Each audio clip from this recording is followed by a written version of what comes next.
Hi, my name is Samanthnya. My dad calls me Samantha. Yeah. And today I am going to play Our Life, Beginnings and Always, which I began playing a couple weeks ago, and I really like it. It's really good. It's this very it's this dating sim where you develop your relationship with this dude from childhood to adulthood, and it's pretty you can tell that they put a lot of effort into it and a lot of effort into making it personalized for every player. And but before we start, I would like to say, oh my god, check Twitter and look at Anzu's Twitter. She tagged me in a tweet. I have not retweeted it yet, but oh my freaking god, she made such good fan art of me. So I would like to say huge thank you to Anzu for the amazing fan art. I can pull it up on the screen right now if you guys want to see it. Oh my god, yeah, thank you so much to Anzu for this beautiful fan art. Look how good it is. I don't like that they have you in that shirt, because I love that shirt combination. Hi, Anzu, oh my god, thank you so much for the beautiful fan art. It makes me so happy. Oh, it does. She was so freaking out over this. It's thank so you so good. Much. It's so good. It's so freaking cool. Oh my god. It is definitely professional level art talent that you have. You should. Oh yeah, definitely. Mm-hmm. Your art is so freaking good. I love it so much. Do you ever do commissions for art? Do you ever take commissions from people? Yeah, you should consider it. Maybe doing that on Fiverr. I understand that that's a place you can go to find work if you're that good. Yeah, people use Fiverr. People use a lot of things. And you look cute in the fan art. Oh, thank you. I only look cute because you drew me that way. Yeah, I love this so much. I love it. Details. It's hard to describe them all. I did do commissions, but stopped due to an emergency. But I have considered Fiverr. Yeah. Oh, poggers. Poggers. Okay. Yeah. Jonathan, look at this. Look at this, Jonathan. It's so cute. It's so cute. No problem, OMG. That was a fun stream. Oh my god, I'm so glad that you had fun. Anyway, everyone, admire how good Anzu is at drawing. This is so great. I love it. I love it. I'm gonna stick it in a corner somewhere. Put it up with a magnet. Isn't that cute? Isn't that so good? I love it. My God. I love it. So in this game, I have to ask. Obviously, okay. So this little boy, yeah, and is like they're and this adult. That because you said something about this being a dating sim. Yeah. Are they dating other people, or what do you mean? Well, I mean, is it that the older boy is dating like an older girl or older boy or something?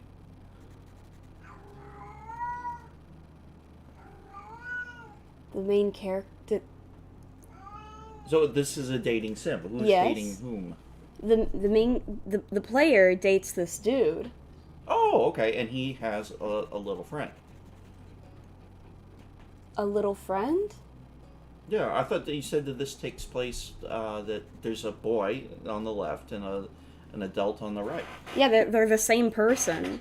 Oh, and so you know him throughout his whole life. Yeah, your childhood friends. Okay, wow, that's cool.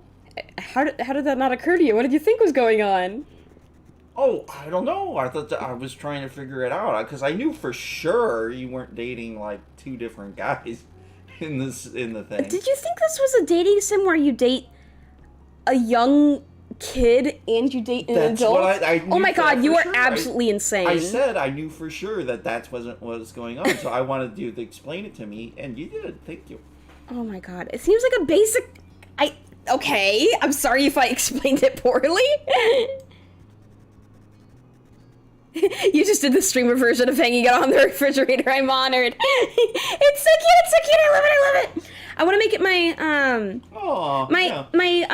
my like profile thingy on YouTube is your old fan art, so I should change it to this fan art. I love it. I love it. I love it so much.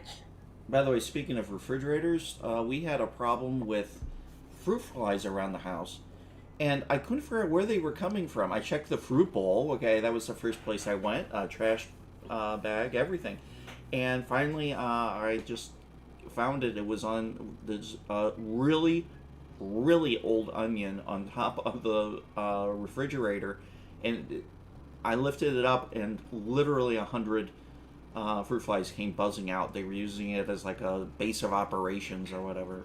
Ugh. So. Gross. Is that the kind of thing I should say on here? I mean, I don't. I guess you can say that. Okay, great. I said it, and you can't unhear it. Aha. So I want to continue this game. At the point that we left off at, the boy Cove and I, Samanthnya. Actually, I think I named myself Samantha because it was a voiced name. Yeah, her real name's not Samantha. It's Samantha. Yeah. Okay. No, it's Samanthnya.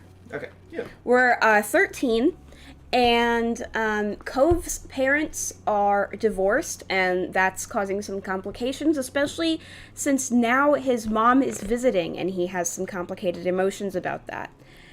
So I think if we click continue, it'll just take us to the part that we left off on.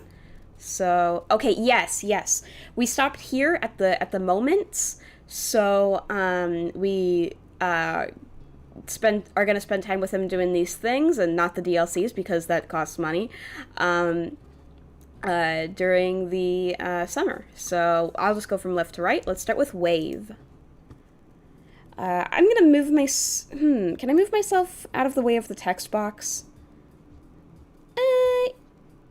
Yeah, I'm going over to the right side of the screen. There we go. Okay. The family shopping trip had lasted most of the morning, and you still had to unload everything from the trunk before you could go enjoy the afternoon. You cradled another bag in your arms as you headed towards your house. It was one of the heavier bags from the grocery store, loaded with fresh apples, ripe tomatoes, a bunch of carrots, and even half a watermelon. Ma came out the front door and paused just ahead of you. Need any help with that, Samantha? I can bring it the rest of the way if you want me to. Yes, please, it would be helpful. Yes, please, it was just too heavy. No, I got it. You were doing fine. No, I've got it. You could just manage to hold it. You eagerly agreed with a nod of your head. You needed someone else to take it. You didn't say anything. You could finish the job yourself, no problem. Yes, please. It would be helpful. Okay. Dad's playing now. I'm jogging behind you and giving you helpful advice. Yeah. I'm sure that choice is going to affect the plot greatly. Yeah, I can see that. Well, I mean, parents like to be part of their kids' lives, and she wouldn't ask if she didn't want to help you. Yeah, my parents in this game are pretty nice. My lesbian moms. Aww. When I figured out that there were two moms in this game, I was like, oh my god, what? I was so surprised. I gotta tell you, that's see, I'm 50 years old, so I grew up in the era where, that was just so abnormal that they did, so deviant that they didn't even put it on TV. They didn't have, a unusual family like that. There was a show called My Two Dads, but it was two heterosexual guys that was raising a daughter, and the concept was they didn't know which one of them was the father, so they both shared responsibility raising her. It was actually pretty clever, but the idea wasn't that they were gay. In fact, they went out of their way to show that they weren't. The idea that now we finally gotten to the stage where we can have video games and movies and I mean, to be fair, this is an indie game, though. It's not as if, like, mainstream big companies are doing stuff like this. This is just a few queer people who wanted some queer characters in a game. Yeah, but if we think about it, I mean, we can come up with movies and television shows where they just had them in there, and it was truly not a big deal. Yeah, Arthur was an example where what's-his-face, the teacher, got married, and yeah. And before that, they had a very brief scene with two lesbian moms, and that caused a lot of controversy. People were not happy about that. Which show? Arthur. Remember that? Nope, I don't remember that, but I don't. You're literally the one who told me about it. But I was watching a video about it the other day. There was like a brief scene where they showed lesbian moms, and people got very upset about it. Well, fuck those people. nuts. I owe you $1. Oh, I made your sister angry and she cursed twice, and so that erased my $2 from yesterday, so I only owe $1 now. Okay. I'm, for your viewers' knowledge, I'm jogging in place. Yeah, you already said that. I did? Yeah. Did not. Did too. Did he already say that, guys? That I was jogging in place for exercise because I can't, I'm in my pajamas and I don't want to go outside. Okay. Okay, let me get the can off my chair. And yeah, I want to hear it from them as to whether I said it on or I could have swore I didn't do it. Ma stepped forward to take the bag from your arms, and you made a quick run to get another bag. You passed Ma again on your way back to the house, and she gave you an encouraging grin and rustled her fingers through your brown hair. Hey, they remember that I made my hair brown! You set the next bag on the counter. Your older sister began to root around inside for the contents with a sigh. How much is left? Still a few more bags. With a huff and a puff, Elizabeth continued putting away the groceries, and you retreated out of the kitchen before you could become the target of her bad mood. Yo, this is real life. Faye is cranky. Okay, this is the other one? This is my second mom. Okay, wait, so this is Mom. This one's named Mom, the other one's named Ma. Ma. Ma and Mom. I don't like that. Well, what do you recommend? What would I name if I had two mothers? What would I name them? Gee, I don't know. See? But Ma doesn't seem to be Ma. Ma. Ma. Earlier in the game, whenever you're younger, you call her Mommy, but Mommy. I think that would be closer. Mom and Mommy. I mean, I guess when you're older, you don't really want to call your mom Mommy, though. You know, I think, actually, if in real life, I'd end up calling them both Mom. Implying that their rank is the same. Because if... but you gotta differentiate. No, because if you call one Mother, for example... Okay, here's the ranking that I see in my mind. Mother's on top. Okay, she's in charge. Then you got Mom. Okay? And then you got Ma at the bottom. Okay? Whatever, Ma, I don't have to listen to you. Mom said it was okay. And then Mother kicks down the door and goes, what's okay? But you can't do that because if you say Mom, then it's not clarifying who you're referring to. Yeah, you mean either one?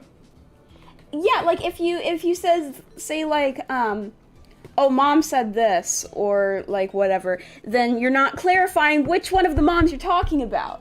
Well, if you're talking to one mom, then you say, other mom is what you say. Yeah, but what if you're like talking to like your sister or whatever, and you're like, Mom wants you to do this or whatever. That's what we do for Grandma and Grandpa. We have silly Grandma in real life, Faye the Fox and Power move. What the hell's your fake name here? Samanthnya. Samanthnya and Faye the Fox have real grandparents, and one is Grandma and Grandpa in the yellow house, Grandma and Grandpa in the brick house, and silly Grandma. So those are. So that's what I'm saying. You gotta find what. How would you clarify which mom is which? Ah, you're right. Okay, so it would be like, you'd have smart mom and you would have stupid funny mom. No, you'd have funny mom. So you gotta have. Okay, positive. Funny mom sounds like it could be an insult. What? One of you smart, one of you funny. Silly mom. That would be the silly. insult. Yeah, that would be an insult. Because that's derogatory. That's yeah. Smart mom and stupid mom. No. Oh, did they ever answer as to whether or not I told them already? No. Okay. See, I don't think I did. I think I was silently jogging. Jonathan suggested on this topic, when you're old enough, it should be fine to call them by their first names. I don't think you should call your parents by your first names. Don't do that. I don't call mom tuber. Should not be called. That would be so weird if you started calling her by her first name. Yeah, that seems weird, in my opinion. I mean, some families, I guess, it's not, but, Seems, I don't know. Was your dad about to say silly mom is derogatory? No, I was going to say, because I stopped myself after saying that, because it implies that, I forgot what I was going to say, so I'm not going to try to... I think mom and ma is a pretty, simple way of doing it, unless you want to say sis.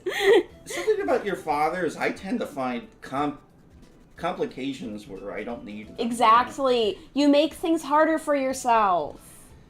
For example, I'm making this game twice as long. Exactly! Well, I mean, adding commentary to it is a good thing, but the art in this game is cute. I know! Yeah, I agree! It's really, really good! These characters all look like they could be VTubers. I kind of envy their living room. Look how everything's so clean. Yeah, it is very clean. It's obvious they don't have 5 cats. Ugh. Yeah. We have 5 cats, people. Smart mom, affectionate, silly mom, derogatory. What about smart mom and fun mom? But that's also kind of insulting. Yeah, but it's insulting. What do you mean that's fun? Exactly. So whatever you do, it's insulting. Yeah. Oh, it'd be a way to manipulate your moms, because you know how like teenagers are. How about bitch mom and nice mom? Well, honey, why do you call me B-word mom? I mean, it's not very nice to, Yeah, this is mom and bitch. Well, try to be nicer then, and I won't use that term to my friends, Oh, yeah, that's not cool. So. Maybe the moms themselves should decide what they want to be called.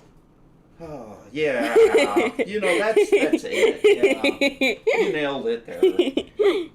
Because, when I become a grandparent, if, I want to be called Paw. Can I say it? You say it anyway. Okay. I want to be called Paw Paul. Okay, I want to be Paw Paul, and I want to be called Paw Paul like crazy, because it's already the name I picked out for myself when I'm a grandparent. And I know Faye the Fox and Samanthnya have not shown interest in having children yet, or ever, which kind of breaks my heart just a little bit. But one of Samanthya's friends said that she'll let me be like a surrogate grandfather, and I love that idea. And so I can do like babysitting and visit on Christmas and spoil the kid and stuff. Okay. Careful, Samantha. You haven't been looking where you were going and bumped right into Mom, almost stepping on her toes to boot. Sorry. I can give you a pass this time, but be sure to watch where you're going. If you run into the wrong person, you might get your license revoked. She grinned at the bad joke as you continued through the door. Yeah, that's a dad joke. Oh, hi, Athaya! Outside, Ma had started organizing what remained and putting back any loose objects that had fallen out during the trip. When you stepped up to the trunk beside her, she took in a big breath of air, her dress gently swaying around in the breeze. It's a shame we had to spend the morning cooped up in that shopping center. It's a beautiful day, don't you think? You tilted your head to the sky, gazing at the clear blue expanse. Okay, what kind of woman says that? Okay. No, we are cooped up in the shopping center. Oh, in the air conditioning where we could be outside, but we had to be inside shopping. I mean, yeah, come on. Seems like in this game, everyone loves being outside, and I can't relate. I sit inside and play games where everyone talks about being outside. Yeah, it is. Days like today are my favorite. It's too hot. I wish it was raining. I like when it's stormy the best. I'm just gonna say yeah, it is. Okay.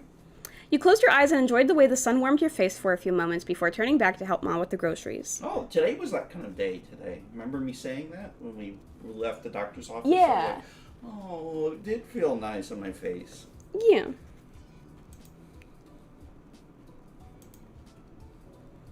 Oh, hi, Cove. Hey, yo, it's my boy Cove! You noticed Mom wave over at Cove, who had just exited his front door, his surfboard propped up under one arm. Let me see, surfboard and wetsuit. Where might you be off to on this beautiful day? Cove flinched at being called to so suddenly. He hadn't realized there were people out here already, but he quickly recovered. Good one, Mrs. Ya. Oh, right, I made my last name Ya, because I named myself Samantha Ya. Ah! There's probably someone out there named Ya. Yeah. He crossed the pavement to properly say hello to you and your moms. Hello, honey. It's a beautiful day for surfing. I haven't been out on the waves in a long time. I'm jealous. Cove smiled, pleased to have people around who shared in his hobby. Yeah, I'm hoping to get a few good waves before it gets dark. Do you want to come hang out there later, Samantha? Okay, time out here. I noticed something that the words don't go away and get replaced until you click. And, right? Yes. Okay, that's wonderful because I'm a really slow reader, and a lot of people are slow readers.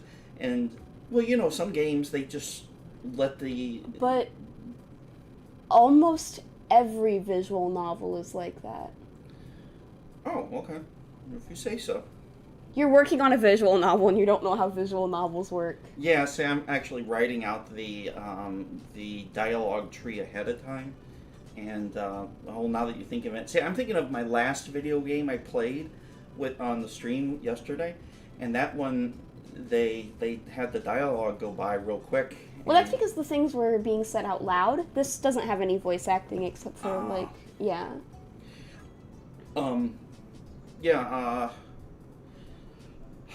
What was I saying? I don't know, I'm getting tired from walking into the place. Don't listen to me, I'm just distracted. Sure, I'll meet you there when we're done. Oh, yeah, I could do that. All right, I can't this time. Yeah, no, obviously I'm gonna go. Why are there different colors? Oh, because they... Actually, I think this is a really clever thing that they added in. You know how a lot of times, whenever you say something in a game, it comes out wrong? Like, you say hi to someone, and the character actually says, "Hi, loser." Yeah. They color it so that it shows, like, what emotion your character is expressing whenever you say these things. Oh my god, that's so clever. Yeah, I know. So red So, would be anger, obviously. Actually, I think the ones that they have are blue, yellow, and green. So the green is, like, the less friendly options. The yellow is, like, the very friendly options, and blue's, like, in between. Okay. Cool. Can I help out with anything? No, this is our job. You go enjoy the beach. Samantha can catch up as soon as she's finished here. Alright, I'll see you. You should let him help. I mean, he asked. Yeah. He's cute. He's cool. You watched as Cove headed off towards the beach, unable to hide your grin, knowing that you'd be joining him soon. He's a neat guy. He's very nice. Once everything had finally been taken in and put away, you got yourself ready to meet Cove at the beach. You had a surfboard in your room that you wanted to take with you. Your family had a surfboard around here somewhere. You weren't sure what you were going to do. He was surfing and you didn't know how. This is what would happen, because I obviously do not know how to surf. I've never surfed in my life, so... You said the same thing to your parents, and while Ma laughed a little, Mom gave you a smile. You'll just have to go there and see what happens. Cove must have been so excited to invite you there that he forgot you don't surf. Or he's hoping you'll go to watch him so he can show off. Yeah, I mean, I'll just watch him. No. Or he'll, you can go there and you don't know how to surf, which is the truth. And then he'll have to teach you. Yeah. And he'll have to get close to you to teach you probably. Like, here, okay. Whatever happens, it'll be romantic. Yeah, I'm going to touch your back. Okay, now you do the stroke on the He's like, board. okay, you gotta do it like this. Even if he isn't like overt about it or whatever you want to call it, it's still going to be like, Doki doki. Doki doki, heart pat. So that'll be, yeah. Whatever's gonna happen, it's gonna be very ooh. Youth is wasted on the young. Oh yes, I used to do that. I know, hun. I experienced Samantha's situation firsthand. I was stuck on the shore too. You noticed what I was doing? Yes, after the very first time. It's not a subtle move. That's great. I like these two. How embarrassing. I was still impressed. Aw, thank you. Wow, Ma. Hey, what are you still doing here? Go on, have your fun. You're only young once, but don't do anything I wouldn't have. Okay. At your parents' prodding, you hurried to leave the house and head down to the beach. When you arrived at the shore, you were greeted by the crash of waves and the soft calls of seagulls. You took in a lungful of the ocean air and felt your peachy skin warm in the sun. Hey, once again, they described the skin color I chose. That's neat how they put that in every well. Yeah, because you can choose your character's appearance and stuff, even though it doesn't show up, but they bring it, like, that stuff up every once in a while. You noticed a small set up nearby. You noticed a small setup nearby with a towel, some sunscreen, and a bottle of water. It must be Cove's. You spotted Cove himself nearby. He hadn't gone out to sea yet. He was just sitting in the sand at the water's edge, his board propped up beside him. You strolled up beside him. Hey, I'm here. Where is this beach? I mean, nobody's here? Or... Yeah, there's no one on the beach. We are the only ones. Maybe a New Jersey beach, or in winter, but, Yeah, it's not exactly stated where this is supposed to take place. Also, can you tell me, do you know enough about surfing to explain the wetsuit? Why is it that... All I know from surfing is what I've seen from Barbie in a Mermaid Tale. Oh, God. I'm actually not joking. So, maybe the wetsuit makes you not as cold, because, and if it was like and so maybe the water is kind of cold, and he's protecting himself from that. Maybe. Samantha. Okay, he just... Alright. He looked up at you with a smile and quickly hopped to his feet. I was wondering if you were still coming. I wouldn't have missed it. Sorry you had to wait. And stay inside all day? I don't think so. I'm gonna say sorry you had to wait. You don't have to say that. It's okay. Then he cast his eyes out towards the waves. What am I supposed to do while you surf? I'll stay here and watch you surf. I'm going to find something to do while you surf. I'll stay here and watch you surf. Oh. You were ready to spread out your towel and take it easy. I don't have to go out. I'll stay with you on shore. No, dude, I'm not gonna force you to not surf because I'm here. Or if you want, you could use one of my other boards. I could teach you. Yes, teach me, my dude. Yes. Hey. Hi, Sam. I'm sleepy and taking a bath. I love you if I fall asleep in the tub. I hope you have a good stream. You're the best. Oh, thank you, Candy. Hi, Candy. Thank you. Also, really quickly, check out what Anzu drew. Anzu did such a good job at this. Candy and Anzu, you're both so great, and thank you so much for being here, both of you. You would rather just watch Cove surf. You accepted the offer to hang out on the beach. You wanted to try surfing. Yes! Anzu is a god, indeed! I'll do it. Let's surf. Cool. It was settled. Cove left up the shore, then returned with an extra board under his arm in no time at all. You paddled out into the sea to where the good waves were. The water was cool against your skin. So realistically, I would be very, very bad at surfing. There is no way I would be good at surfing. I would be terrible. Oh, dude, we got a CG for this! Nice! Not too calm, but nothing crazy. It looks perfect today. He smiled at you, and you couldn't help but smile back. You felt totally content. Until Cove kicked the water a little too hard, and it inadvertently splashed you. Hey, sorry. The apology did not come across as especially repentant, as he was practically laughing when he said it. You splashed him back! Oh, that's what you would do. Now draw Sam splinting! Oh god. You laughed but waited for an opening for revenge. The second he looked away, you kicked back, spraying him. Is that any way to treat someone trying to help? I came out here to teach you. And I was just following your example. Yeah. Cove tried to keep a straight face, but ended up looking away. The water you flicked at him landed in shiny droplets in his hair. Then here's another lesson. He soaked you deliberately this time. He used his full leg, and an impressive curtain of water hit you in the face. You lost your balance and scrambled to keep hold of the board. You just managed to stay on, but it was close. Cove winced. Are you okay? That wasn't what I was trying to do. I'm fine, but we should do the real teaching. Yeah. He chuckled awkwardly and shook some water out of his ear. With that, Cove started telling you all the tips and tricks of how to stay on a surfboard. He demonstrated both good and bad posture and explained where you needed to put your weight. Like this? Touch her. You wiggled your body so that you were more in the center of your board. Cove nodded. Yep, just like that. The little lesson continued, and things clicked with you quickly. It had to go slowly, but you got it. You kind of struggled. It was disastrous. This is what would happen. This is what would happen. What happened? I'm just being realistic here. I would not be good at surfing. I'm just being honest. You could scarcely stand on a motionless board without falling right back off. Cove still supported you regardless. What a nice guy. Since you weren't truly ready for it, Cove never pushed you to start taking on full waves, which meant he didn't either. Aw, dang it, he didn't get to actually surf because of me. Instead, he stuck by your side in calmer seas to assist with your practice. There was no disappointment on his face over how things played out. Even if you hadn't reached the point of doing any real serious surfing yet, it was still a lot of fun. Many laughs were shared between the two of you. What an afternoon. So cute! Yeah. The setting sun was visible on the horizon. Every time you would look away, it had sunk a little lower. The beach was darkening, but still pleasantly warm. You knew you should get out of the water before it was completely dark in the sea. You rode one last wave to get back to the beach. There, you picked up your surfboard and gave it a quick once-over. Cove followed behind you to the shore. He put his board with his other things and grabbed his towel to start drying off. As he ruffled his hair with a towel, you watched the sunset together. The colors were beautiful in the distance, and the shadows around you deepened. There was no need for words between you two as you both enjoyed the sight for a moment. Cove broke the silence. The waves were good today, I think. Yeah, totally. I guess perfect for surfing. Did you really think so? I don't know. Yeah, totally. He nodded mildly. You chatted a little more until the conversation truly died out, and all you heard was the rhythmic sound of waves. Then Cove sighed. The day can't be over. Not yet. He scowled into the distance as if the sun exiting in the sky was a personal offense. Don't you think it should be longer? Yeah. Cove stood up straight in defiance of the approaching darkness. I'm not going to go home yet. I want to go somewhere. I don't know.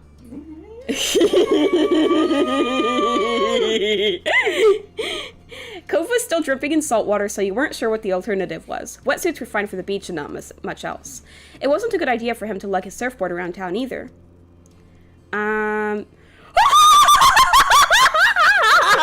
Wait, oh no, okay, I didn't read them. Okay, you'll be a real cute in what? In that You'll be real cute in that wetsuit wherever you go. Okay, that's you speaking to him. Yes, yes, I can choose what to say. Well, I need to call it a night. Yeah, I want to do something too. We'll sure be welcome anywhere soaking wet like this. Okay, top one. I don't want to say it. I don't want to do it. You'll be real cute in that wetsuit wherever you go. Oh my god. I don't want to say it. And it's so nice, and it's true. Okay, it's the truth, and it's flattering. Just say it, because that's where the love should begin, is in that intersection of the Venn diagram of, yeah, it's something that's true and something that's flattering. I'm saving. Fine. Cove's face and ears flushed red as he looked down and inspected himself. He crossed his hands over his chest self-consciously. That is about the response I expected. He's a shy kid? Yeah! I knew it'd embarrass him. Oh. He had been so used to wearing it that Cove hadn't given his current choice of dress any thought. At least that was before you pointed it out to him. Look at his face! Okay, but see, you called him cute, not sexy. Yeah. So it's sexy like, might have been just a little bit too far. Yeah. In fact, they should have given you the option to say sexy so that you could have rejected it if you wanted. Oh, but yeah, you're right. Sexy would have been too far, but cute is much better. Yeah, cute's just right. He is cute. Oh my god. Stop it. Then he looked down the shore with wide, shining eyes. There's at least one place that's always okay to hang out in, no matter what time it is. The park. You nodded. The park was virtually always empty. Even Elizabeth only went over there nowadays if she was looking for you. How times have changed. He used to be so protective of the place. In fact, the only person there was a chance of running into might be that Jeremy kid again. Oh god, I hope not. That's the kid that I tried to beat up. What? Well, see, I didn't see the first. I remember telling you though. There was this kid who was really freaking mean, and he insulted Cove and was and like just being a jerk, and so it gave me an option to try to beat him up. That's so right, I did. and the other kids held you back, right? Yeah, you did tell me about that. That was so. It's neat when a video game is so intense that it makes you tell your parents, like, oh, I had to beat up a guy, you know. He was being such a jerk. Or when you talk about somebody, like, oh, I got to get on the phone with this guy, 707, and Jay-Hee, and then I think that they're real people in real life because you talked about them in such detail at such length. That I said, okay, say hi to your friends, Jay-Hee and 707. And, Dad, those aren't real people. They're from a video game. Really? But you were talking about making phone calls to them. Yeah, in the video game. But I thought you were like there's a party that's going to be set. Yeah, in the video game. 707 and Jay-Hee are not real people. Okay, all right. there's a giant 707 body pillow. Yeah, I've got a 707 body pillow. I love bed. 707. Gosh, you were doing something, but you were also cuddling one of the 707 body pillows. He's very cuddleable. Yeah, I bet so. Just a big long pillow with nothing on it would be a comfortable thing to. Yeah, but it's more comfortable if 707's on it. Yeah. Last night. Okay, a lot of times I will snuggle up to your mother and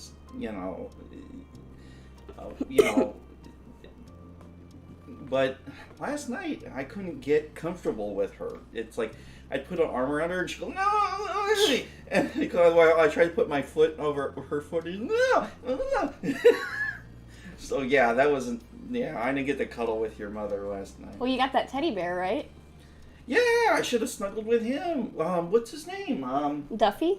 Duffy. Oh, by the way, I wanted to know, you know how I have Joel Bear?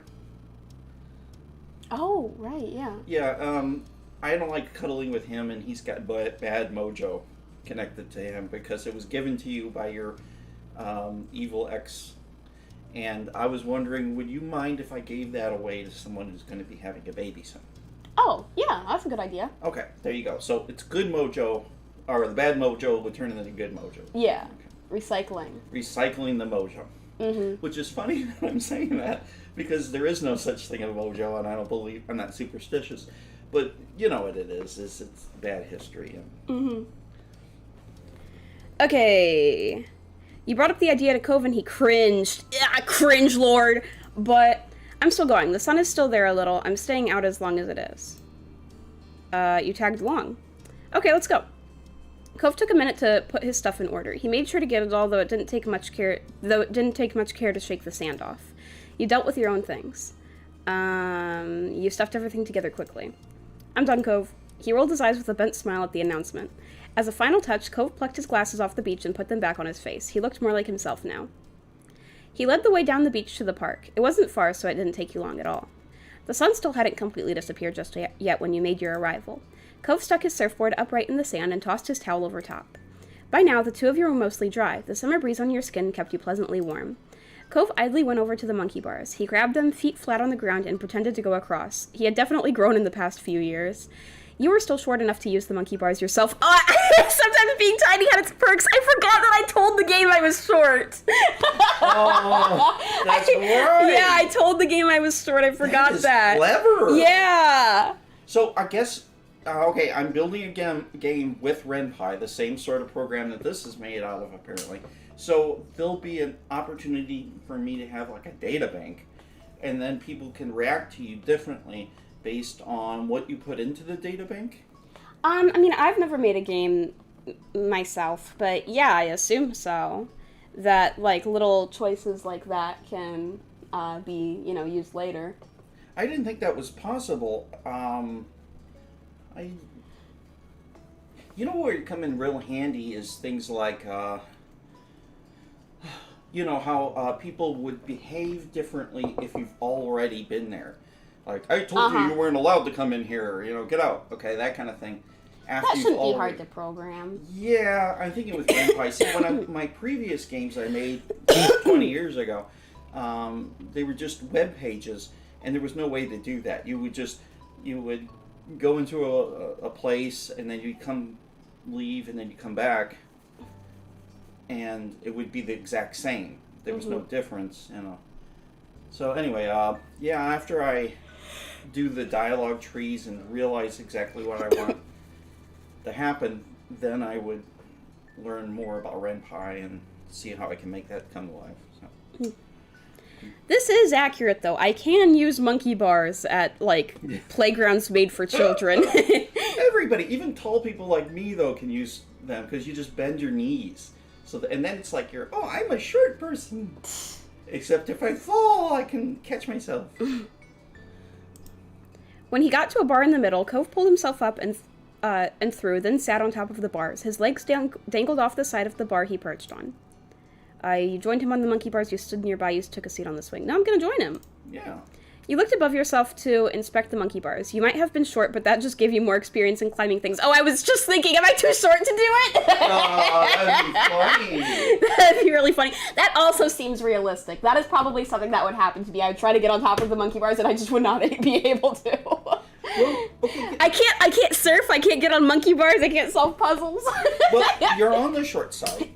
People Yeah. sometimes mistake you for an age group that you're not. For a 12-year-old. Yeah. So, what good and bad qualities are there to being relatively short like you are? Well, the bad thing is I can't reach things that are, like, high up. Like, things on high shelves and stuff. Mm. So... But the good thing is that being short is kind of cute. Anime girls are short, so... Mm. Do you think that there's an attractiveness, like, other girls and young men find you attractive? I don't think anyone finds me attractive, but I do think that if you're a girl, it's considered cuter to be shorter, and if you're a guy, it's considered better to be taller. But why is it that models tend to have a height requirement of 7 feet? Man, I don't know. I'm not part of that industry. You know, and even actresses, if you look at, like, the Avengers actresses, they tend to be rather tall women. There's no short Avenger, okay? Black Widow is not, you know, kicking people in the face, you know, with teeny tiny legs, you know. Yeah, I'm just curious what people... what the deal is. Yeah, I don't know. Now, I saw a thing about people with that they have little machines that can stretch people's bones incrementally. They break the bone and then they put this machine That sounds on. terrible. Yeah, well, it sounds bad, but what it does is it moves the bone, stretches them just a little bit at like a glacial pace, I guess you'd call that, a snail's pace, over like years, and it makes their bones actually longer, their limbs longer, and that is meant for people who have been deformed from birth or whatever. But it might one day be used to help people who are just for cosmetic purposes.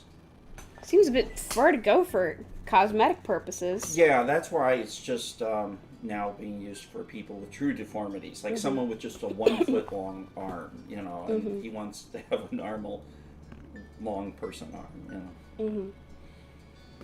Okay, you leaped and grabbed at one of the bars, using the momentum to swing yourself up. See, even that would be hard for me, though. It took a little more scrambling, but you made it to the top. Cove seemed impressed. I impressed him. You settled on the monkey bar like it was a throne. You didn't get to be above everything often. This game is just, like, roasting me. Guess what? He smiled broadly and raised an eyebrow. He's not here. Oh, yeah, Jeremy's not here. Right, it was true. There wasn't a single sign of Jeremy. Looks like it was just going to be the two of you tonight. Good, because I totally would have beat him up. Coase hung his head and groaned dramatically. Your eyes widened when he whipped his head back up. I can't believe how dumb my parents are for forcing me to come to this stupid place. Oh, he's imitating the kid. You were taken aback and blinked for a second before you realized he was quoting Jeremy. Oh, okay, wait. Don't scare me like that. One Jeremy is enough. Oh, I like that response. Oh, that's not really nice. Funny, but not nice. You don't have to tease him. Oh, parents don't know anything. Okay. I'm not going to say these two because Jeremy totally deserves to be made fun of. Don't scare me. That one. Okay, yeah. Don't scare me like that. One Jeremy's enough. That's funny. I like that. Yeah, let's go with that. Cove chuckled back at you, a mischievous glint in his eye.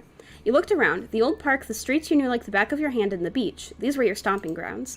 You wondered how Cove actually felt. How much was his joke just a joke, and how much was sincere dislike of this place. Moving had never been his choice. Yeah, I am curious. Does he like the town? Because, like, at the beginning of the game, he when he came here, he was really upset because he had to move because his parents divorced. And so at that point, he didn't really like the place, but I wonder, does he like it here? Dating some pog? Yes, exactly, dating some pog. Oh my god. Just do things to him already. I don't mean sexiness. How old are these people? They're actually only 13 at this point. Really? That's Yeah. a 13-year-old boy? That's what I was thinking. Like, they did not do a good job of making him look 13. That's... What? They did clarify that he's, like, very, like, tall and mature looking for his age, though. For his age. Okay, and you're short for your age. Okay. Well, obviously, then, 13 is a little young for... Uh-huh. That's like hug age. Yeah. I'm gonna come out and say so. I didn't have... No one needs to know. No one cares. Dad wants y'all to kiss. Who wants to know when I lost my virginity? No one wants to know. Vote on you guys vote. Lots of people say Make they a want to hear poll for it. But anyway, it's there's no... For any kids that are listening... Candy says, Dad, why? Okay, fine. Well, I don't know. I thought it'd be relevant to the conversation. But to any kids who are listening, don't feel pressured into doing anything you don't want to. Even if you're, in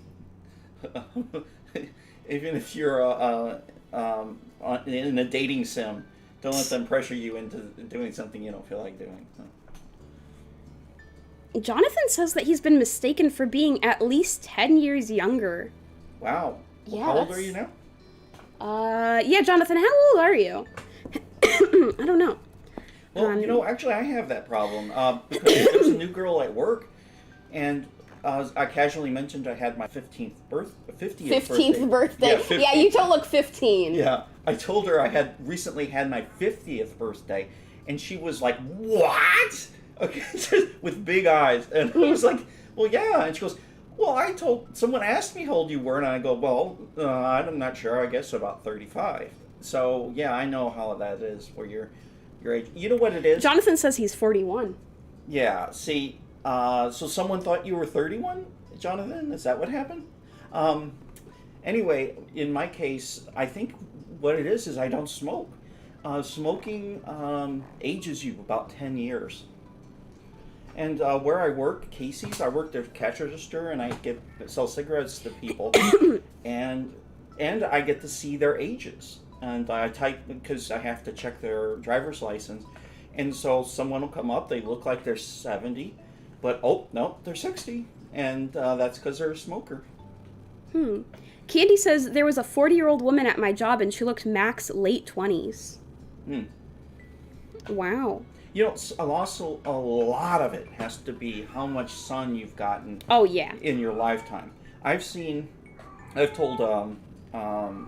Samanthnya this, but there was a textbook I saw that had to do with medicine and health, and it showed two pictures. One was a woman who worked her whole life. She was a Native American woman she worked her whole life outside in fields. And then there was a monk who spent his entire life indoors praying and out of the sunlight. And the Native American woman, she looked like she was 70, but she was only 30. She was so wrinkled and everything from the sun. And the monk, who had no skin damage at all, he looked like he was about 30. But no, he was well over 70. So that was... Oh, and then there was another image on that same page they had where a woman, one half of her face looked much older than the other half of her face. And that was because she worked in a next to a window for 8 hours a day, and she got sunlight on one half of her face and the other half didn't get sun on her face. And she did that for like 20 or 30 years, and it's like she looked like a creature from a comic book, like Two-Face or something. One half of her face looked very old and the other half looked very young. Candy says wearing sunscreen prevents aging. Yes, it does. Sunscreen is a real... I can't overemphasize that. You're right. Meow. Yeah, I know. You can probably hear Tigger. Jonathan says, back when I was in my 20s, I was mistaken for a 13-year-old, and I still look on the young side. Oh, yep. Enjoy it while it lasts. I mean, just, you know, Tigger, be quiet! you want to have the, be youthful if possible. I'm curious. I want to ask, do you actually like this neighborhood? Do you really have to ask that, Samantha? Cove kicked his legs carelessly as they dangled. He smiled softly. I like it here. I really do. It's a nice place. Okay, that's good to know. I used a bath bomb that was orange, and now my bath water looks like pee. Ew! What? Candy used a bath bomb that was orange, and now her bath water looks like pee. Ew. Doesn't sound like a very good bath bomb. Okay, as a father with 2 kids, sometimes that happens, okay, without a bath Ew. bomb. Sometimes children are bath bombs. Yeah. Oh, because you'll put a baby into the bathtub and you'll get them all scrubby, and then because they were filthy, because that's just a baby, and then poopy, and then oh my god, because it ruins the whole purpose of the bath, right? So now they're really germy, and so you have to take them out of the bathtub, and then you have to run a brand new bath after draining all the poopy water away, and then you got to give them a new bath and clean them up. So yeah. Candy says LOL to that. I miss being a parent of a baby. You miss poop explosions. A little bit, yeah. The baby poop is cuter than a grown-up poop. It is. Oh my god. If you haven't seen the difference between those 2 poops. Yeah. Something... I guess humans are just wired to love not only their babies, but other babies. It's why people adore, like, other species of baby. I saw baby cobras popping out of their shells, out of the eggshells, and they look so cute. Who's a cute little viper? You are. Yes, you are. Okay, they are cute. Look it up on your computer after Samantha is done, and they're extra pink and they're teeny tiny, and why? That's because our brains are hardwired to love baby animals, especially humans and our own. Candy says Dad likes poop now. Oh, for a while the store I work at sold hot cocoa bombs. Yes, I've tried those before. I've tried those where you, it's like a big, like, ball of chocolate filled with hot chocolate mix, and then, like, you pour hot, like, milk on it. They're pretty good, but I think I just prefer regular hot chocolate. That does seem like... It doesn't melt, does it? The container? The container? Mm-hmm. Oh, the chocolate? Yeah. Yeah, it, like, breaks open into, like, a bomb, so it's like a chocolate bomb. Yeah, that sounds like more work than Yeah, exactly. So, like, that's why I prefer regular hot chocolate. But they're still cool. Can you help me with my math homework after this ring that you're doing? Sure. Alright, just making sure. Oh, the ones my store sold were heart-shaped? That sounds cute. Aww. Brown water. Ugh. Anyway... He didn't hesitate. There was no uncertainty. That was his genuine opinion. Good. Yeah, I like it too. Well, at least one person likes it here. You nodded wordlessly. Well, of course, I'm here after all. You're the best thing in the neighborhood, Cove. Oh! Okay, I don't know. Now that I found out his true age and your true age, then I don't know. Maybe you need to put, tap the brakes here. It's tempting to say that one. That is sweet, though. I wanted him to blush again.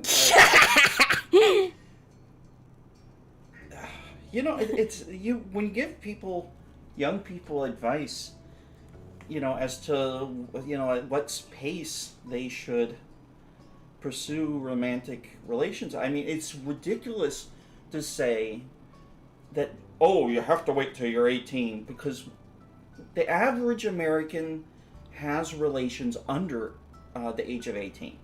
So but at the same time,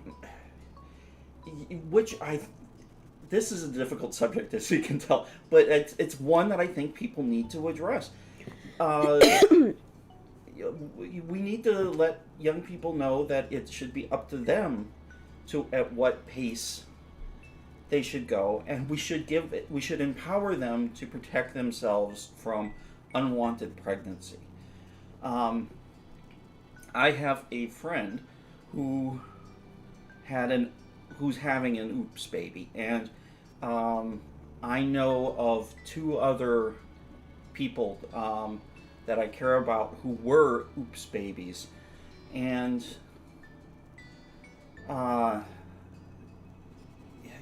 I think you need to start talking to all 12 and 13-year-olds about how to prevent that from happening.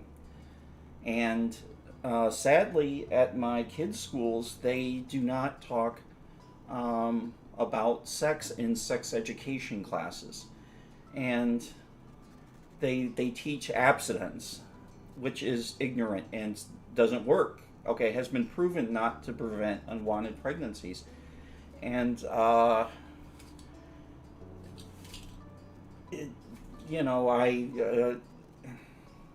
government's not going to do it. And you know what? Sex is kind of a sacred thing. Maybe it is just up to parents. But, teach your kids at age 13. And if you're not mature enough to tell your kids about sex, then damn it, you weren't mature enough to have kids in the first place. Come on. Candy says sex ed in the American South and Midwest is garbage, which is very true. Yeah. Okay,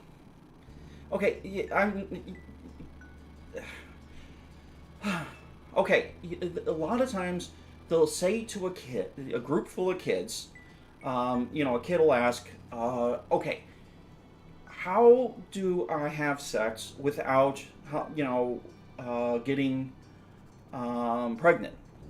And the teacher will lie and say, oh, no, the only way you can is not to get pregnant, is not to have sex. And that's a lie. Because we all can think of at least half a dozen things you can do that are sex, but can't get you pregnant. There's phone sex. There's sexting. There's gay sex. Gay people can't get each other pregnant. There's oral sex, anal sex, and dry humping. There's 6. Okay, I'm sure if I put my mind to it, I could come up with a few more. And so that's a big lie. And that's actual sex, okay? And you're guaranteed not to get pregnant. And then someone might ask in the class, well, how do I engage in sexual activity and not worry about having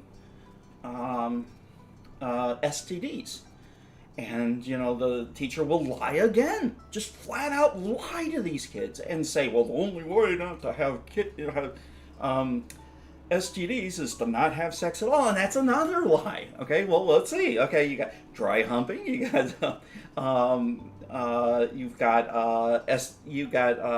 sexting, phone sex. Help me out. What would be another one? But anyway, that's 3 that count. So yeah, they need to. Oh, mutual masturbation. There's one. So, and then all the little things that are not, like massaging and hugging and kissing, and, there's all that other wonderful stuff that kind of, that go with it. So, it's a shame that we either have teachers who are total cowards, or, schools are supposed to be institutions of learning, not propaganda. Candy says Dad teaches sex ed. Yeah, give me that. I'll show. Yeah, I'll take that on. I'll do just that. I'll give them just a straight course on how, and you know what? I bet that problems of teenage pregnancy and venereal disease will drop like 10%, okay, at my school. I'm not going to say I'm a miracle worker, but it will go down, it won't go up. And Jonathan says, better him teach than no one. Thank you. Yeah, do a stream where you teach sex ed for my audience. Oh, that wouldn't be so bad. There was a thing on one of those news programs that is a comic thing. I've been jogging this whole time in place, and I'm starting to get really tired, so I'm just going to stop talking for a while. Jonathan says, you may be surprised how many don't realize sex leads to babies. What? Really? Fuck. I'm sorry. Damn it, now I owe it $2. Okay, to the swear jar. Oh, there's gonna be someone like that. Yeah, especially if you're doing 13-year-olds and they've been like, and the parents don't ever talk about it, and they are only allowed to watch the Disney Channel and Nickelodeon. Oh yeah, and they don't talk about it with friends, or they got ignorant friends or something. You're right. That's what education's for. If they knew everything, they wouldn't need the class, would they? Oh, yeah, guys like that and girls, they need help with that. I mean, who the hell wants to be a pregnant 13-year-old? And that can happen. It does happen.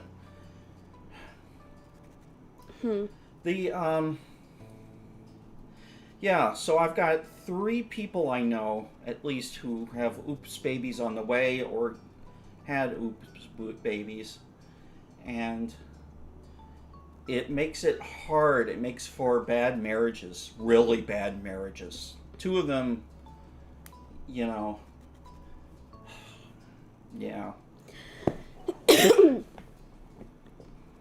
Oh, and thanks to what's going on in Texas, a pregnant 13-year-old might have their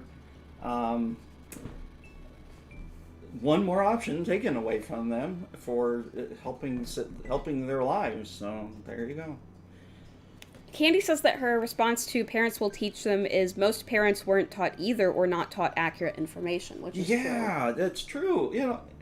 Or unwilling to pay $20 for a really good book about how to teach. I mean, there's undoubtedly 15 books out there that are really good that are all titled something like "How to Teach Your Kids About Sex at Home." Okay, and I failed miserably at that. You think I'm a great? I hear a lot of people talking about me being a great dad. I'm a good dad, but I have failed sometimes in my life. And one of my failures was I had a book called The Ultimate Sex Guide. And for me, when I was a young person, I thought it was really helpful. And as I got older, I thought, I'm definitely going to keep this book around for my kids and pass it around and give it to them to help in their, growth as a person. Okay, and so that they can be prepared for things, because it was not only a book that talked about things like condoms and that stuff, but it also just showed that sex was a healthy, fun thing. Fun. Okay, so, and we had other books like that were more, that showed the mechanics and stuff like that. So So here we had mechanic book and we had the Ultimate Sex Guide. So I gave that to my daughters when they were at the appropriate age. And anyway, Samantha hated it. Yeah. Samantha, yeah. That book was so cringe. Yeah, and it was very heteronormative. And very outdated. It was from, when was that book written? Well, let's see. I got it when I was like 20 or something. And maybe younger, and so yeah, it was. It's pretty old. It was so. That book sucked. That was so cringe and stupid. Okay, I think obviously I thought it was really nice. That's why I got it, thinking that would you know, and it wasn't nasty, okay? It wasn't like pornographic. It was classy, okay?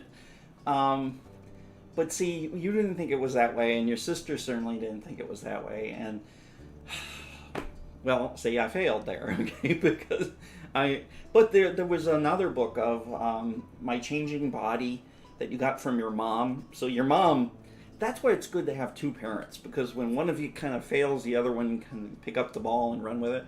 And so she helped you with the education. And what was that? The thinking of me, the tinkering of me, the me and my body, something like that. It was The care and keeping of me? That's it. Okay. That's not about sex, though. Oh, it's not? No. What's it about? Like puberty. And they all mention sex in it? Well, it's mostly more about, like, things like getting your period and stuff. Huh. Okay. Did we ever give you a decent book about sexuality? No. Oh, we're terrible then. How could we not done that? And then you didn't get a decent education from school. Well, so where did you get most of your knowledge about, you know, things like, you know, practical things like lubrication and condoms and masturbation and things like that? I didn't. Oh my God, I feel like I've failed you. I'm sorry. I mean, I don't feel bad, but I already told you what I did wrong, and I'm going to mute so that I can say it again, because I'm obviously not going to say it on stream.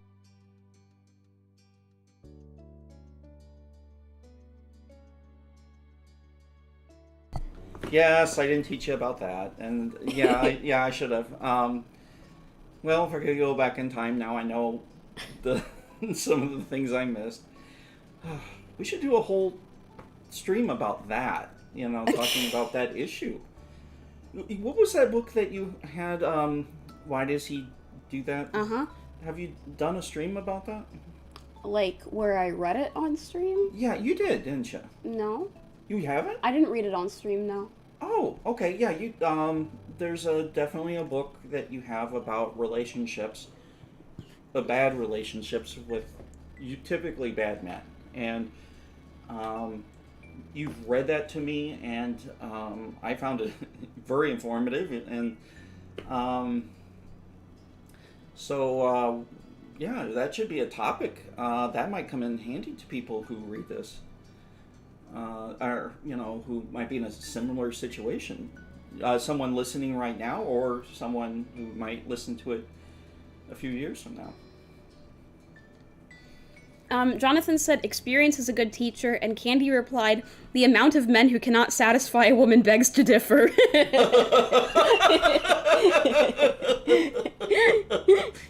Oh.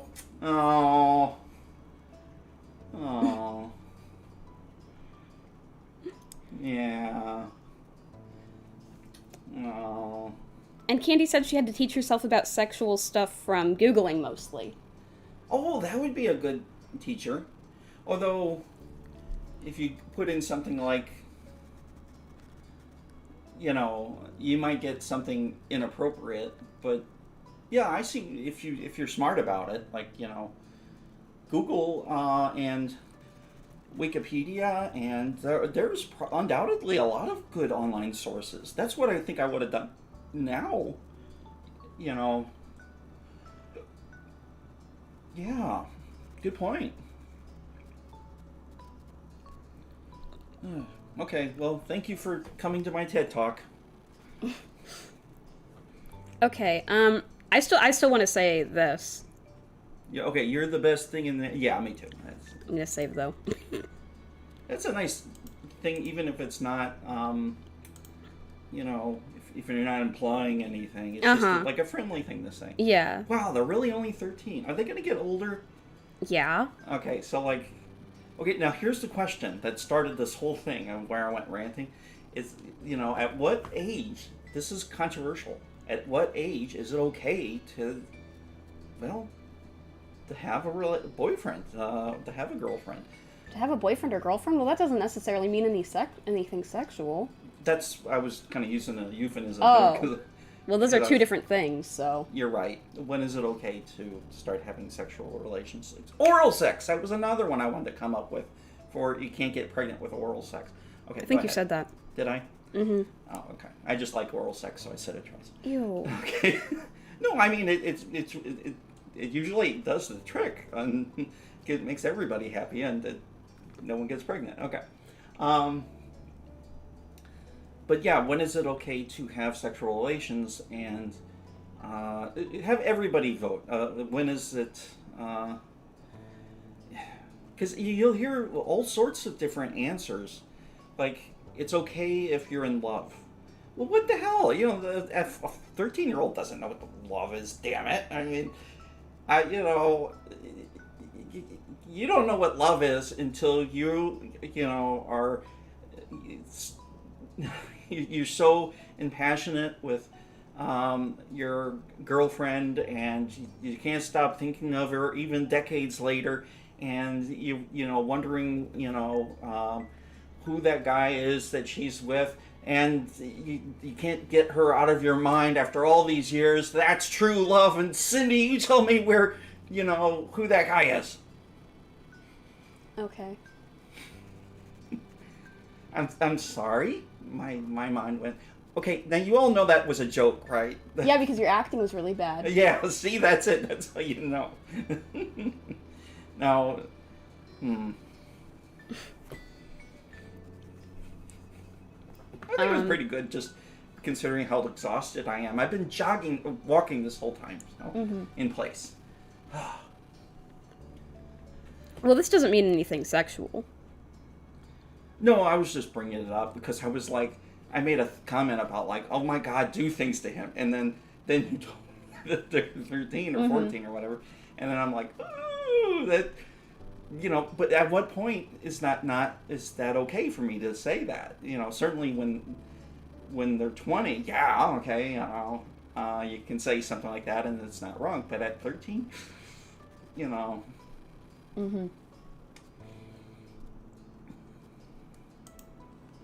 Cove beamed at you. Yay, that made him happy! Aww. It didn't take long for the day to finally draw to a close. The sun was gone and it was dark. You chatted a while longer, but it was definitely winding down. Ooh, I bet they're cold. Yeah, probably. We better get home. I wish days were longer. You chose not to say anything. I wish days were longer. Sure, we'll say that. I wish this day was longer. His feet kicked out. It made him look like a pouty child. Oh well. Cove sighed. It was time to go home. He hopped down from the monkey bars with a thump when his feet hit the ground. You clambered down the monkey bars yourself. You lowered yourself more slowly than Cove and barely made a sound when your feet reached the ground. Cove grabbed his surfboard and threw his towel around his neck. With his water bottle in hand, he was ready. You both began your trek up the road. It was a quiet night and you didn't run into anyone else. In what felt like no time at all, you had reached your street. As you walked, Cove smiled to himself. It was a soft expression and you couldn't help but wonder what put it there. Everything okay? I just remember when we were younger, it used to be such a big deal to come home after dark. Yeah. You could indeed recall. If you got sandy, your parents would have something to say. If you got wet, your parents would have more to say. And if you came home after dark, well, your moms and his dad better have said it was okay beforehand. Mm. You used to need permission for everything. That small comment he made exposed just how much freedom you really had this summer. Cove looked up into the sky, a smile still on his face as the two of you walked side by side reminiscing. When you came to your houses, you turned to each other. Thanks for today, Samantha. Oh, bye. It was nice seeing you. This was definitely an interesting experience. Yep, or thanks for the awesome day. Oh, thanks for the awesome day. I like enthusiasm. Yeah, that's very enthusiastic. Cove waved and you both turned around to your respective houses. This was a pleasant end to the outing, you thought. Okay, that was cute. Yay! That was cute. Okay, I see the appeal to this. Too bad your father made it 3 times as long as it needed to be. And started talking about 13-year-olds having sex. Well, it's an issue. I mean, there are 13-year-olds who do. There's different levels of maturity. And I don't know how many of your listeners are that age. And Anyway, I'm going to go on to the next one. This one's called Growing. Early one afternoon, you found yourself in the living room with your family. It was another one of those summer days where it felt too hot to go outside, but it was too uncomfortable to do anything inside either. The air conditioner was cranked up as far as you could negotiate it, but everyone was still being pretty lazy. You, your moms, and sister were lounging around while the TV blared on in the backdrop, ignored by all of you. You, specifically, were lying spread eagle on the carpet, sitting cross-legged on the floor, perched on the arm of the couch, or draped over the coffee table. Spread eagle. Mm. If it's hot, that's what you'd be. Oh, you know what? We got hardwood floors. What do they have? Do they have carpeting? They've got. It looks like there's carpet right here. Yeah, I spread eagled on the carpet. All right, That's let's where do I that. live. You stared up at the ceiling, your eyes unfocused and mind clear of all thoughts. Elizabeth broke the silence with a loud groan. You glanced over. She was lying on her back over the couch, massaging her calf with one hand. Oh, I feel terrible. I'm dying in this house and my legs hurt. Wait a minute, who's that? That's my sister. Oh, okay. Mom looked up from the magazine she'd barely been flipping through and frowned concerned. Could you have straightened them somehow? Elizabeth flailed briefly, then flopped onto her side with a heavy sigh. I don't know, it just hurts. Oh, sweetheart. Ma got up from her seat at the kitchen table and walked over to your sister. She did a light pat on Elizabeth's shoulder sympathetically. I'm sorry you have to deal with that. Maybe it's growing pains? You could be taller by next fall. Elizabeth scoffed. She didn't look impressed by Ma's assessment. I'd rather be my height forever than deal with this. Mom walked over too, leaning against the back of the couch. Kids, they grow up so fast. Soon Elizabeth will have a home of her own, maybe even with a nice husband and some kids if she feels like it. She sniffled loudly and wiped at her eye, but you could tell that it was just a bit. You tilted your head. Even though you knew Elizabeth liked guys, it was hard to imagine her with a boyfriend or husband. She only seemed invested in hanging out with her group of friends, not chasing after boys. Mom must agree with you because she shook her head. Let's not exaggerate. She's still practically a child. Okay, wait. So, how old's his sister? 15. Okay. And, and I forgot what I was going to say. Oh my god! This is happening more and more to me as I'm getting older. Oh, okay, yeah. How did they make their daughters? I assume they were adopted, but I have no way of knowing that. Okay. Well, I mean, because they don't other say in the game. They don't say. there's other ways that, I mean, they could have gone to a sperm bank that makes it, or they could, there's different ways for homosexual couples to have children. But if you ever do pursue romance, Elizabeth, you can come talk to me about it. Definitely, we're always willing to lend an ear.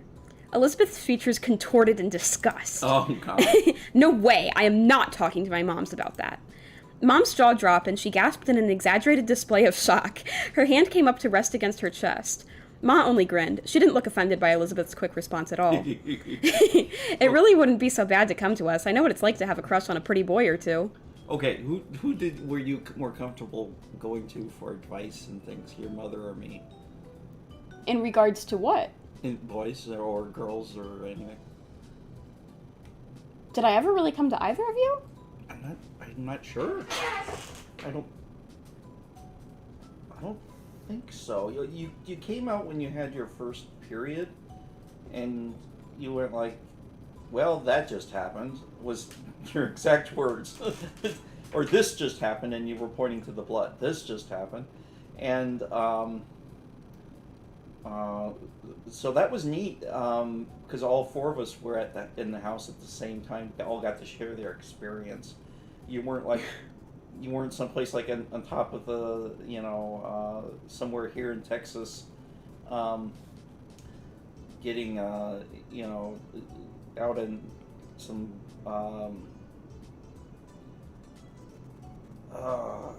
like on a cattle drive or something that's something that would be inconvenient. You were around family.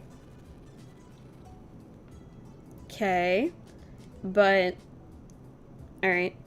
I don't know if I'm tired, I guess, or something. I don't, but I can listen anyway. Bisexual icon and lesbian icon. Mom snorted at her own joke while Ma burst into giggles. They were having a little too much fun at Elizabeth's expense. Elizabeth certainly wasn't feeling the amusement because she rolled her eyes and sat up. Yeah, if someone's in pain, they don't want to hear Yeah. jokes. I mean, pain, not just, being uncomfortable or, no. Uh-huh. I'm going back to my room. I'd rather melt alone, thanks. She strode off towards the staircase, taking the steps 2 at a time. Your mom stared after her, then turned to each other with raised eyebrows. Whoops, looks like we... Uh-oh, there's a loud bang. Okay, Dad Tuber's going to investigate. What did the Let me kitty get cats my do? shotgun out. Okay. Don't shoot the cat unless it's Tigger. Unless it's Tigger. There you go. Let me look. What did you do? Bad cats. Oh, bad cats. Bad fucking cats. And you're just looking at me like that's normal. You should not be. Ah.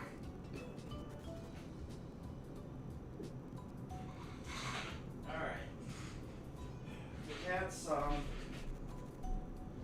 knocked over the big container of pills and stuff and broke the light bulb that goes to the refrigerator, the old one. And so it broke and it's on the floor with little bitty shards of glass everywhere. So. Uh-oh. Now, since you are working, I will take charge of cleaning it up. Okay. Okay. Whoops, looks like we scared her off with all that romance talk. Oh well, we'll get her next time. You watch them with some surprise. Obviously your mom's liked women, but you had no idea that Ma liked guys too. Today was the first time you'd heard her say something like that. Ma, I always thought you only liked ladies. You like guys too? Ma turned to you, happy to bring you into things now that you'd spoken up. She smiled and nodded. That's right, I like both. But I like your mom most out of everyone. She's special. Ma's smile turned all soft in the corners like it usually did when she looked at her. She pinched Mom's cheek slightly. Cute. Mom reached up to cup a hand over Ma's. Even when Ma stopped pulling her cheek, their hands remained clasped together. Thanks, Lonnie. I think most women have charm, but no one can hold a candle to you. Aw, Pamela. Ma beamed, then kissed Mom on the cheek she'd been pinching before. They're so cute! You thought the moment was very sweet. You smiled to yourself at the sight. No matter how often your moms expressed their feelings for each other, it was always nice to witness it. Isn't it? Yeah. Ma looked back to you, letting Mom's hand go with a brief squeeze. She settled down next to you, and Mom followed soon after. You know, I'm also here to listen to you whenever you're ready. That offer isn't just for Elizabeth. She bumped her shoulder with yours, a reassuring smile in place. This is so sweet! You want to hear something really sad? What?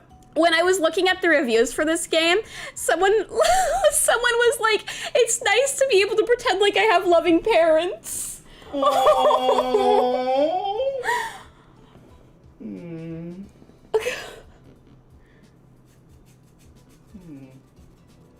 So sad.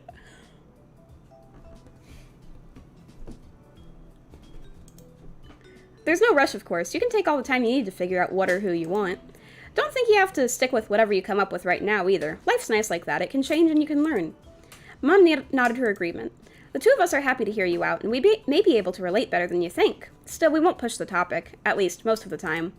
She gave Ma the weakest scathing look possible without being unable to stop grinning. Thanks. You nodded silently. You shrugged. You don't have to worry about it. I'd rather pass on all that. I'm gonna say thanks. Yeah, thanks. I'll think about it. Good. That's all we ask for. Mom let out another exaggerated sniffle. It didn't take a genius to realize it was fake.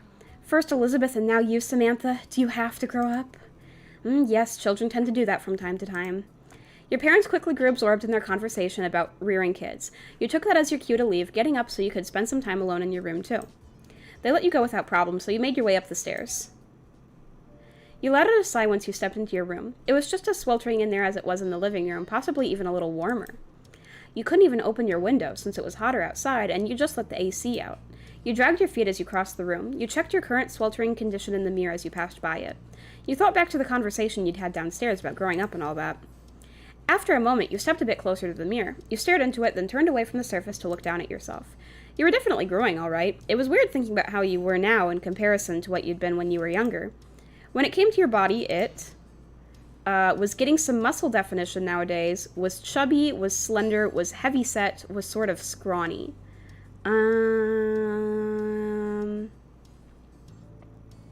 Heavyset means like stocky or stout. Okay.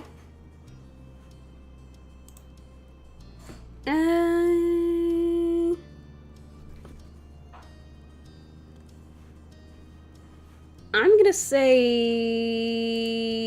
chubby. You shifted to the side, your head still facing forward, and continuing the self-evaluation from this viewpoint. Oh, by the way, I forgot. I need to put my links to the stream in the VTuber Discord server, and I need to refresh my VTuber. So let me do that. And there we go. Okay. Whoa! Oh! What? At birth, you were... Oh, okay, it's a female... Oh, what? Huh? What? It's letting you, like, choose more about, like, what you look like and stuff. And it's letting you, say what your, assigned, gender at birth is. But you're female now. Well, it didn't ask until now, actually. You can play a male character or a female character or a non-binary character. Okay, so you have the option to be intersex too. Okay, so you were flirting with this guy, and you could have been a guy this whole time, or you could have been a girl, or you could have been non-binary. Or you could have been non-binary or intersex. Yeah, so you can play the game as a dude or whatever if you want. You don't have to be a girl. Okay, he's been he's been responding positively to your affections this entire time. So whatever you choose, that'll be fine. He's apparently bi, so. All right. But isn't this cool? You can choose to be intersex in this. You were assigned. Okay. Well, in my mind's eye, I was thinking of it being you. So at birth, you were assigned female, and you remained female. Yes, I mean that's what I'm gonna choose. But don't you think it's so cool that you can choose all this stuff? Yeah.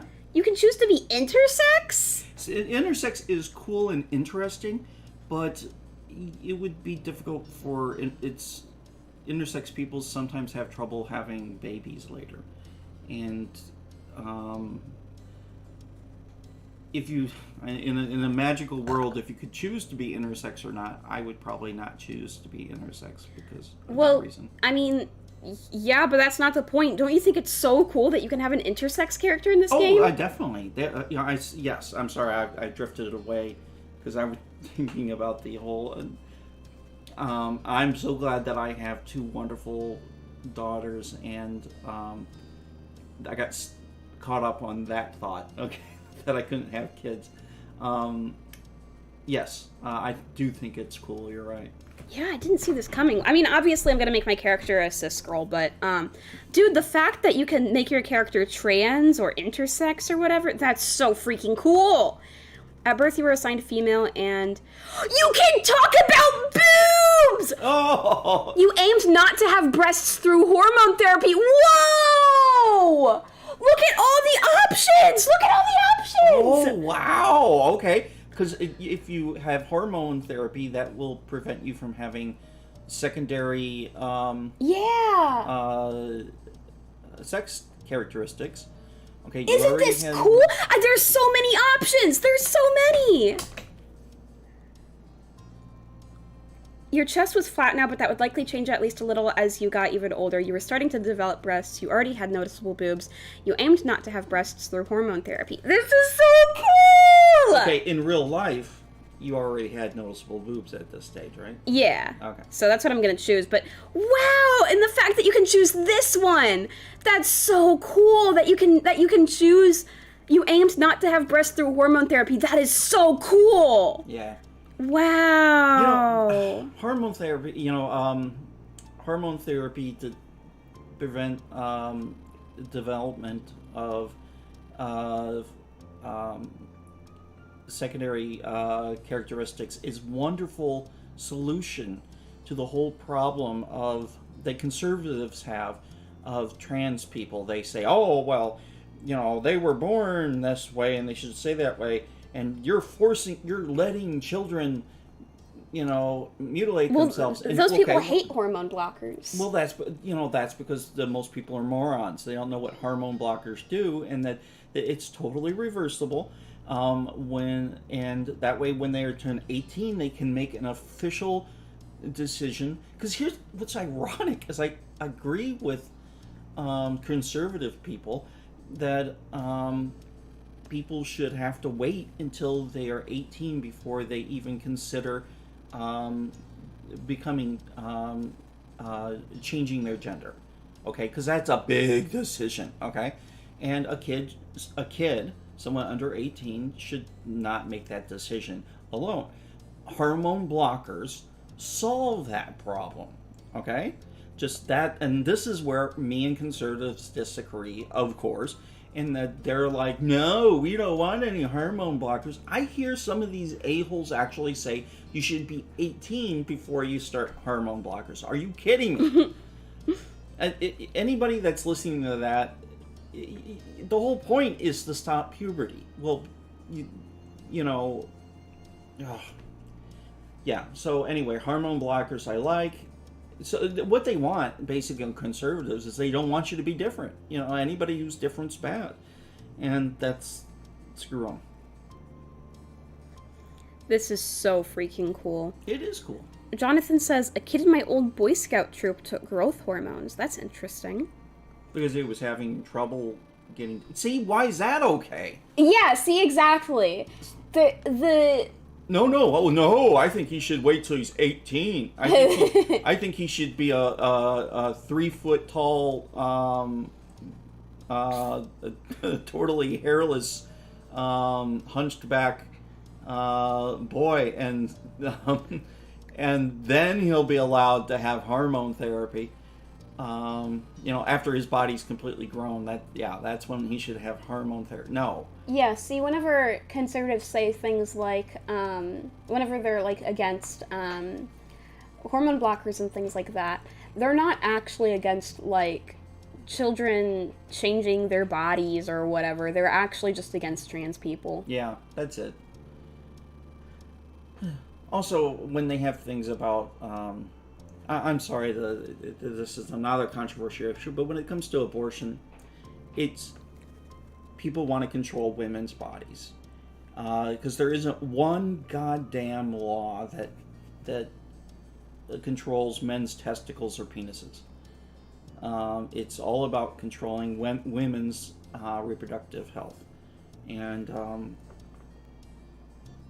if they came out with a law that and you know what, there's a good reason for that. In this country, we actually do not have. Women don't have equal rights to men. There hasn't been an equal rights amendment for women. They tried to put it. They tried to make it, and I think they couldn't get enough states to get behind it. Yeah, shit. This is so cool. The fact that you can have a character who's on puberty blockers. That is so freaking neat. That is. Okay, well, I'm gonna give my character boobs, though. There was no mistaking it, even with your shirt helping to obscure your form, you had boobs now. You took a step backwards, finished with your impromptu inspection. You locked eyes with your reflection, cocking your head to the side. All things considered, you thought you looked fantastic. You didn't look too bad. You had no idea how to feel. You were simply neutral. You were self-conscious. You just wanted to look different than you did. Oh, how did you feel when you... Okay, when did you notice you had boobs? Definitely. Oh, this is boob time. Probably around this age, actually. All right, okay. And I'm gonna say I didn't look too bad.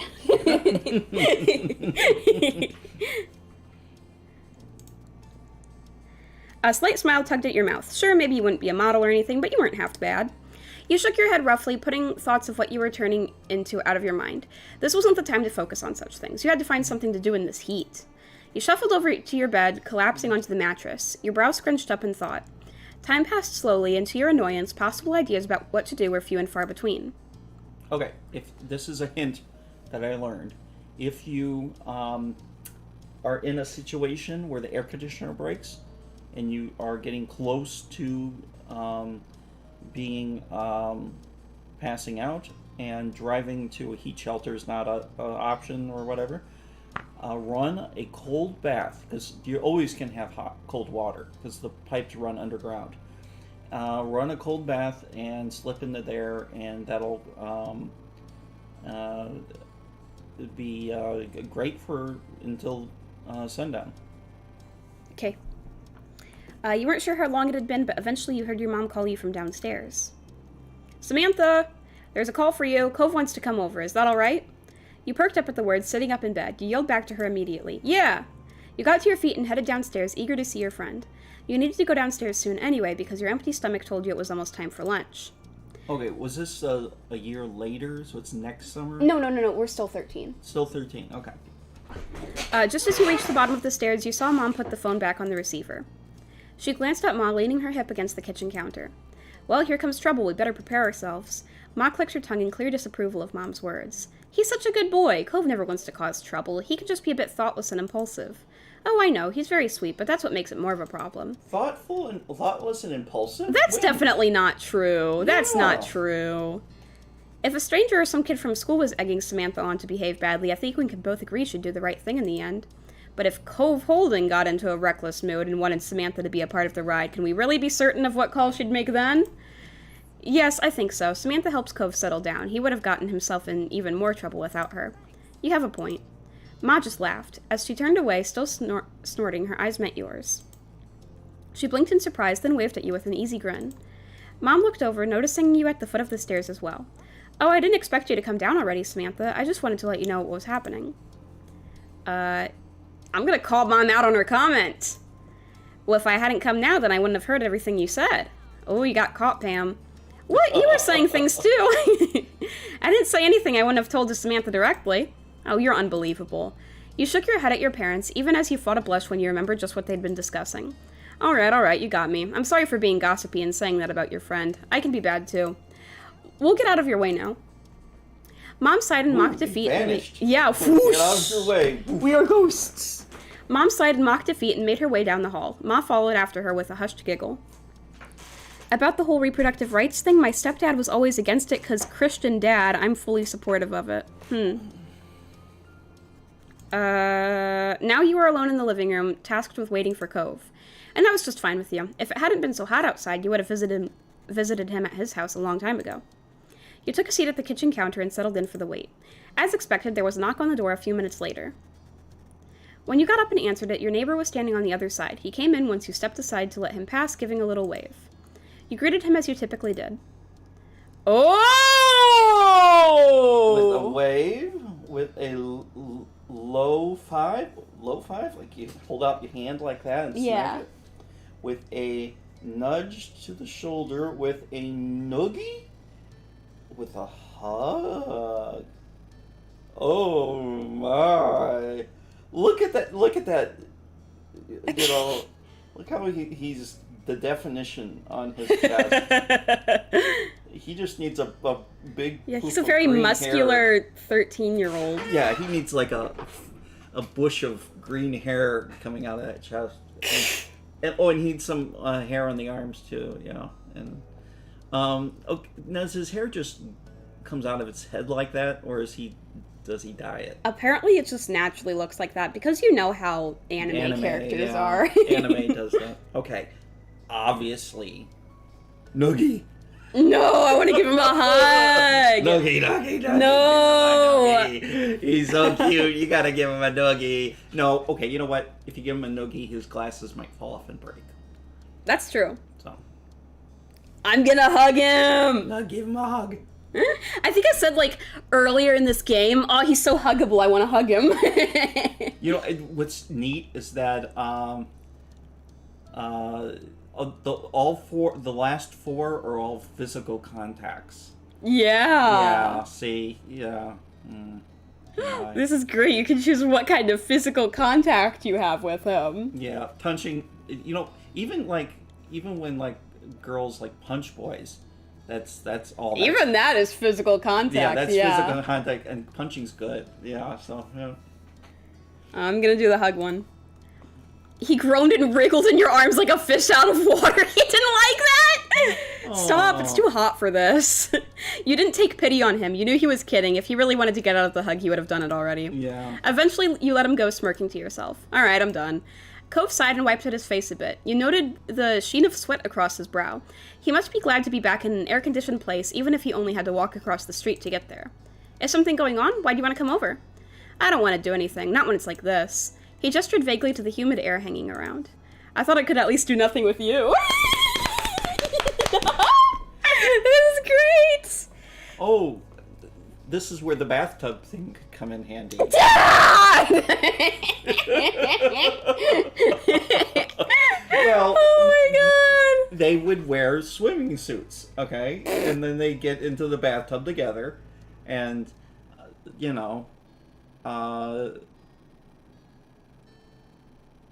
hug. Yeah. There you go. Well, you'd have to, I guess, if two people are in the same bathtub. I mean, otherwise you wouldn't be able to fit.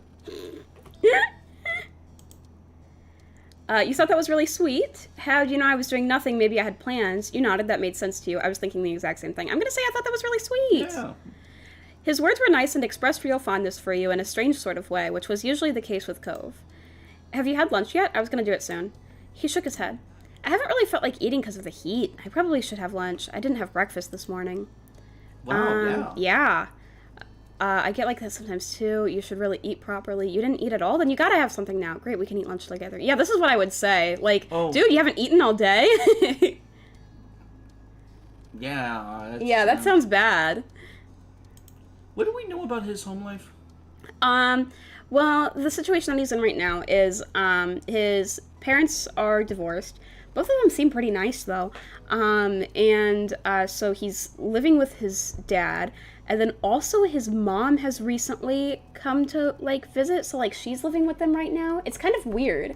I think we're going to learn more about it later, but I'm interested in that and what the relationship with his parents is. What is going on there. Okay. And he's getting enough to eat and... Yeah, I'm not, like, concerned about his health, and I know that his parents are nice and he's not being abused or anything, but, yeah. Okay. Yeah. You urged Cove in the direction of the kitchen. He stumbled after you. Ah, okay. As one, you headed into the kitchen. You crossed your arms as you glanced around, wondering what you should scrounge up for a meal. I don't want to eat anything that's warmed up. Is there something cold or not cooked? Yeah. After a bit of back and forth, the two of you concluded that you should raid the fridge and cabinet in order to make sandwiches. With that settled, you had planned to decide on the outside layers first. There was a wide variety to choose from since everyone in your house had their own favorites. Oh, I get to make my own sandwich? Ooh. There was white bread, wheat bread, sourdough, mixed greens, gluten-free bread, and pita pockets. This is so weird how they let you choose, like, so much. Oh my god. Earlier they let you choose to be vegetarian or vegan. That was neat. Yeah. This is so crazy. It's the best way to lessen your carbon footprint. Yeah. Could you take the grand one for me? Sure. I'm just amazed that they would, like, put this much detail into this game. This much customization. It's so impressive. Hey, what's that scar on his arm? Oh, so earlier in the game, whenever he's a kid, he has a cast. And then later in the game, when he takes the cast off, there's that. He was water skiing. And he hurt his arm and broke it? Mm-hmm. Ouchie. That must be one hell of a break. Mm-hmm. It was the compound fracture, I guess. Yeah. And then he also has a pink friendship bracelet, it looks like. Honestly, it let me, like, customize his outfit, and I was like, oh my god, that bracelet's pink. He should wear the pink bracelet. Okay. Okay. You reached for the mixed grains and made your decision. I want white bread. White bread. Oh. I haven't referenced that in a while. You pulled out the white bread, too, setting both items onto the counter. Then you had to decide what main direction the sandwich would go in. You wanted to make a sweeter style of sandwich. You wanted to make a truly savory style of sandwich. What's the savory mean? Wait, what's sweet? Okay, I know sweet is sugary, or, you sweetener, and then savory. Savory is like, yeah. Okay, let's go with that. Alright. Something savory would make it feel like a real meal. As for the specific ingredients... Ooh, hummus is nice, but, turkey slices. Yeah, I like turkey. Good for the heart. There's ham slices, turkey slices, tofu, hummus, egg salad, lettuce, tomatoes, cucumber, avocado, peppers, pickles, cheddar cheese, pepper jack cheese, and mozzarella. Okay, gotta go with turkey. Okay. And then tomatoes. I'm sorry, I'm taking this over. You're eating this imaginary sandwich, right? Yeah. But no, you can put your input. Okay. Lettuce? We should put lettuce. Red onions. I've been eating I don't like onions. Lately. I don't like onions, so I don't want to do that. Ooh, but you know what? We had a red onion that went rotten, and that's where we got all those fruit flies from. So maybe I'm off of red onions for a day or two. Ugh. That was today that we discovered it. Ugh. I mean, really, people, I can't overemphasize enough how gross that was. What kind of cheese should I go with? So Sam doesn't like onions either. No, I'm not a fan of onions. I love onions, just not when they're full of worms. There was worms in that thing. Worms in the onions? Yeah, well, I think fruit flies come from, larvae. That's so gross. Oh, I was so grossed out. And I don't know what happened, but normally your mother and I can work together on a disaster like that. That's what qualifies as a disaster in this house. And but I'm like, oh, please bring the trash thing over here, and then I'm like, oh, gross, okay, bring me some paper towels and cleaner, and she wouldn't bring me a cleaner, and then she's like, oh, get down, I'll do it myself. And I go like, well, why? And I go, because you're making such a fuss over it. That was so unusual from her. She's usually like, I mean, why take away, your husband wants to clean, let him. I think it's very foolish to take that away from anybody who wants to do the dirty work. Let them. Ooh,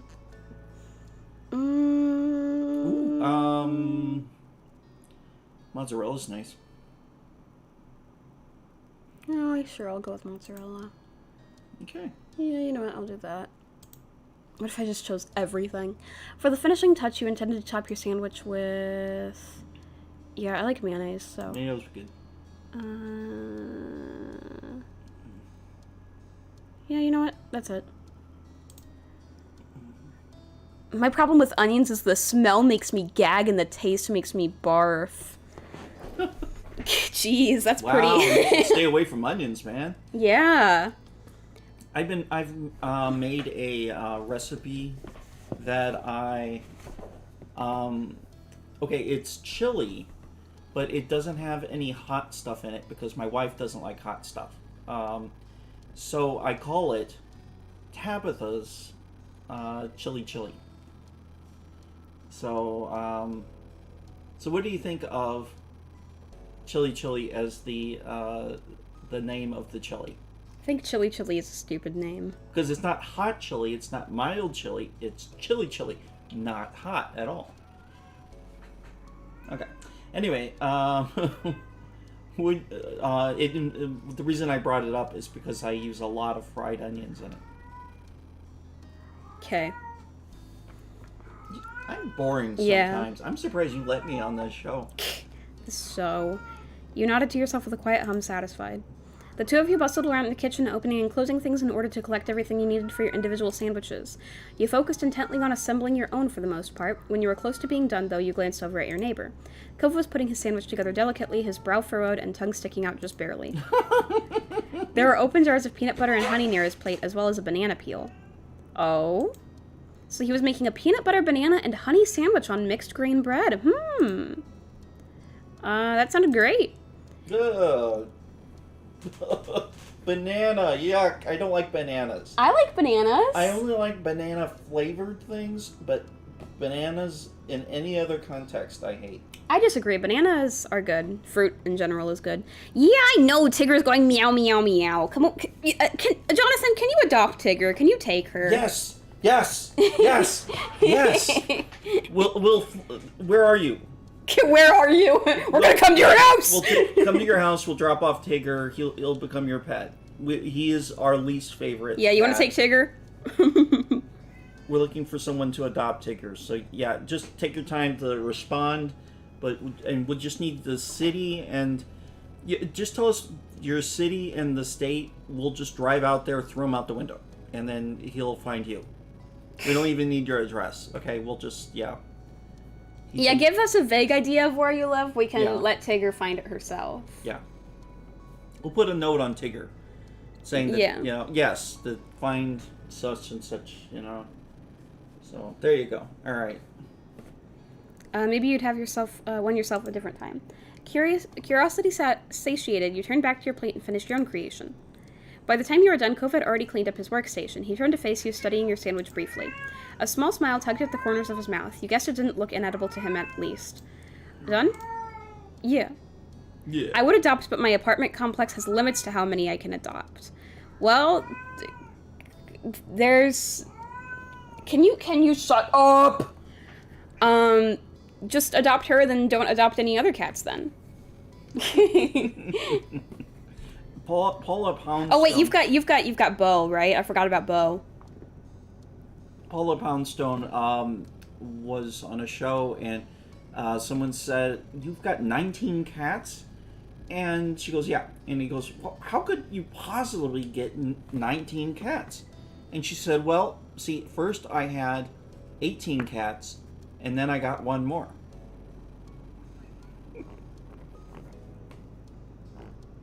Yeah, you've got Bo, so that is Bo is your cat. How about we trade? How about I give you Tigger and you can give us Bo? How about we launch Tigger out of a catapult thing? Yeah, that's a good idea. Cool. He waited as you quickly returned the ingredients and cleaned a few utensils, then the two of you collected your respective plates. You both agreed on heading upstairs to hang out in your room. You and Kove entered your bedroom while balancing your food on the plates. Nothing fell, so it was a successful trip. Kove took a seat on the ground, stretching out on the hardwood floor in an attempt to keep a bit cooler. He immediately took a big bite of his sandwich, chewed, then hummed happily. This sandwich is really good. At least that's something. At this point, you sat down and started on your own sandwich. You nodded, you were enjoying yours too. You shrugged, it was okay. You scrunched up your face, this did not turn out as expected. I guess you nodded, you were enjoying yours too. Obviously, you are a pro at making sandwiches. He leaned back on his hands while chewing and glanced around. His every movement was sluggish. Want to do something? It seemed the plan of not doing anything at all had already worn thin, despite his lack of enthusiasm. Like what? How about...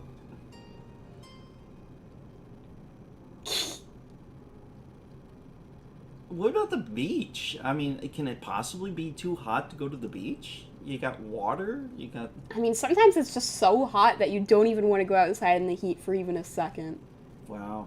And they can't camp out right in front of the air conditioner. That doesn't work. You can't open up the freezer because that'll burn out the motor if you do that. If you try to lay out in front of a... and then I did save the bathtub, but that's not practical for two people. And you know what? If they just sat in the bathtub, then their legs will be touching. Maybe that wouldn't be the end of the world. Let's see. They could make cold drinks. They could have made that to go with their sandwiches. I'm having trouble thinking for them what to do. Help me make this bed. You know what? We should test it. We should test it by just laying on top of the bed and saying, like, I'm curious. Could you, power lift me over your body if you had to? I'm gonna spit everywhere. Like imagine I'm a barbell, and you're gonna let 1, 2, 3. Okay, yeah. I'm just curious if you could do that. It's just look at the definition on that chest. I think you could do it. Oh my god. Jonathan. After all, you're short. Okay. Yeah. You told them ahead of time that you were short. Yeah. And okay. Jonathan has suggested they could do the bathtub thing if they have a large bathtub. I don't know the size of their bathtub. Yeah, they have to have. Yeah. Well, there are lesbians living in this house, so they might have a large bathroom and lots of used batteries. That's something that she probably grew up always having batteries for her toys. So. My god. Jeez. Oh, I was trying to think of a third thing to make it extra funny. What would be a funny thing about something about automotive repair or something. There's probably something in there that someone could come up with. But anyway, yeah, both of the mothers seem like they're both feminine types. Neither one seems to fulfill the cliche of being macho. So. Mm-hmm. He rolled his head back, looking up at the ceiling. What about tic-tac-toe? Yeah, that's boring. Yeah, that's Jesus very Christ. boring. I just thought of Twister. Yeah. You laughed at the suggestion but went along with it? Yeah, neither of you had much energy for something more taxing. You grudgingly humored it. You thought it was a nice idea. Sure, why not? There's no way to... Yeah, there's no way to say no. There's no way to say no. Boo. Well, I mean, I guess if we can't come up with anything else. Dude, what?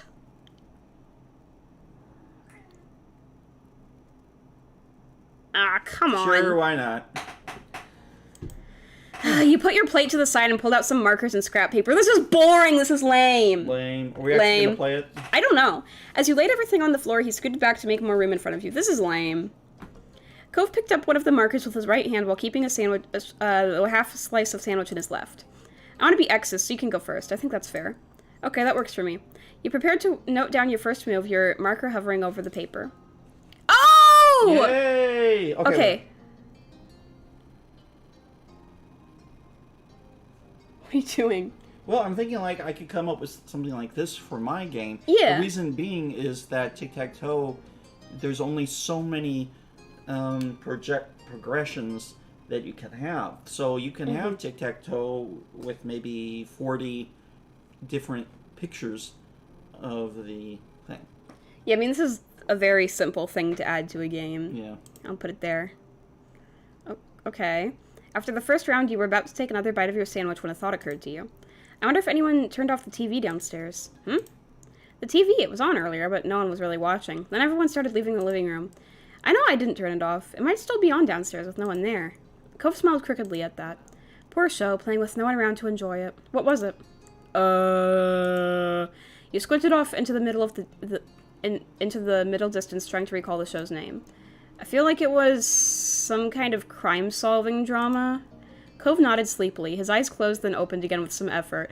We're both just gonna fall asleep on this floor. Yeah, take a nap together. That is cute. Okay, and doesn't hurt anything, right? Yeah. So just take a little nap together. That's what a bed is for. And you're not going to get under the covers because it's way too hot for you. So, yeah. Can you give any specifics? Maybe I can guess it.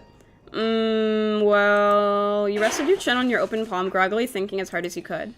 I remember there was a woman with long blonde hair, I think. She was the one solving crimes, like, as a detective or something. Amelia Watson? There were scenes in a police station because someone got arrested. This conversation is so stupid! This is such a stupid conversation. Are they in the Sahara Desert? Are they losing brain cells? This is so stupid. They're obviously in a developed nation, so their air conditioning's that built for... I think wherever they are, it's just a really, really, really hot place. But then the air conditioning would have been built for being I guess super hot. They're actually losing brain cells, though. By the way, there was a news thing that popped up recently about apparently Brazil. They had a terrible drought, and then they had a terrible frost later. These are caused by global warming, and so coffee right now is normal priced, but like in a few months, it's really going to skyrocket the price of coffee. Sounds like the time back in 2011 when the local temp got to 120 degrees or so. That's a lot. Wow. God damn. 120, man. You lapsed into silence, the both of you thoughtful. Then Cove chuckled. It wasn't that funny, but you joined in on the laughter anyway. I don't know what that is. Me neither, and I just saw it. This conversation's stupid! You gotta block him. There. Oh. Another round came and went, and Cove grumbled as he readjusted himself. His features were twisted in a grimace. I feel so sticky. I'm gonna be stuck to this floor forever now. Ooh. Sticky. I'll have to charge you rent then. You can be my new roomie if you want. Ooh. Looks like we'll both be stuck here forever then. I'm sticky too. No way, I'll peel you off if I have to. You just smiled at his whining. All of these seem kind of flirty. Okay, yeah, I think they need to get stuck to the floor together. Is there... I want to choose this one. Even when we're gray and old, we'll still be right here. Yeah, we have to accept our fate. You giggled under your breath at such a bizarre scenario. Cove cracked a smile as well. Then you returned to the game. You're X, right? No, I'm O. Okay, if you put it here in the upper left corner, then you definitely win. Okay. Cove spoke up once more, catching your attention. He was peering down at the piece of paper between you, his expression thoughtful. You know, tic-tac-toe is such a weird name for a game. What does it even mean? Maybe they named it that because people played it with ticks and tacks? I've always wondered about that. I'll have to look it up later. It's a really old game. No one's sure where the name came from. I don't know. Maybe I'll do that too. That said, the two of you turned your attention back to the game. Okay, I can win. Nice.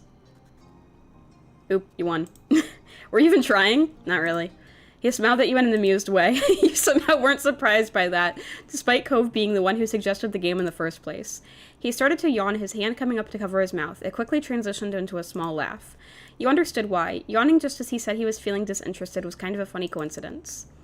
You laughed along with Cove. Well, you should have taken the challenge more seriously. You're the one who wanted to play in the first place. I'm still the winner and you're the loser. You shook your head at him. You left along with Cove. Yeah.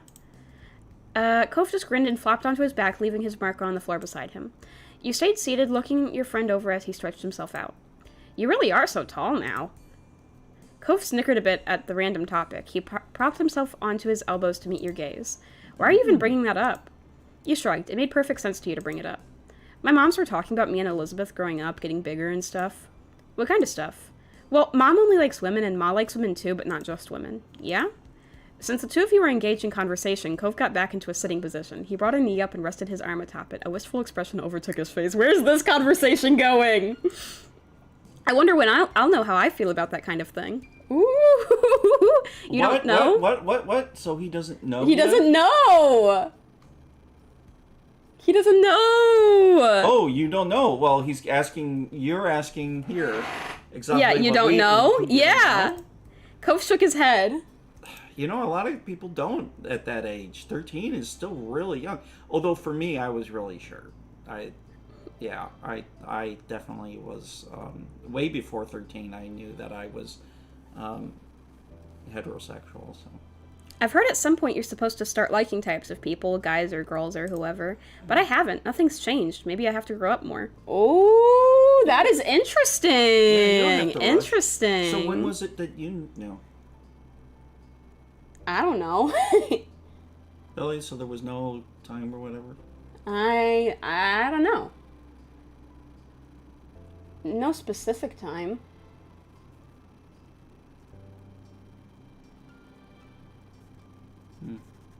My Wonder Woman gave me special feelings, so I think that's I should look that up, because she beat up Nazis, and the people would shoot at her, and the bullets would bounce off her wrists. That was hot.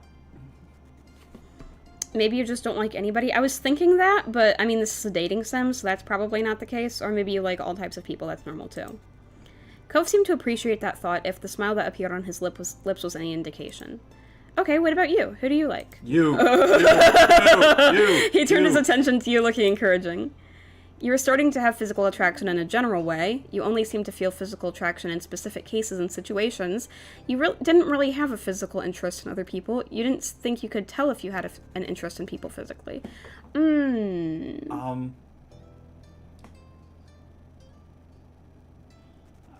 Okay, if this is supposed to be really you, and how Is you this typically... me? Is this me at the age of 13?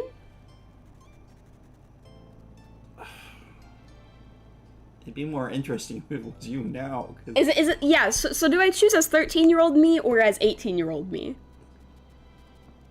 Okay, at 18-year-old you, it's number 2. Yeah, I'm gonna say number 2. And then 13-year-old you would be boring. It would be... you don't really have a physical interest in other people, or you don't... I think it'd be number 4.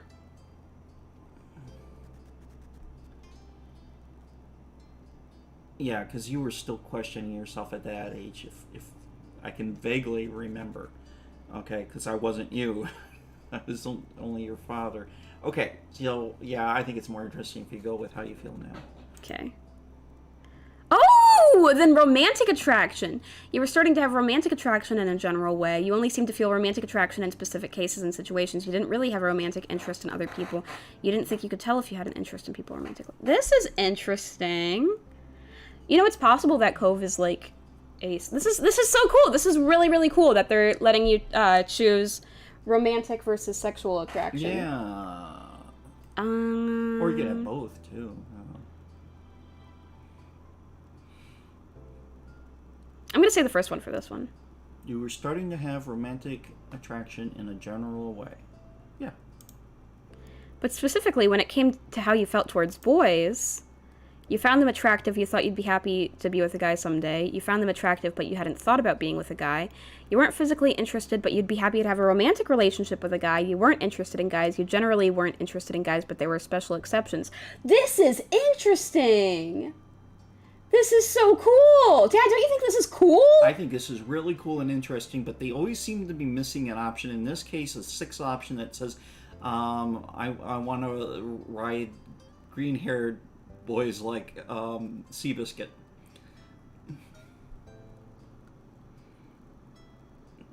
You know what? This one is closest to the truth, I would say. You generally weren't interested in guys, but there were special exceptions? Really? I mean, that's...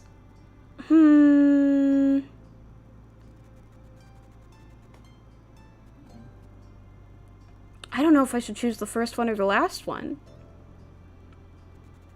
Because I am demisexual, so... Yeah.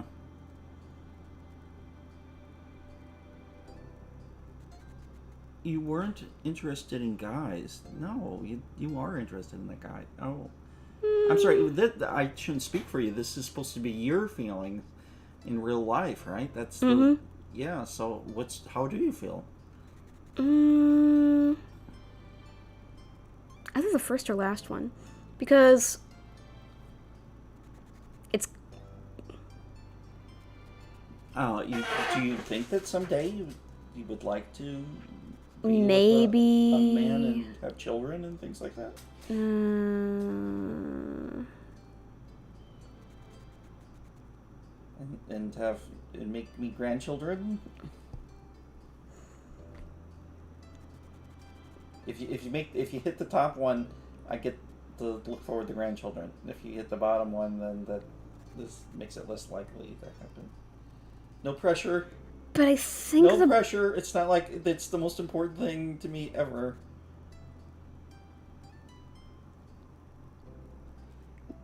Because it's pretty rare that I'm into anyone. It's pretty rare. I'm not into people very often. If that's the truth, then click on it.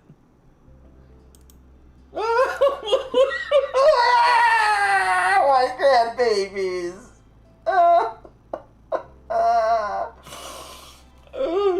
You're actually crying? Just a teeny tiny bit of real emotion behind that. But for the most part, I'm doing it for humor. But a part of me is really into having a grandbaby. A baby was brought, a teeny tiny newborn baby was brought into work a couple nights ago, and I just was like, oh, baby, and I just, oh, and I talked to the baby. Well, hi, what's your name? You've got pretty eyes. Yes, you do. Oh, those fingers, they taste good, don't they? Your fingers, you're chewing on your fingers. And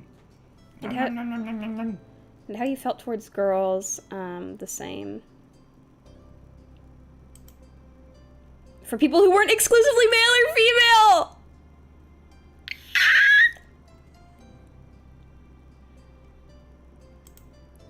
Wow. Wow! Isn't it so impressive the amount of detail put into that? Yeah. So much detail! Mm-hmm. Whoa! That was that's a lot of, wow. That's very detailed. Because it wasn't just like, saying that you were like straight or gay or bi or whatever. Like, it was like, that's very like in detail. They like let you like specify between like romantic and sexual attraction, and they let you specify like about like whether or not you're into non-binary people and stuff. Whoa, that is so cool. That is so cool. That was cool. And You returned your attention to Cove. He was waiting patiently for your response. That is so neat. I like to imagine that he was waiting this entire time that we were talking to each other. Oh my freaking god, that is so cool! So cool! Oh, I can choose not to talk about it. You explained how you felt to Cove. I'm gonna do that. I'm doing it. He nodded understandingly at your attempt to describe how you felt. Attempt is probably correct. Then he scratched the back of his head sheepish. I'm not really sure how we ended up talking about all that when we started out just playing tic-tac-toe. But it was good, I think. I think so too. Cove chuckled a little bashfully. He glanced around, clearly scrambling for something else to say. So, have you gotten to go to the beach recently? Yeah, actually, I'm really glad you brought it up. The conversation took a lighter turn after that, and it felt like you got closer that afternoon. Ooh. Finally, the blazing sun began to set. To your relief, the air cooled down a bit as a result. You pulled yourself off the floor, as did Cove, with some minor complaint. You both stretched your arms, groaning, and yawned into your hands. You glanced out your window briefly, taking in the soft reds, pinks, and purples of the late afternoon sky. Somehow you had made it through the scorching hot day in one piece. Cove turned toward you, motioning towards your window with his chin. Want to go outside? It might be better out there than it is here now. Sounds good. I could really use some fresh air. The two of you took your time heading downstairs. You stopped briefly to grab a drink of water, then continued on your way. You stepped outside, one after the other, your destination being the familiar hills behind your house. This time of day, it was quiet outside. The flowers... Wow, look at Yeah, I know! The quiet hills behind your house? Where in the hell is this? Yeah, this is a really nice place. You know... Are you effing me? And then there's a beach nearby? Yeah, this is a nice place. No city? What is this just like the the dawn of humanity. The dawn of humanity. It's something like that. You get air conditioning. So what is this whole? What is this in someone's head? Well, I guess it is. Head. You know? Yeah, I mean, this is a fictional story, so it can look however the creators want it to. But it's almost like somebody, you know, it was like you're in the Matrix, I am, you know, because, well, yeah, where do you think the power plant is? And, you know, why are you the only place that's getting electricity? And, yeah, WandaVision. This is like WandaVision. This time of day it was quiet outside. The flowers blew gently in the wind, petals trembling but stubbornly hanging in there. You felt the breeze cool your heated skin and you relaxed your shoulders. Cove closed his eyes, releasing a deep breath. I really love it out here. Your opinion sure has changed since you were first on this hill. Oh, I should say that. Whenever we first met and he was a little kid, we met on this hill, and he was crying, and he was like, I hate it here, I don't want to be here. My my dad made me come here because my parents divorced and stuff. Oh. Yeah. Hey, of your friends, how many of them have quote unquote, have broken homes? Well, I mean, Delaney's parents are divorced. Okay. And then Kai has her situation. Yeah, that's crazy though. Kai's parents are not nice.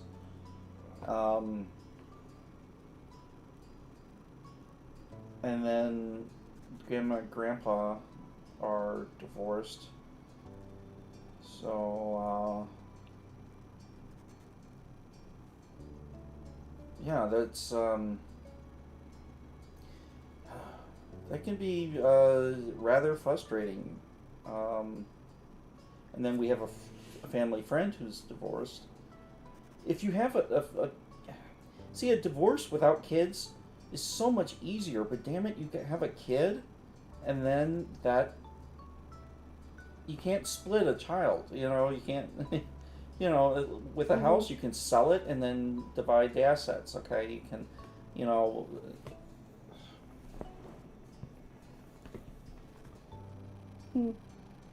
it's rough. I feel real. I have true empathy and feelings for kids who have to go through a divorce.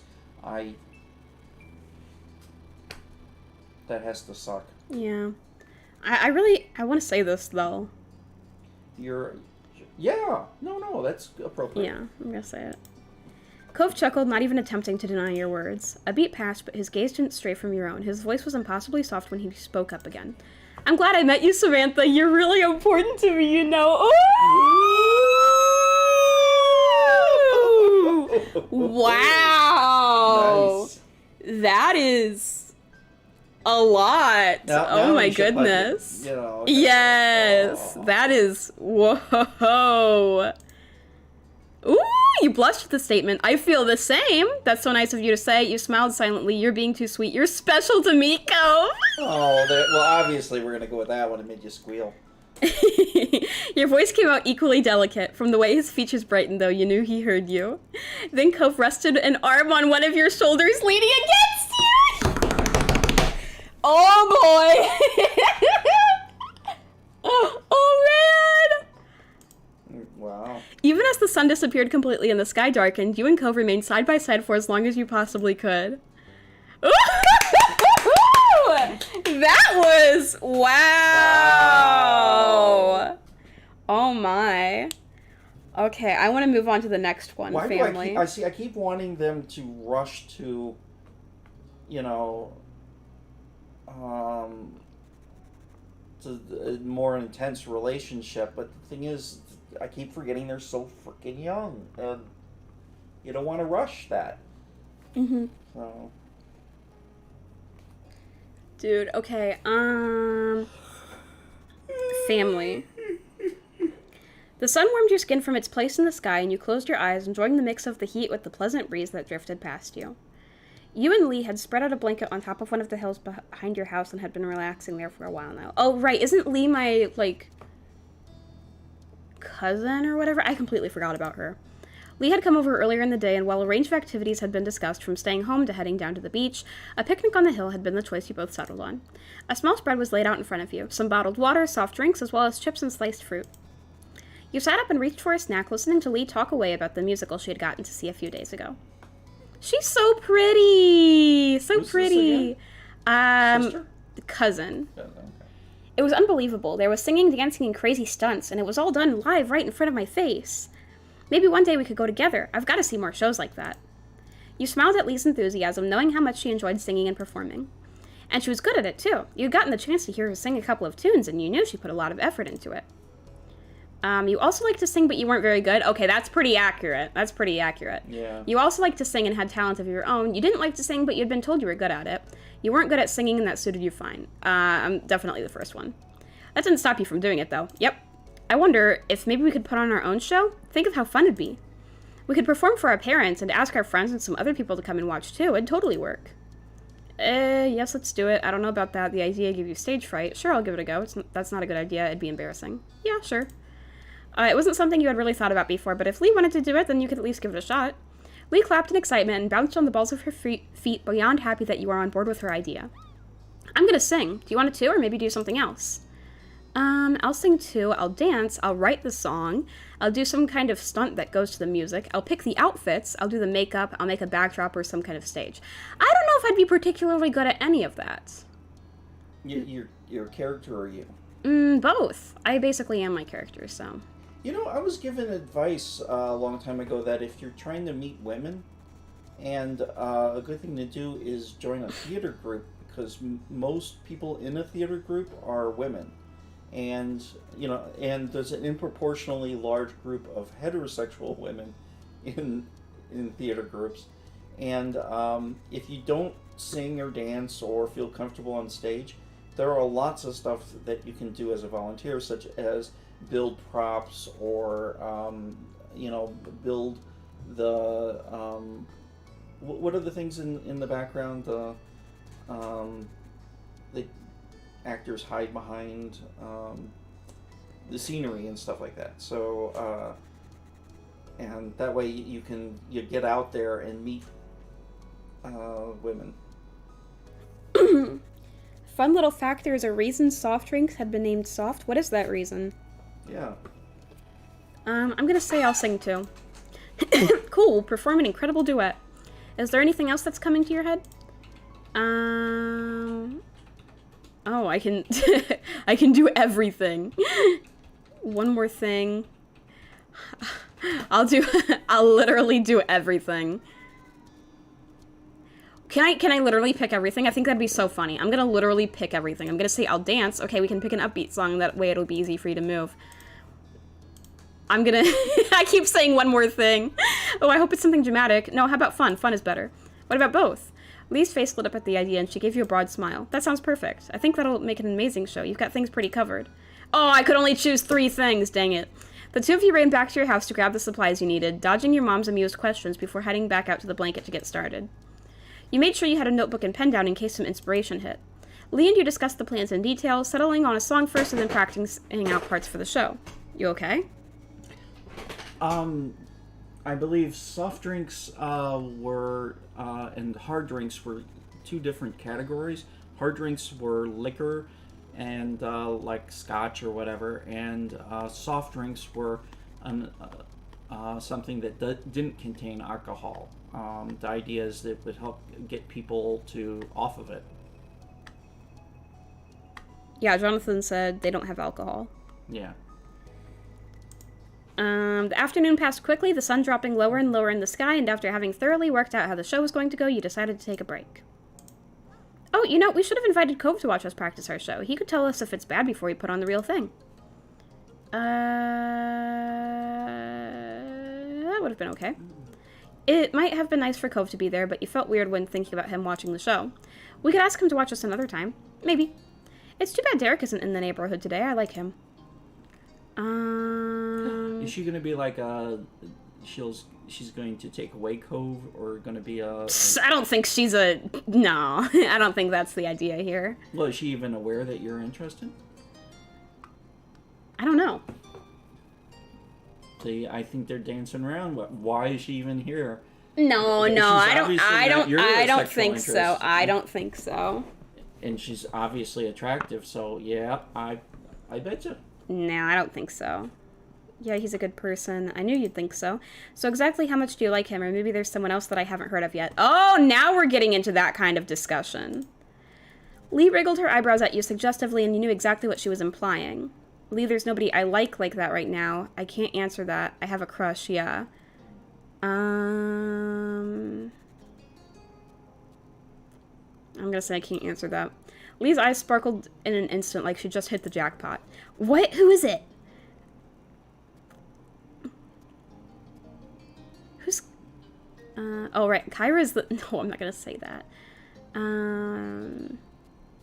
I can say that I have a crush on Derek? What? There's no way he's a love interest.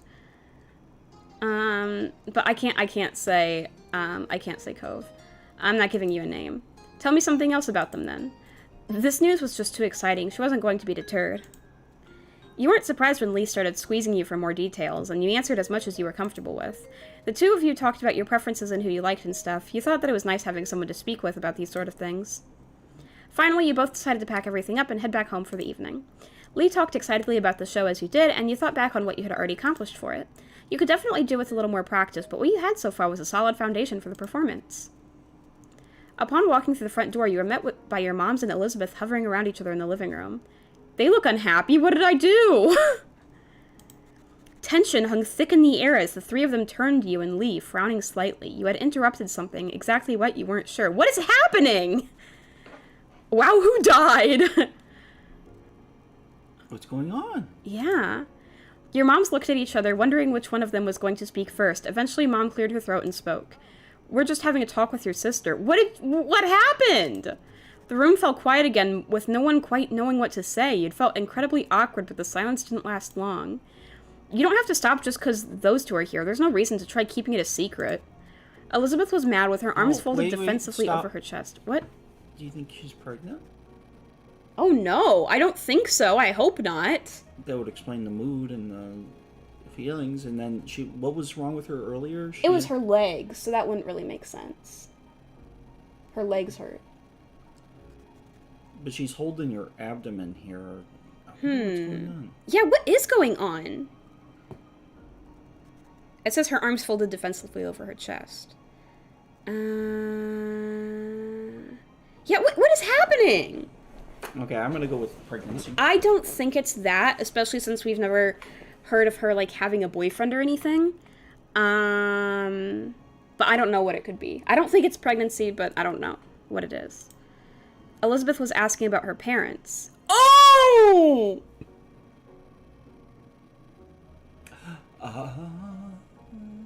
That didn't occur to me. Okay.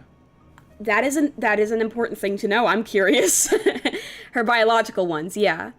The world spun around you at the news. You couldn't understand. Why was this happening now? Well, I would be curious. Well, yeah, hasn't this come up before? You know. When you glanced at Lee, she shuffled her feet uncomfortably as though she didn't know if she should be there or not anymore. You didn't know either. Your moms had always been open and honest about the fact that neither of them had given birth to you or your sister, but the details hadn't been fully explained before. It made sense that Elizabeth didn't know a lot about her biological parents and wanted to know more. You just hadn't ever thought you'd accidentally stumble into it. Elizabeth looked at your parents expectantly. She wasn't going to let the unintentional interruption derail things. And so Elizabeth and I have different biological parents, I think. I'm curious. I want to know. We don't want to keep that information from either of you. It's your right to know your past, but we did want to wait until you asked us to hear yourselves. But, geez, is it, like, really serious? Like, Geez, what's happening now? So, your mom shared a nervous glance, and Ma took in a quick breath before speaking again. I adopted you from the Philippines when you were just a baby. Elizabeth dropped her arms, her eyebrows shooting upwards in surprise. Wait, I wasn't born here? No, you weren't.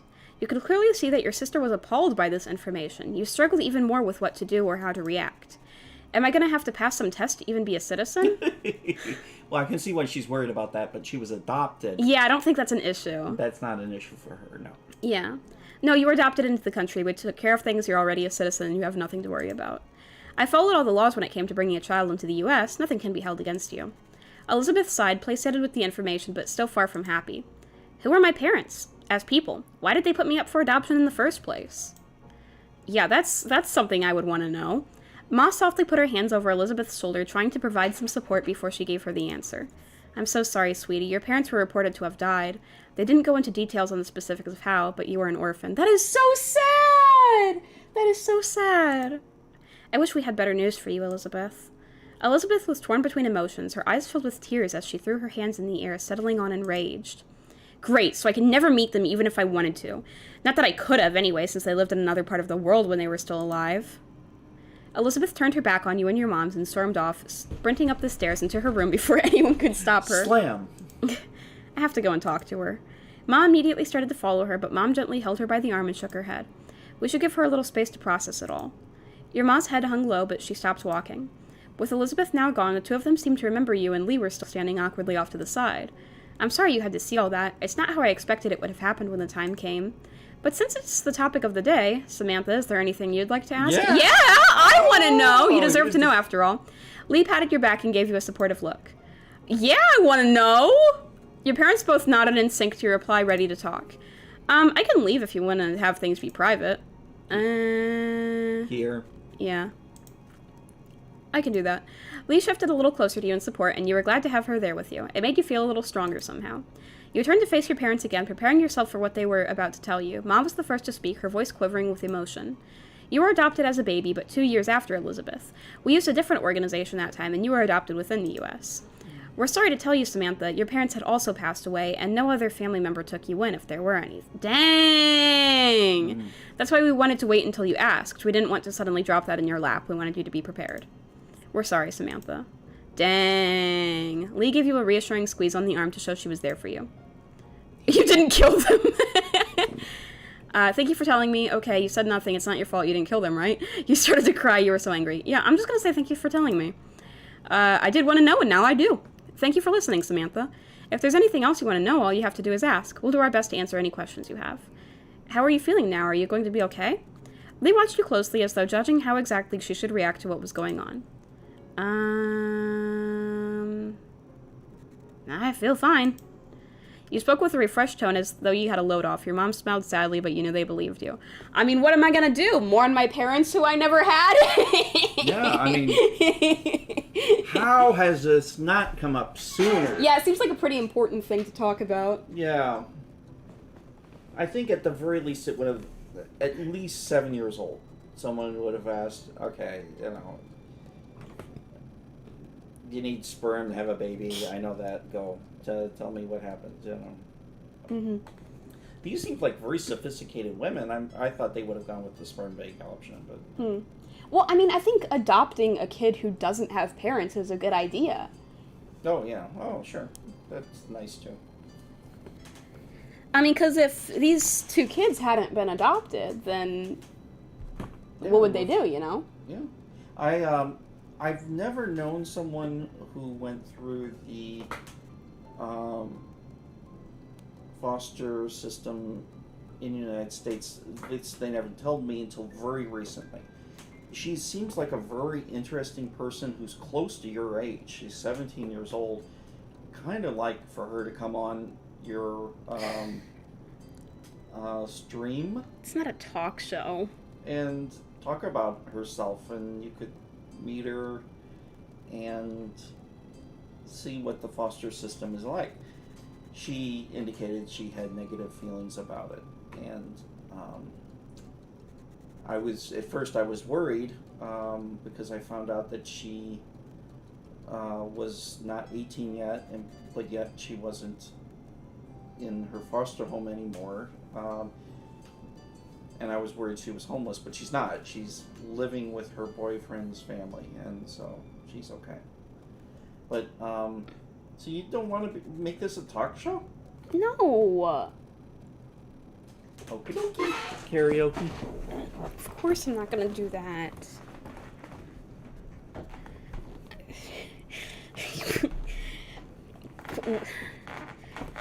You know, I'd love to talk to a VTuber cat girl about my experience in foster care. Yeah, Jeez. I thought that was it. No, I would not.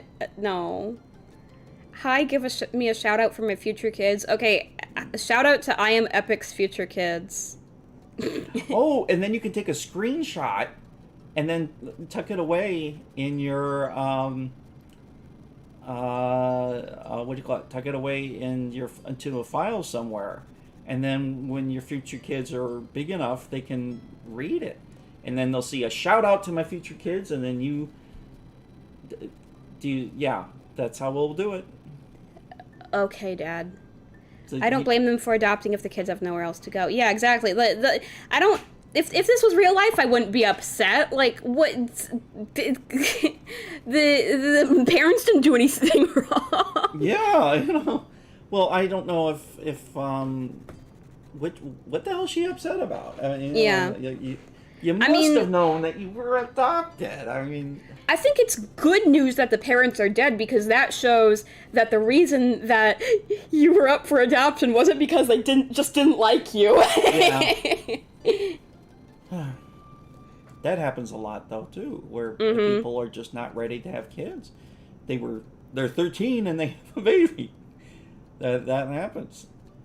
By the way, I think the world record is 7 years old having a baby.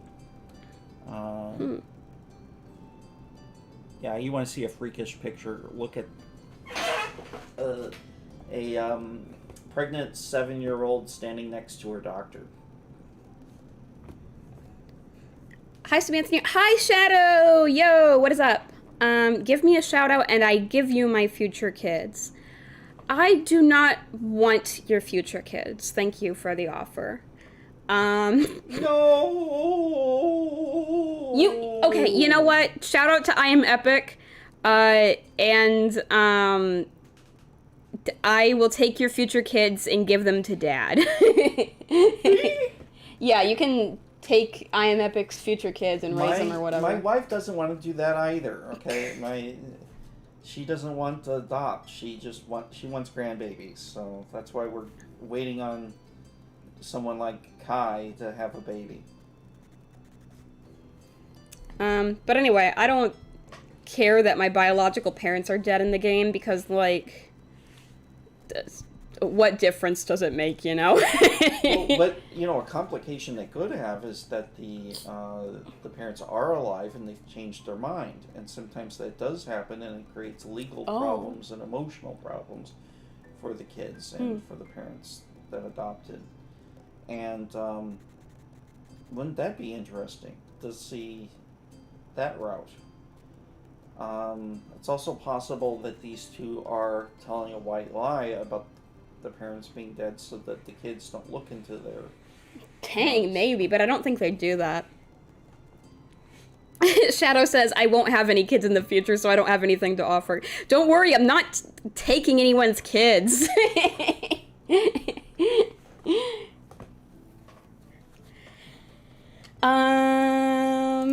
No one seemed to have any words after that. You went up to your room, you needed to stay here with your moms, you wanted to get out of the house, you wanted to see Elizabeth.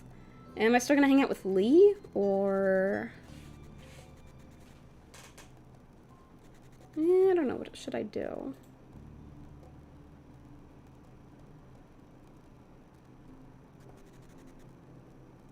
I kind of want to see how Elizabeth is feeling about all this.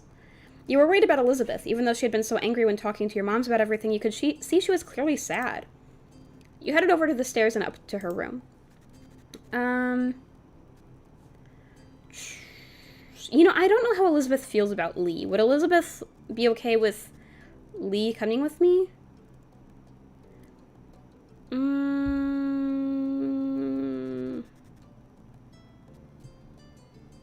Yeah, it might make Elizabeth more comfortable it was just me, so you left Lee in the living room. It would be best to speak to Elizabeth alone. There was more chance of her opening up to you that way. Yep. Waiting in front of your sister's door, you raised a hand to knock on it. There was no answer for a good minute or two, and when you jiggled the handle, you found it was locked. Raising your hand again, you knocked louder this time, thinking she must have her headphones on and so couldn't hear you. When she didn't answer the door a second time, it was clear to you that she either still couldn't hear or she was just straight up ignoring you. Yeah, probably ignoring me. It hurt to be shut out, especially right now. I'm gonna say you wanted to get out of the house. Lee and I can go do something somewhere else. I'm gonna go out just for a little while. I'll be back before it's really late. Your mom's nodded in understanding, trusting you to make the best call for yourself. Without knowing where you really wanted to go, you began to walk down the street quietly, dragging your feet. You turned and kept walking, unsure of what else to do. Everyone else had been so upset, and you didn't have the first idea on how you could help. Am I just leaving Lee? Am I just abandoning Lee? Eventually, you found yourself at the beach, your feet sinking into the soft sand while you looked out over the ocean. Okay, I guess Lee isn't with me. You took off your shoes and paced the sand over to the water's edge, letting the cool ocean swirl around your bare feet. It was comforting being there, with the ocean breeze rustling your brown hair and the smell of salty water filling your nostrils. Eventually, you took a seat on the ground, watching the sun as it dipped down further and further towards the horizon before it disappeared completely. What if a pig eats bacon? Well, then that's cannibalism. It probably also would be very bad for the pig, I would assume. Oh, actually, it is. If a species eats itself, another species, it can cause a variety of diseases. God, what was it? Swine. There was something. Oh God, what was it? Horse mouth disease, I think, was caused by that. Oh, I'd have to look it up. But among humans, there's a disease that can wipe out a cannibalistic society. That's why most humans don't engage in cannibalism and find it abhorrent. It's a process of evolution. So. The sky shifted from blue and pink to orange and then the deep blue of night. A sudden shout drew your attention away from the sea. Someone was calling your name. I'm sure that Cove is going to show up any second. I bet it's Cove. Your head snapped to the source of the yells. It's Cove. At the edge of the beach where grass met the sand was a silhouette in the darkness, but the person was still unmistakable to you. It was Cove. I knew it. I knew Cove was going to be here. I knew Cove was going to show up. What was he doing here at this convenient time in the plot that he was expected to be here? His eyes settled on you ahead. Realizing you were in fact there, he rushed down the shore to where you sat. I knew he was going to show up. You could tell he was out of breath when he approached. You rose to meet him. Cove, did something happen? No, not to me anyway. I wanted to know what happened to you. I went to your house to say hi, but your parents said you were gone, that you needed to get away. I mean, I had to think something was going on after something like that, so I came to find you. Oh, he's so sweet. Have a great day, bye. Oh, okay. I hope you have a great day too, Epic. Thank you for hanging out with us for a bit. There's a lot going on right now. It's nothing. You didn't speak to him. Thank you for coming. I'm glad you're here. My parents are dead. Okay. I should clarify my biological parents, but, yeah, I'm just gonna come out and say it. I'm not gonna, go and tiptoe around the truth, but I should clarify my biological parents, because if I say that, it sounds like my moms are dead. Cove rose at your outburst, except for his mouth, which fell open. My biological ones, before my mom's adopted me. Without having to say anything else, Cove reached out and pulled you into a tight embrace, his familiar warmth enveloping you. He hugged me! Aww. Cute! I'm sorry, Samantha. His words were whispered comfortingly into your shoulder. You don't have to do this. I'm okay. You started to cry. You took a step back from him. I'm gonna say I'm okay. I'm glad you are. Still, he didn't let go. Oh, so cute! So cute! Can you explain everything to me? You nodded softly before taking in a heavy breath and launching into the story. Cove sat quietly and listened attentively, nodding every now and then or taking in a sharp inhale. It took a long time for you to relay the details. Dozens of stars were pinpointed in the sky as the night wore on. Silence settled between you as Cove sat quietly for a moment, contemplating everything you had said. When he finally spoke, his voice was quiet, drifting through the night towards you. Samantha, I'm really sorry about what happened to your parents. So sorry. He stopped suddenly and took in a deep, shaky breath, and you got the impression he was struggling with what was right to say. I'm sad I'll never get to know them. I feel bad that I don't feel worse about it. I'm just so mad. You shrugged your shoulders, not knowing how to feel. I'm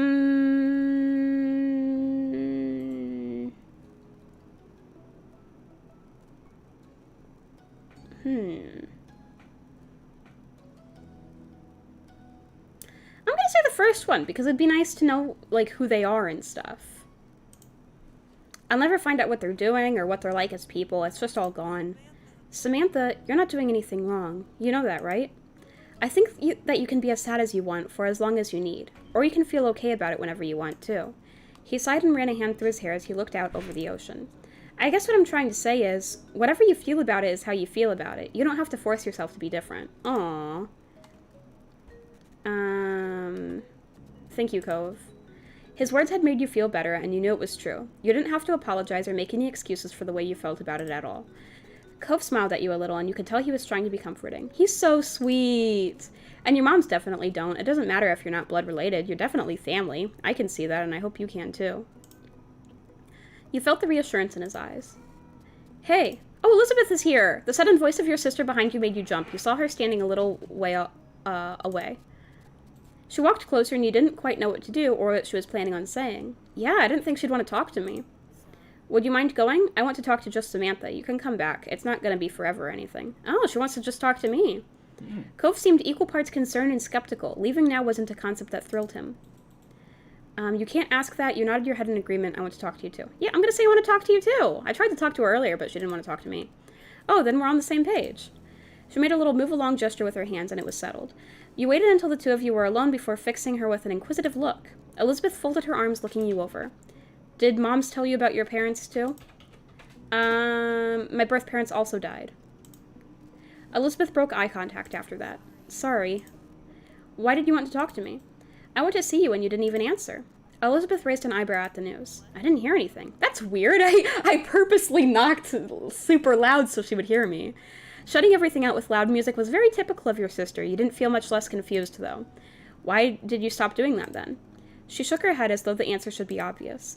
I was worried about you. I was the one who brought it up, but I made you deal with whatever was left when I was gone. Okay. Makes sense that she'd feel a bit guilty about that. She sighed, glancing upwards for a moment before settling on you once more. I wanted to ask you what happened without everyone breathing down our necks. That was pretty bad of you to just bail. I'm amazed you noticed that was unkind. Thank you for thinking of me. I'm not mad at you. You were quietly surprised by her admission. I'm gonna say thank you for thinking of me. She stuck her nose up a little at that, but her smile was soft. She's a bit, like, cranky sometimes, but she's a nice person.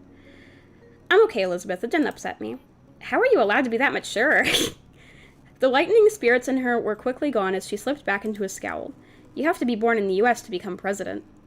You were planning on becoming president? What? She said you have to be born in the U.S. to become president. Oh. I didn't think she was planning on becoming president. Yeah. I mean, if she was, then this would be very bad news, but... Yeah. Actually, wouldn't that... They should have said something earlier. That actually would have been great. That would have been great. If that had been a plot point, and then she had found out that she wasn't born in the U.S., that would have actually made this a lot more interesting. Yeah. Totally. I mean, that would have been really great. Maybe she did want to be president. I don't know. She has been shown to like leadership, so I don't know. Maybe she is going to say something like that. What? You had never heard of that dream of hers before. She noticed your bafflement and continued. I get I was never going to be president, but it just feels weird having stuff taken away, not even getting a chance at it. Yeah. I guess, yeah. Mm-hmm. I don't like having to know that when I was born, I was going to have a completely different life. So different I can't even think about what it'd look like in my head. Yeah, that's a good point.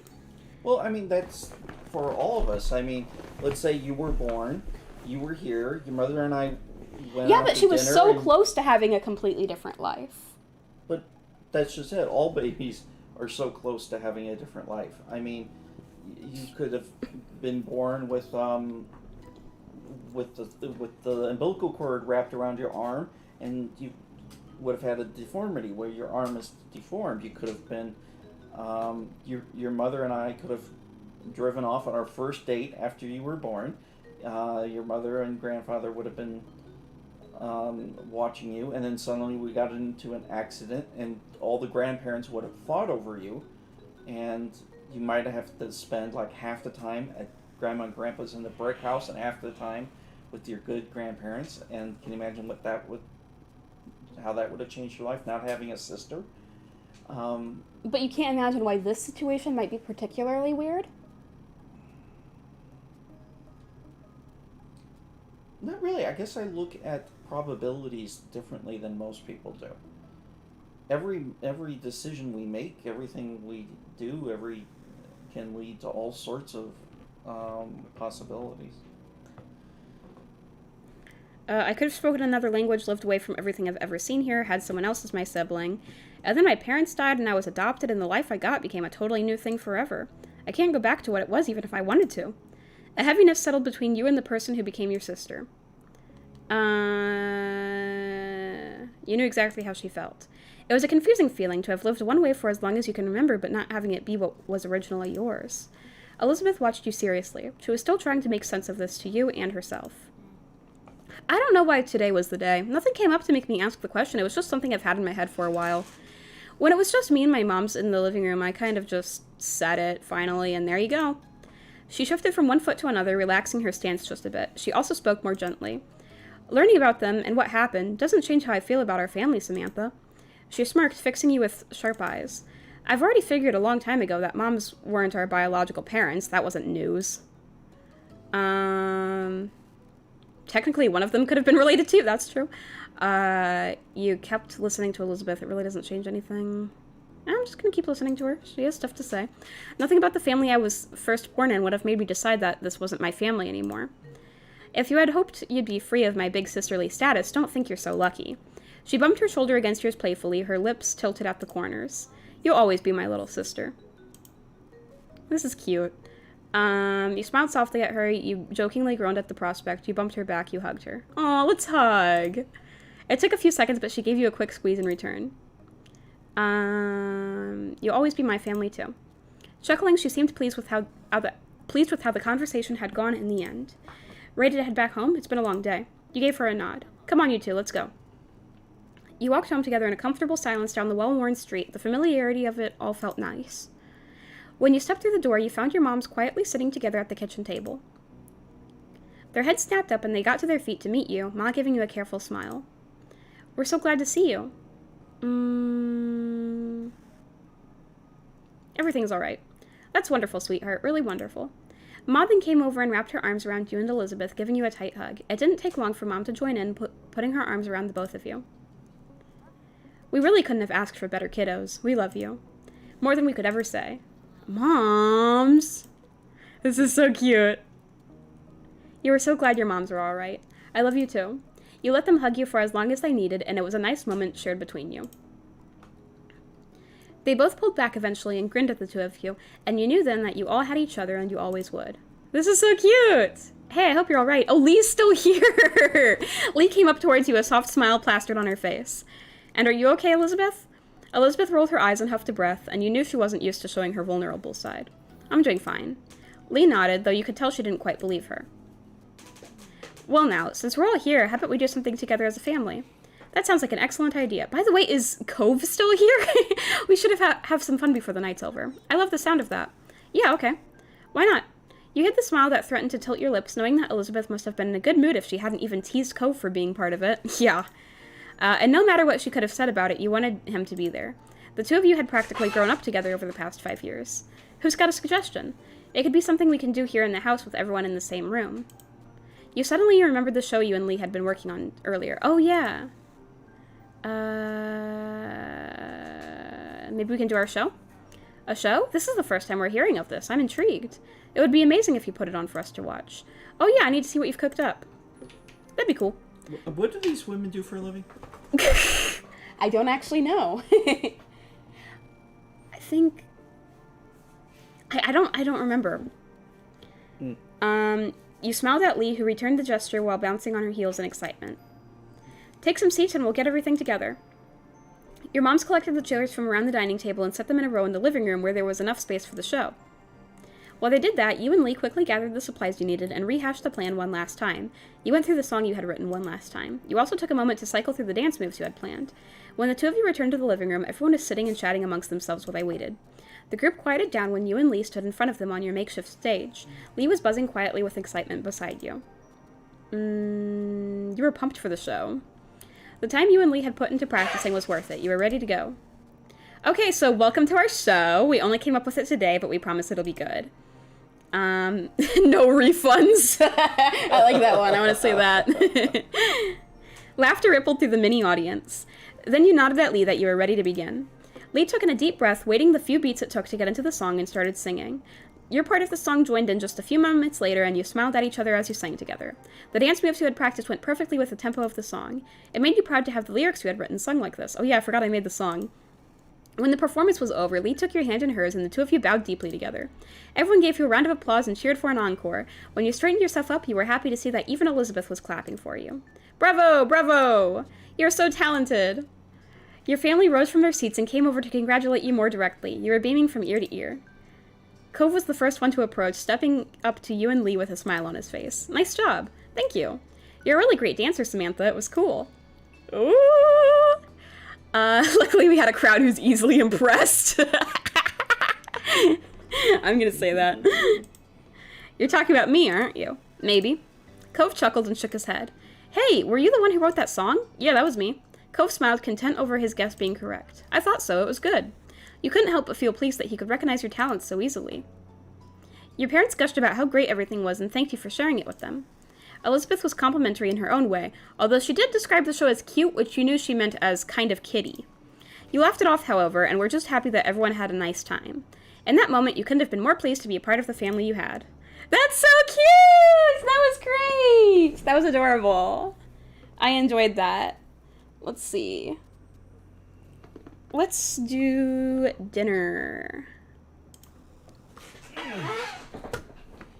Sunlight shone through the windows as you sat in your living room, your home phone pressed to your ear. Cove was on the other end.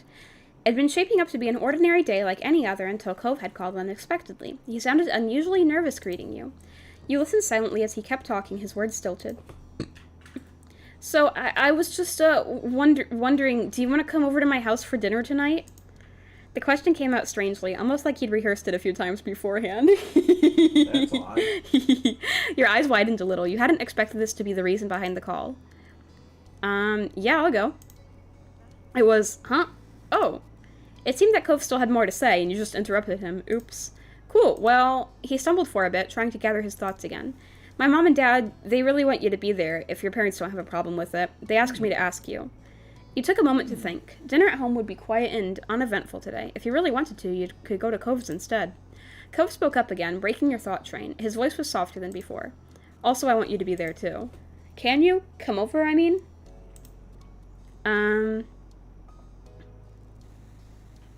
Yeah, I can come. Thanks, Samantha. I'll let them know when I can. He sounded noticeably relieved by your response. Was you coming over for a dinner today that serious? He spoke to you for a little while longer to explain what time to come over and other details, then hung up. And that was that, for now anyway. Soon enough, the sun dipped out of the sky and evening came. It was time for you to head to Cove's house. After letting Elizabeth know you were leaving, she didn't look away from the TV, just grunted, you made the small journey across the street. You knocked a couple times on the heavy door to their condo. As you waited for an answer, you found yourself contemplating being a guest while both of Cove's parents were there.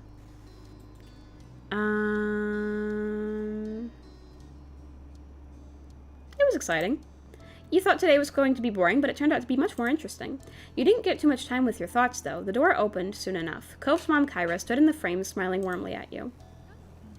Hey, Samantha. Welcome. Please come on in. She opened the door wider and moved to make room. You stepped inside, allowing her to shut it behind you. Hey, look at this place. Wow. Thanks so much for coming over. I know it was kind of last second. Thank you for having me. Of course, just make yourself at home. It's not my home, but I've been given permission to say that. Hey, Samantha, welcome to our humble abode. You jerked your head towards the sound of Mr. Holden's voice. He waved at you briefly from the kitchen with his back turned and a large spoon in hand. Hope you're hungry because I'm whipping up a lot of tasty stuff. True to his word, you heard something sizzling on the stove. You closed your eyes and inhaled. It smelled spicy and savory. With Mr. Holden busy and Cove nowhere to be seen, it was just you and Kyra. She gave you a wry smile. He sure is. Well, I've been barred from cooking the entire time I'm staying here. Can you believe that? She nudged you with an elbow. Mr. Holden scoffed good-naturedly, then spoke from over his shoulder. You're on vacation, Kyra. You need to accept that already. She yelled back, amusement obvious on her face and in her tone. People still cook when they're on vacation. Everyone's got to eat. It's not like I'm some celebrity who can go out for every meal or hire a private chef. Well, in this house, you're a VIP. Kyra smiled and shook her head quietly. Then she turned to face you once more. The way that they're treating each other makes me very, very curious why they got a divorce. Yeah, I mean, that does seem like very mature kind of banter. They're being, like, friendly and stuff, so it's like, what? But... Is it all a facade? Or do they, A facade. What? The word facade? No, it's just like, so you're, like, saying that, like, they're, like, pretending that they're friendly with one another? Yeah. But when they're behind closed doors, it's like, bitch, I know that you were... It doesn't seem like that, though. I don't think that's what's going on. You betrayed me. You emptied my bank account and put it all up your nose. Oh my god, Dad. I hope you're happy. If it wasn't for me, you would be doing tricks. And... It seems genuine, though. It seems like they're genuinely, like, on good terms with one another. So, I'm really curious about what is going on. It might come out at the dinner table. Maybe. Oh, Could be a very intense dinner. You can kind of pull it out of them. Says, well, you guys seem to be such good friends. Why did you get a divorce? Well, I had the option to ask the mom that earlier, but I was like, that's not something I should be asking. I was there. Yeah. Yeah, I was there for that. Yeah. I didn't think I should ask her that, though. Yeah, that's not really I think I talked you out of it. Yeah. Especially because at that point I had, like, just met her. It just seems so odd to me, though. I wonder why the heck did they get divorced? Kyrie smiled and shook her head quietly. Then she turned to face you once more. Sorry about that, Samantha. Here I was trying to strike up a conversation with you, and Cliff just had to butt in. I don't butt in. She eyed at him, chuckling in disbelief. It seemed kind of like playful banter, though. It doesn't really seem like they're, like, mean to each other right now. He wasn't exactly disproving her point with that. Kyra leaned over to whisper to you. It's okay. He likes to be included, but since Clifford insisted on cooking all by himself, he'll have to wait. The two of us can chat. Her next question continued to be said in a hushed tone just to be safe. So, how are you doing? I'm doing good. That's what I like to hear. She opened her mouth to say something more, but some lightly pounding footsteps caught your attention.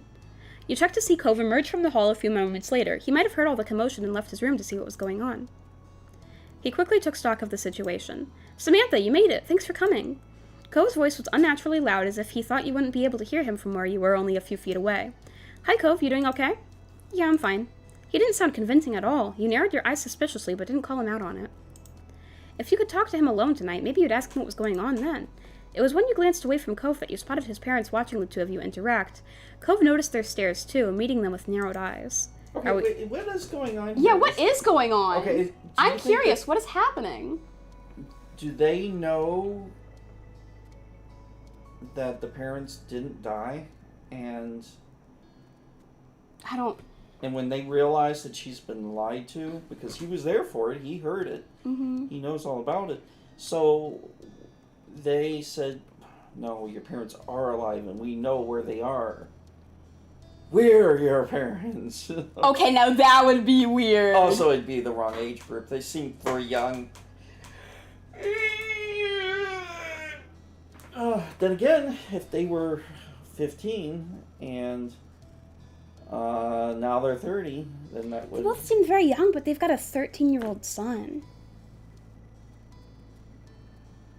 Yeah. I want to know what is going on here. Why does Cove seem unhappy? What is the relationship with the parents? What is going on here? Not yet, bud. I'm still cooking. All right, I'm going to go back to my room. Really? You're going to leave me? Or as he turned to leave, he bent his head to the side to face you. You coming? Oh, nice. Okay, I was thinking that you were just going to leave me. The question was quiet, but you heard it clearly. You smiled, pleased that he asked, and nodded in the affirmative. Cove turned fully and made his way down the hall. Have fun, you two. We'll call you when food's ready to go. With that, you followed after Cove. The two of you made your way down the hall. This was the first time you were invited to see Cove's room. You had visited Cove's room before, but only rarely. Going over to Cove's room was a standard occurrence for you nowadays. I can choose? Well, I would assume we've been friends for like 5 years. I would assume that I go into his room, so... Cove got to the door first, opening it and stepping inside. You joined him. Wow. Okay, let's see. Fishies. He's got this thing to hold up his that's cool. Surfboard and a towel, so it doesn't drip directly onto his wood floor. He's got a plant. Look at the seashells and stuff, the little knick-knack shelf. Neat. I like that. This is cool, different kinds of fish and stuff. Yeah. I love the fish tank. That's neat. And he's got a little thing to keep him. And then he's got his desk. This is cool. And then it's just such an easy effect, but they've got like, you can see like dust particles. It looks really coming pretty, through yeah. the window, you know. And then he's got like seashells dangling around the top of the window. That's pretty. Oh, and a map of the world. That's so cool. This is so neat. There's a lot there to see. Wait a minute. Does he have a bunk bed? No, that's just storage. Yeah, it's like a loft sort of thing. I've seen those before. They're really cool. Yeah, they'll give you more space. Mm-hmm. So he's got boxes and stuff up there. I'm gonna go to the men's room. If anything great happens, do let me know. Okay. There was a mat on the floor in front of the door. As you stepped over the threshold into his room, you felt the crunch of sand beneath your feet. The sensation was nothing new to you, of course. Cove constantly came back to his room covered in sand, not bothering to clean himself off at the front door, and got it all over his personal space. That's just how he was, a little bit of a mess. His room doesn't look very messy otherwise, though.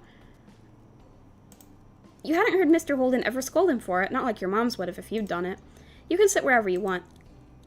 Cove himself took a seat at the edge of his large bed, looking like the picture of comfort, and left you to decide. Oh!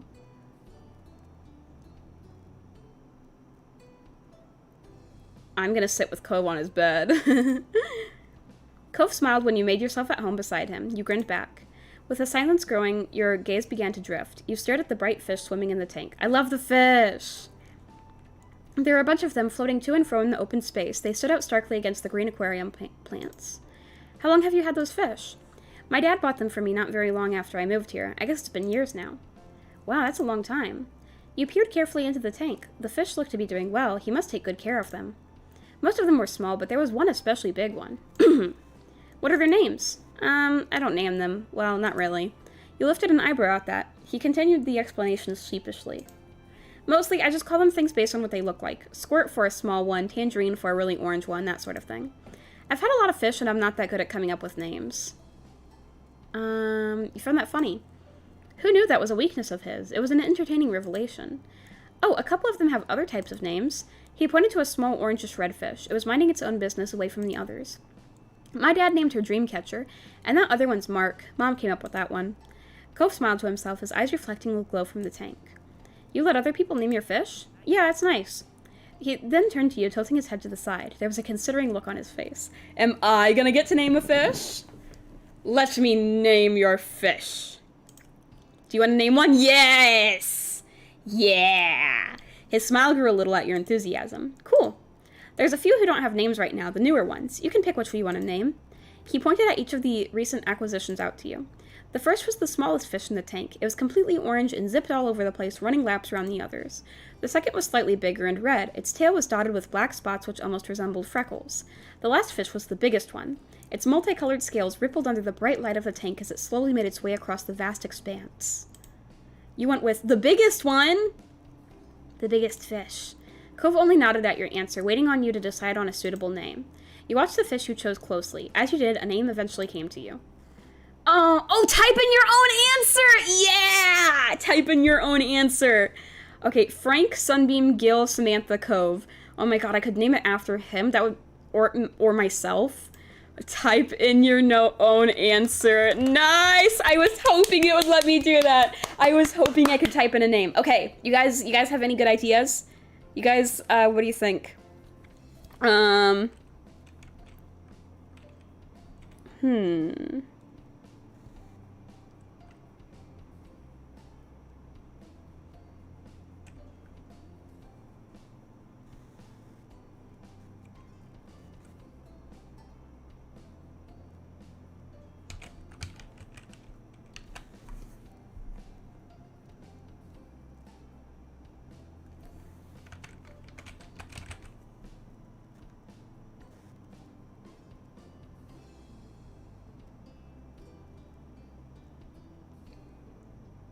The fish's name is Splint Stick. I'm naming it Splint Stick.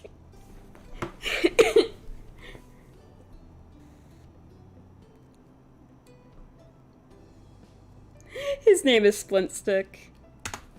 Alright, it's Splint Stick. I can't believe he agreed to that. If someone told you to name your fish Splint Stick, would you agree to that? Because I'm so surprised Cove is agreeing.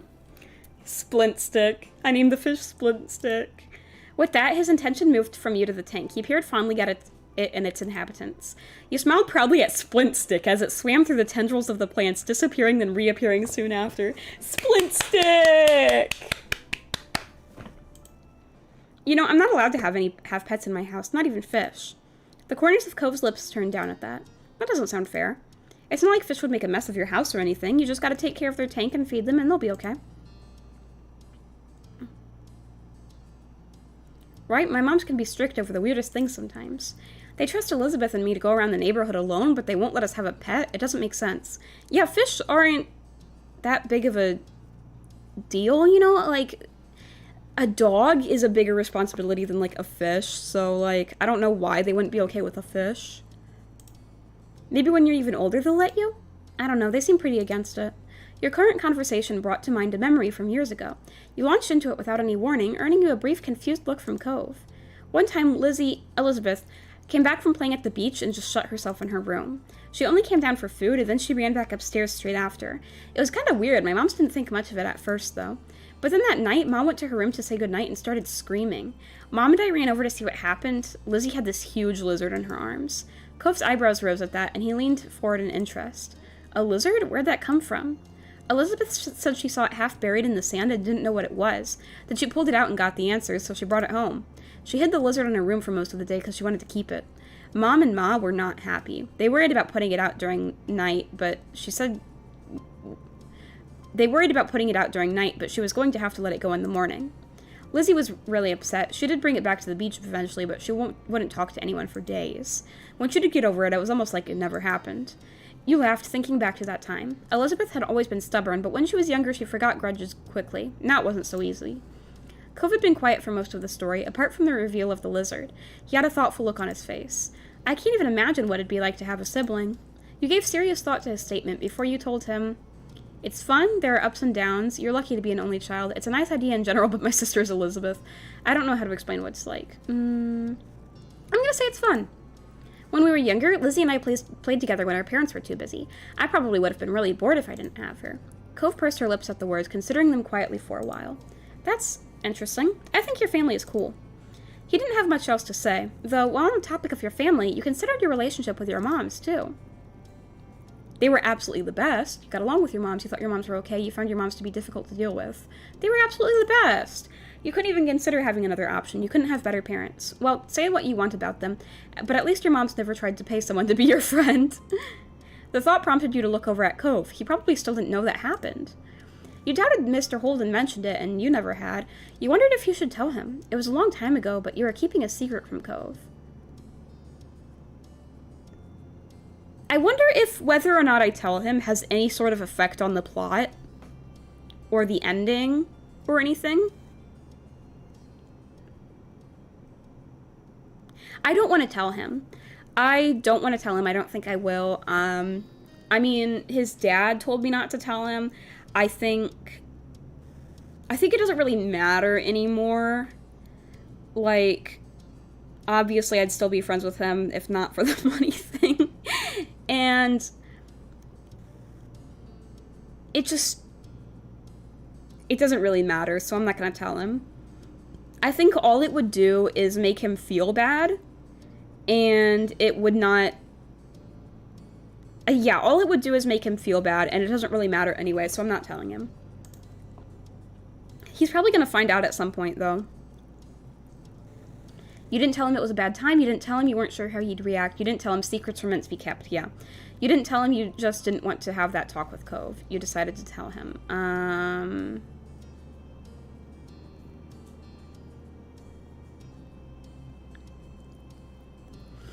Yeah, it's a secret. I'm going to keep it. Mr. Holden told you not to tell anyone, exactly. Especially not Cove. You didn't want to break his trust. Time passed, but you didn't really notice. The two of you were busy making plans for the rest of the summer and chatting about your respective days. Eventually, you heard a muffled holler from a different part of the house. You and Cove raised your hands in unison. It's time for dinner. Cove watched the firmly shut door he had been locked behind for most of the night, but he didn't make a move to get up from the bed. You couldn't see his face, so you didn't know what expression he was wearing. "I'm glad you came." Cove peeked back at you from the side. "It's been... awkward."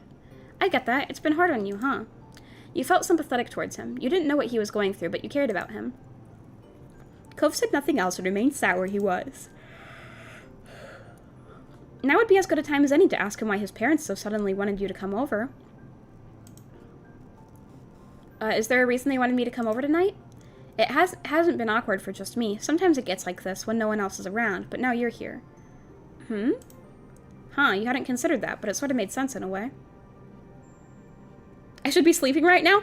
Yeah, I thought that you said bye earlier. Well, if you have to sleep, then do it. I don't want to keep you up too late.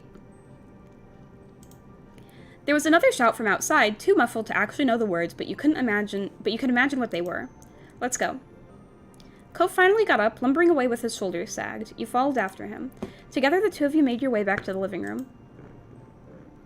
As you expected, Cove's parents were politely waiting for you at the kitchen table beside the windows overlooking the back of the house. Food had been prepared and set. Can't sleep? Aw, dang. Sorry to hear that. Mr. Holden beamed at you and Cove took your places. Beamed as you and Cove took your places. I hope everyone's hungry. I cooked up a feast. I know I am. Yeah. Cove's mumbled response wasn't nearly as upbeat as theirs. His parents didn't notice, or they pretended not to. Mr. Holden instead looked at you, grinning. Let's all just take a moment to thank our special guest for being with us here tonight. I'm so glad you're able to make it, Samantha, and on such short notice, too. You thanked Cove's parents back for inviting you. I'm happy to be here. Thank you both for inviting me. Well, that's it. Everyone, please dig in. You can help yourselves to the food. Dude, we gotta say grace first. Chad is dead? Well, yeah, but that's because I'm pretty sure you're the only one watching. It says concurrent viewers 1, so I think it's just you, I am epic. Upon his encouragement, you looked over at the meal spread out in front of you. There was a large garden salad in the center, surrounded by a variety of Mexican dishes. There were lots of sides and optional sauces to add. Nice. This kind of just surprised you? You could work with this. I like salad, so I can at least eat the salad. You didn't mind Mexican food. Yeah, I mean, I'll eat tacos and stuff. Mom loved it, so you ate it as a family often. In a way, it made your first dinner at the Holden house feel a bit more normal. Utensils and plates scraped and clinked together as the group began filling their plates. Cliff, could you pass the salsa verde? Of course. Thank you. Let me just say, you really outdid yourself tonight. I'm so jealous. Jealous? Of what? Your cooking's nothing to sneeze at, Kyra. Cove's parents made small talk, filling the silence with what seemed to be barely any effort. What time is it for you? It is actually 11:47 p.m. for me, so almost midnight. Yeah, because I started streaming at like 8:30, and now it's been 3 hours and 16 minutes. I was thinking I don't know how far into the game I'm gonna get, because last time I was able to, get pretty far, and I was thinking this time I would be able to finish the game, but I probably won't make the stream super, super long. I won't, stay up pretty late. 3 hours? Wow. Oh, it's not that long. My streams tend to be between 3 and 4 hours long, I'd say in general. And just recently, I actually had a stream that was over 10 hours long. So that was my longest. When I played Buddy Simulator, I completed the entire game during the stream, and it took me about 10 and a half hours. So, yeah, my streams can get kind of long. But, yeah, I probably won't make this one super long. Because I do have stuff to do after this. After the stream, I have to help my dad with the dishes, and I have to help Faye with her math homework, and I'm probably going to go to sleep pretty soon after that, because I'm a sleepy boy. So I'm not going to make this too long. I'm not going to, force myself to complete the entire game right now, even though it is a really good game, but, yeah, probably won't be super, super long. 3 hours is long? Maybe. I mean, I know that, I think 3 hours is pretty average for a stream. Candy does streams that are about 3 hours long. But yeah, my streams can be anywhere from, 1 to 10 hours, but usually between 3 and 4. But yeah, I did that 10.5 hour stream recently. But I don't think this one will go on for super, super long, because I do have stuff to do after this. So, I'm really enjoying this game, though. This game is, very good, and I would like to be able to finish it all, but I don't think I'm going to be able to finish it all tonight, unfortunately. I think get pretty far, though. I think I'll be able to finish all the moments by tonight. I think that's what we should aim for. We should finish all of the moments tonight. So all of step 2. So I think tonight we're going to finish step 2, and then we're going to end it there. I think that's what we'll do. So yeah. But...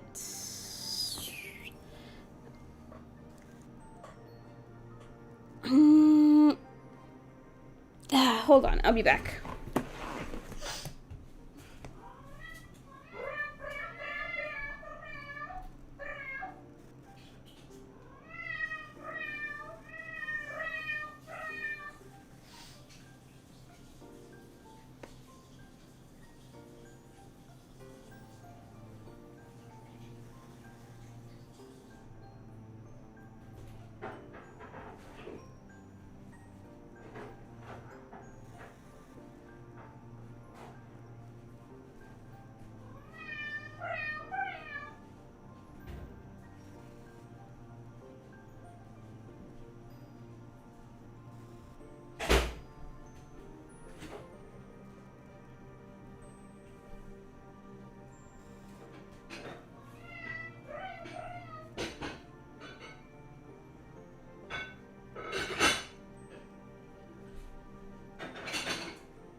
Hey, my dude, I'm back. I just wanted to get a donut, because we have donuts.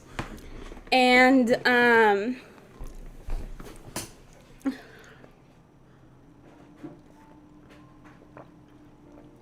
got some milk, too.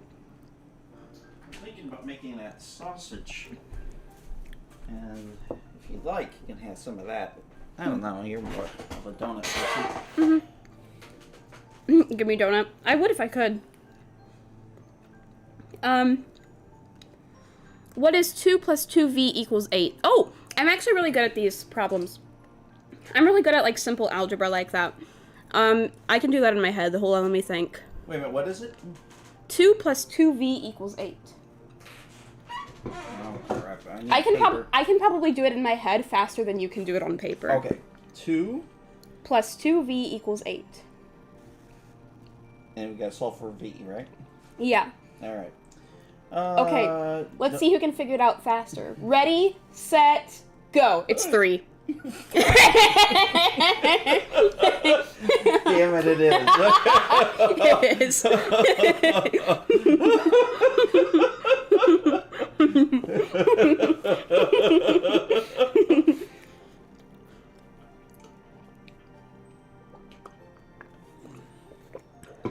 Okay,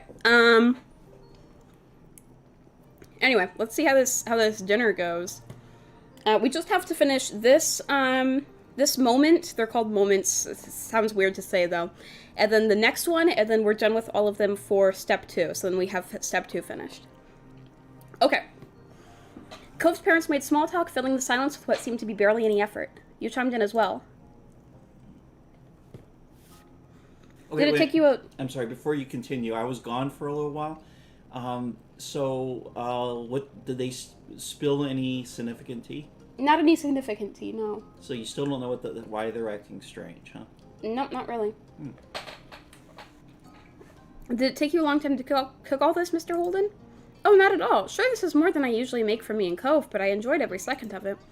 Might have gone faster if you had some help, though. Cove's mom grumbled, but it was lighthearted. Mr. Holden chuckled and shook his head. Not this again. I make the rules here, and I say guests don't cook. Even when they're staying for literal weeks? Even then. Weeks. Yeah. She's staying for weeks. Mm-hmm. Everything looks great, Dad, as always. He made Mexican food. Oh, yeah? Mm-hmm. Thanks, Sport. Glad you think so. Thanks for the answer. You're welcome. Was it a homework question?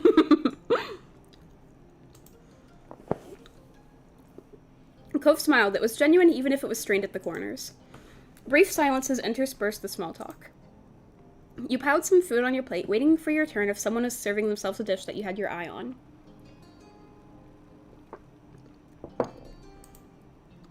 Once the food had been divided and things settled down, Cove's parents started talking again. Maybe. Now then. You sat up in your seat when you noticed they were both looking at you. How's everything been over at your house? Are your moms well? You been keeping busy this summer? Or maybe you're just trying to take it easy during the break? You were surprised, but you didn't mind the interest. You hadn't expected so many questions and all at once. Still, what else was there to talk about apart from how the summer was going? You mentioned things you'd done this summer?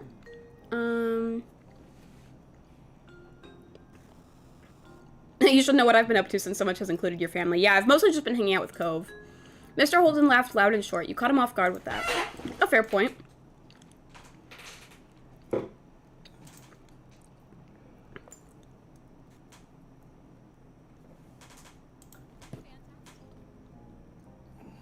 Oh, that's wonderful. You told them how your moms were doing?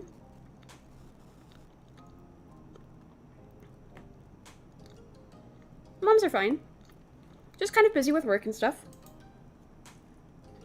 That's nice. The doing fine part, not the busy with work part, obviously. And that was that for your question answering. Well, I'm getting the idea that they're getting back together.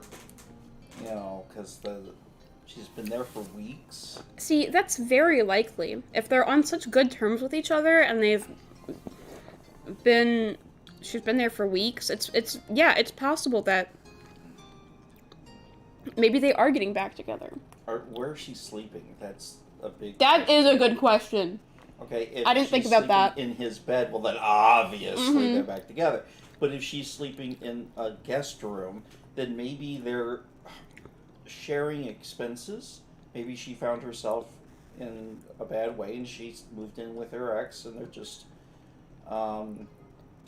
seeing how this works out. And maybe they're going to continue to date other people, but when they do, it's in their respective bedrooms. Yeah, I don't know what the situation is. Are they... Because they're clearly being very, like, friendly with each other and stuff. And so, like, are they... What is their relationship right now? Yeah.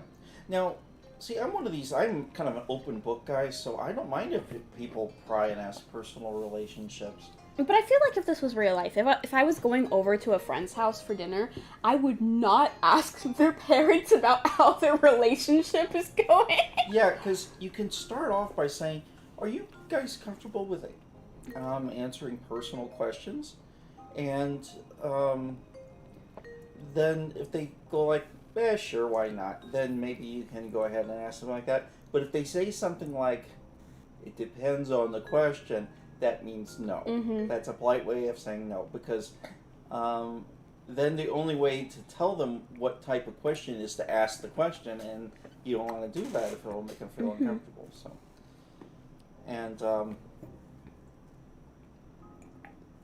but you know, I've known the dad for like 5 years, and I mean, I'm pretty close to the dad at least, so it should probably be okay to ask them things like that, but I'm still like, I don't know. Well, what about Cove lives there, right? Mm-hmm. Ask him when they're the parents. Yeah, that's probably a good idea. Yeah. So what's the deal with your parents? Because he's gotta hear them if they're doing things, you know, and he's got to hear them talking about. Yeah, it makes more sense to ask Cove about it. It could be just like I said that she might be even paying rent or buying groceries. I doubt that. If he doesn't even want her to cook and, like, considers her a guest and stuff, then... Well, he might be... You're right. He would want to buy groceries. So, yeah, she would throw in, like, money for rent or something, or house payment. And then... Something that I've often thought of, and I don't see it anywhere, is when parents get divorced and they have kids, that there should be a way to build a house or have a house that's already built, because this is going to happen. And it would be a duplex where in the center of the two homes of the duplexes, there is a shared bedroom for the kid or kids to live in. So in other words, the parent is like the father will live on the right, and he'll go in and he's got his own kitchen and bedroom and bathroom and everything, and he'll tuck in his daughter at night, and in her bedroom, which is between the two duplexes, and then he leaves, and then at some point the mother might come in and wake up the daughter for school and give her breakfast and drive her to her school, okay? That kind of thing. They can still be parents, but they can have their own lives, separate lives in separate houses. And the kid gets both parents because both parents are connected to the kid. Does that make sense? Am I the only one who thinks you can have a divorce like that, where you are so cooperative that you actually build a house for everybody to be happy? I don't know. This is weird. I wonder if I will have the option to ask Cove about his parents' relationship. I hope so. Did you know, Cliff, Samantha is really into the ocean? Mr. Holden's face lit up, and he stopped eating so he could lean forward, his arms braced against the table. Oh, that's right. Very cool. Well, he's got a stingray tattoo. Does that mean that he is a marine biologist, perchance? Oh, I don't think so. I know that he likes the ocean and sea animals and stuff. It's not a big thing. Oh, don't downplay your interests like that. Kyra's right. If you enjoy it, then it's definitely a big thing. Thanks. Cove's parents were definitely the encouraging type, but you could already tell that much about them. There was a lull in conversation as everyone focused their attention on their respective plates. You noted not for the first time that Cove's parents were the ones guiding the conversation. You wondered if you should break the silence this time. No. No. Bring up your copy. I also like other things. Would you like to tell us more? Yeah, absolutely. They looked genuinely eager for you to keep talking, so you did, and I told them about HoloLive and VTubers, and they were like, oh my god, shut up! Do you have a house full of dogs and cats? Just cats. Just cats. We don't have any dogs, but we have 5 cats, so it's a house full of cats. So yeah, I'm sorry to say our house is kind of stinky. It smells like kitty cats. And we use a lot of Febreze. And I think I need to have Samanthnya, or not Samanthnya, Faye the Fox? Faye the Fox clean the boxes maybe a little bit more than she has been. Oh, by the way, after this, we need to do the dishes. Yeah, I was talking about that earlier. They looked genuinely eager for you to keep talking, so you did. The rest of the dinner continued just like that, with light conversation as you ate your meals. It sounds like there's dogs? No, I mean there's a lot of meowing, but it's just meow, not woof. Eventually, all the dishes on the kitchen table were pretty much gone. Kyra set down her fork and rested her arms at her sides, letting loose a satisfied sigh. Her plate was completely empty. That was delish. Thank you for your culinary creations, Cliff. Mr. Holden was like a flower soaking up the rays of the sun. He beamed, flattered by the praise. Oh, wow. What? What? By the way, they don't seem old enough to be parents. Exactly. They're so young. And yet they have a 13-year-old son? I guess they could be like... You said that if she's like 30, then that means that she had Cove when she was 17? Yeah. Well, you know who had Grandma and Grandpa had your mother when they were 17. I've seen a picture of them holding your newborn mother, and it looks incredibly like they're freaking children. You ate until you were satisfied. It had taken you some time to finish it all, but eventually you'd clear your plate. Cove successfully kept his presence to a minimum for the full meal. He was slumped over, even now, toying with his silverware. His parents practically only talked to you. Most attempts to entice him to join the conversation failed. It wasn't typical for him to say so little. He at least tried to participate. You didn't get much time to contemplate Cove's situation because your attention was taken by Mr. Holden pointedly clearing his voice. Not to sound like a broken record, but thanks for coming, Samantha. I'm glad we finally got the chance to have you over for a real dinner. What? Did I hear that right? This is the first time Samantha has ever had dinner here? Why in the world haven't you invited her over sooner? Cove was always the one going over to Samantha's house until now. I mean, how was I supposed to reject the generous offers of the Yah family to host my kid? Kyra shook her head, but the amused smile she was sporting told you that she wasn't actually mad. This guy, honestly. The three of you looked at Cove in unison, his small sound being more than enough to get the focus on him after his silence. By now he'd stopped fiddling with his fork. Would it be alright for Samantha to stay over, like, for the night? Oh? Well, okay. He shot you a shy glance, then smiling a little. Well, if you're cool with that. Mr. Holden's shoulders stiffened. He sat up straighter, eyes darting back and forth between you and Cove, his mouth open, but not a peep came out. You'd never seen Cove's dad say no to him before, but this was different than the usual request. It wasn't so simple, and Mr. Holden was lost. Then Cove's mom reached out and took a hold of his shirt collar. She pulled him closer. She glanced at you before leaning in and bringing a hand up in front of their faces. The two adults whispered seriously to each other. Cove's eyes opened wider. He leaned forward as if that would help him overhear his parents' conversation. Mr. Holden kept gesturing with his hands while Kyra made sure he didn't get too far away with all his movements. Every now and then, both of them would watch you and Cove out of the corner of their eyes. What? It didn't seem like they were fighting to you. They looked more like some kind of tiny sports team having a private huddle. Well, that's what I'm getting to. Yeah. After a bit, they broke the powwow. They moved back to sit properly in their chairs. You snuck a look at Cove. He stared at them expectantly. You were eager to hear their verdict, too. We, Kyra and I, think that should be fine, but...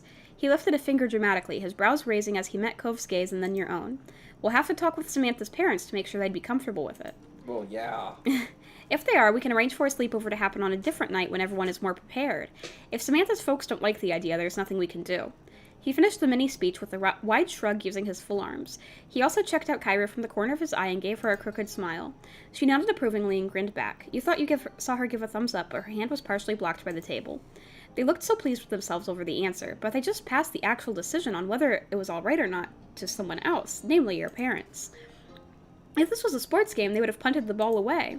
Yeah. Cove hung his head, deflated. He had been hoping you could stay over today, not some hypothetical time in the future.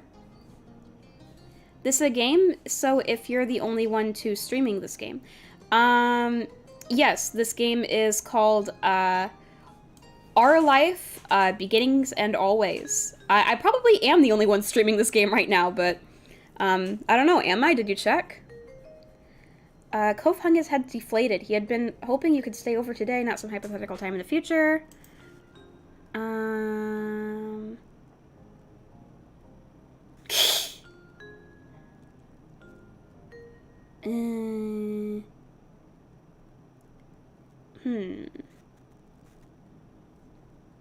You gave him some words of encouragement. Cheer up, Cove. I'm still here right now, aren't I? And things will work out somehow.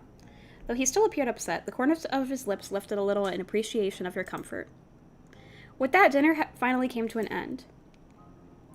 Mr. Holden stood up from the table and began collecting empty plates. Cove was asked to help out, which she did with little fuss. Kyra tried to lend a hand as well, however Mr. Holden didn't let her. It seemed she was barred from cleaning as well as cooking. You weren't allowed to chip in either, since you were there as the declared guest of honor. You're the only one who's streaming this right now. Ah, interesting. Very cool. So I guess if anyone wants to watch someone play Our Life for Beginnings and Always, then they have to watch me. They have no choice. Although the meal was over, the night wasn't. It looked like you weren't going home just yet after all. You were asked to wait on the couch. While Cove and his dad were cleaning up the mess, Kyra disappeared down the hall after shooting you a wink. It was a bit strange sitting by yourself while everyone else had something to do. Luckily, you weren't alone for too long. After a couple minutes, Cove's mom returned with a deck of cards in hand. She strolled into the room confidently while shuffling. So, who's up for a few rounds? It better be Uno. I like Uno. Coven and his dad looked over their shoulders at the question. They were mutually intrigued by the cards in her hands. She beamed at their expressions and stepped further into the living room. Ignoring the couches, she sat cross-legged on the floor by the coffee table. She turned to you and gestured at the space beside her, smiling invitingly. You accepted and followed her lead. The living room carpet was soft, though the hardwood floor underneath could definitely still be felt. Kyra did an overhand shuffle while she waited for the others to finish their tasks. Among Us? The smile had yet to leave her lips. This is going to be good. You enjoyed her enthusiasm. Cove's mom was funny, upbeat, and easygoing. You leaned closer to watch her expertly shuffle the cards. It didn't take much longer for Cove and his dad to wrap things enough to call it good. Cove's dad appeared first, followed closely behind by Cove. Mr. Holden rubbed his hands together in anticipation. Alright, I'm ready. As he took a seat across from you on the floor, you noticed that Cove hadn't joined him. He went straight down the hall instead, without even a word. You stared on confused as he disappeared through his bedroom door. What's he doing? Cove's parents didn't look concerned at this stunt. Kyra nonchalantly split the deck of cards into two and riffled the halves together while offering an explanation of sorts. Cove doesn't keep his wallet with him when at home. He puts it away. What? Cove quickly returned to the living room, a black wallet in his hand. He took a place at the foot of the table with the rest of you. You blinked as Cove unzipped his wallet. You all use real money on card games with family? While you sat there, your hands idle in your laps, as the three shot looks at one another and sized each other up. That's right, $5 per round per person. Winner takes all. What? Go big or go home. Oh, are you planning on kicking Samantha to the curb, or do you intend on donating to the guest of honor's pot, Mr. High Roller? Mr. Holden narrowed his eyes and leaned back against the side of the couch, completely at ease. If Samantha wants to play, I'll fund her way in. Don't you worry about that. He rested an arm across the top of a knee that he propped up. Cove's dad was acting slick in a way you'd never seen before. We should do that sometime with the four of us here, and play poker with real money. You know what, though? I'd go all the way up to $10 per person. Winner takes all. Do you have any interest in that? Not really. Yeah. You joked that he shouldn't be so confident. Are you sure adding me could be spelling your doom? Right you are, Samantha. I hope you can back that attitude up. You know I can, Kyra. You can let me pay for Samantha. She's my friend. Aww. Mr. Holden grinned with a chuckle. Alright, bud, I concede. You're too polite for me. Well, you've got your ticket. Interested in throwing in? You glanced around. This seemed like serious business. In response to your consternation, Kyra softened her competitive smile. Don't worry too much. We'll probably just do some rounds of Go Fish tonight. No biggie. What do you think? I guess you joined in. I'd love to play. Mr. Holden gave you a big thumbs up while Cove nodded firmly back.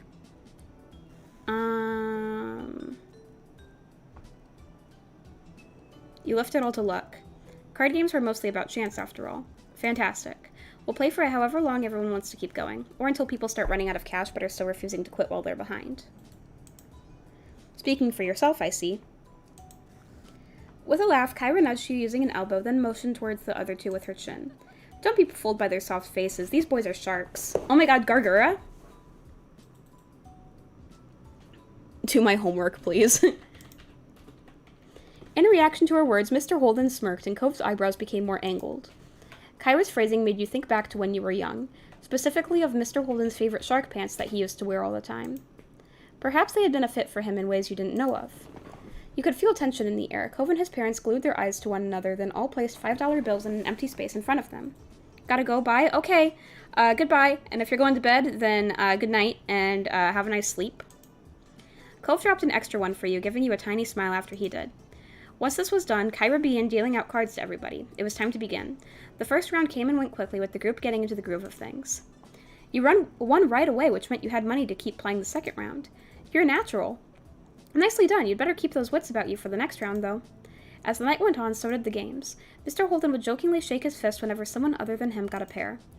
Kyra acted as a news anchor, reporting on every move everyone made by speaking into her curled fist. Have a nice streaming great night? Yes, I will, thank you.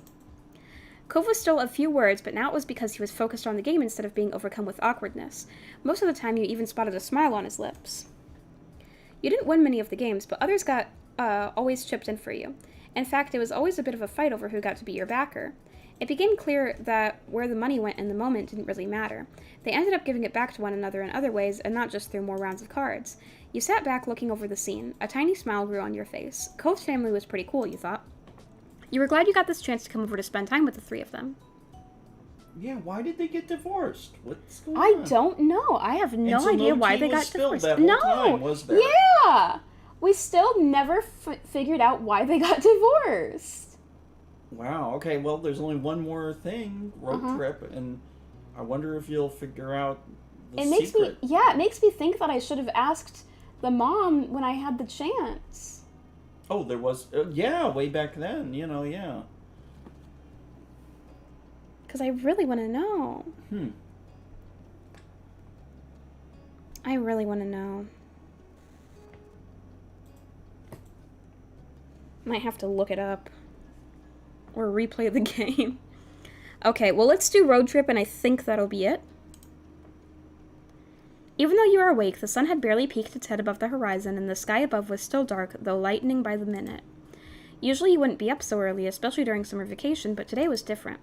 Today, instead of the lazy days you were used to, everything around you was a flurry of activity as both your family and Coves prepared for what lay ahead.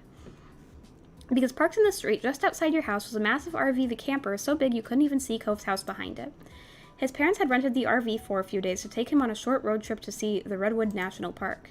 You glanced at Cove, who was standing nearby, taking in the scene in front of him. The prospect of the trip had to be a mixed bag for him, but it was only 3 days, so it seemed he was dealing with it as best he could, especially now that you and your family were joining them. You weren't sure how exactly it happened. You knew your parents and Cove spoke to each other often, and somewhere along the way plans were made after Cliff offered to share the space. The parents all thought it was a fantastic idea. You had already gotten a good look inside when helping to load everything in, and you had to admit that while it was a really big car, fitting that many people inside was going to be snug. Move it or lose it, kiddo. Mom bustled past with a cooler in one hand and a large bottle of water under the other.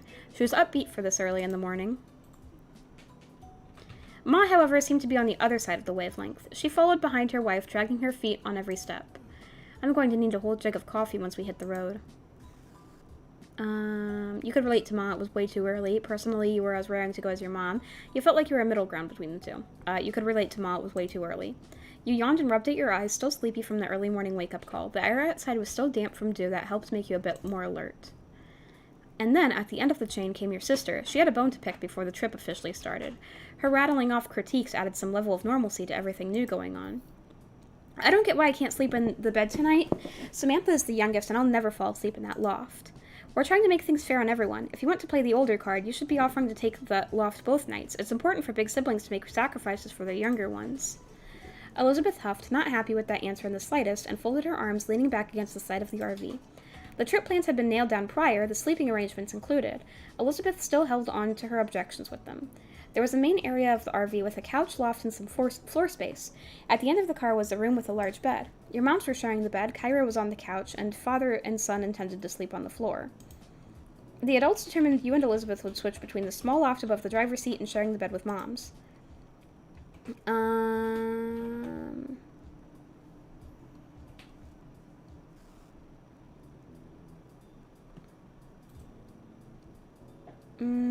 You thought it was unfair that Cove had to sleep on the floor. After all, it was supposed to be a trip for him and his family before yours ended up coming along too. And I'd been kicked out of every bed-like space and put on the floor. There had to be another way to organize things so it was better for him. Ooh, you suggested sharing the loft with Cove. Cove and I could share the loft when I'm up there. I don't mind making room for him. You took a glance over at Cove. It'd be fun to have a little sleepover, just the two of you. No, that loft is too tiny for 2 people, even if those people are teens. The last thing we need is one of you rolling off and crushing poor Cliff beneath you. He will take over his driving shifts. The 3 other parents all laughed at your mom's joke. And Cove simply shrugged with a relaxed smile, and you sighed as you were forced to admit defeat. Alright, you lot. Does everyone have everything they need? We're heading out in 5 minutes. Now's the time to double-check. You don't want to forget something important. At the word, Elizabeth yelped and dashed back into the house, her bedhead hair bouncing behind her as she went. Ma came over and gave you a smile, setting her hands on her hips. How about you, Samantha? Do you have all your clothes packed? Toiletries? Deodorant? Floss? Anything else you can think of? You were confident you had it all. Wanting to make sure everything was organized and ready to go, you had packed the night before and set your alarm too. Yep, I'm good. That's great. We'll have to wait for the ones who weren't as organized, but we'll be heading off shortly. With a few minutes left to spare before leaving, you mentally went over what you had packed for the trip. Clothes, a pillow, and blanket, usual day-to-day gear for most people. You also had more personal things, such as... a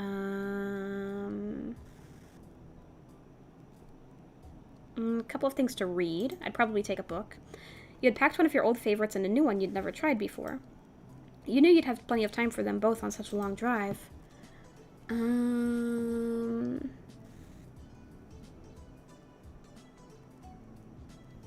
gonna say your favorite stuffed animal. Without fail, it always made you feel more comfortable whenever you went somewhere new. It was like taking a little piece of home away with you. I'm gonna say that was everything. Hey, let me take that for you, Samantha. I'll stow it in the RV. There's a few spots left it'll fit. You let Kyra take your bag and gave her a grateful smile. With nothing left to do, you watched the others getting ready for the trip. Kyra and Cliff seemed to have the most energy of anyone. They were finishing packing the suitcases away while your moms had gone to lock up the house. They high-fived whenever another one got crammed into the storage compartments of the vehicle. Even though your own parents were more low-key than Cove's, you could tell they were both excited for the trip. It had been a while since your family had been away anywhere together. Elizabeth skipped towards the RV, a bag slung over her shoulder, and you were surprised to see she seemed more optimistic about the whole ordeal now. Usually she wasn't one to exit the confines of her... Hold on, I'll save. The confines of her room unless it was for TV or food or to leave her family behind to be with friends. You would have thought 3 whole days packed in an RV with six others would be too much for her, but it was a nice surprise. You supposed any vacation was better than no vacation in her mind. Cove had been pretty quiet so far, and more than anything seemed to be overwhelmed by the situation.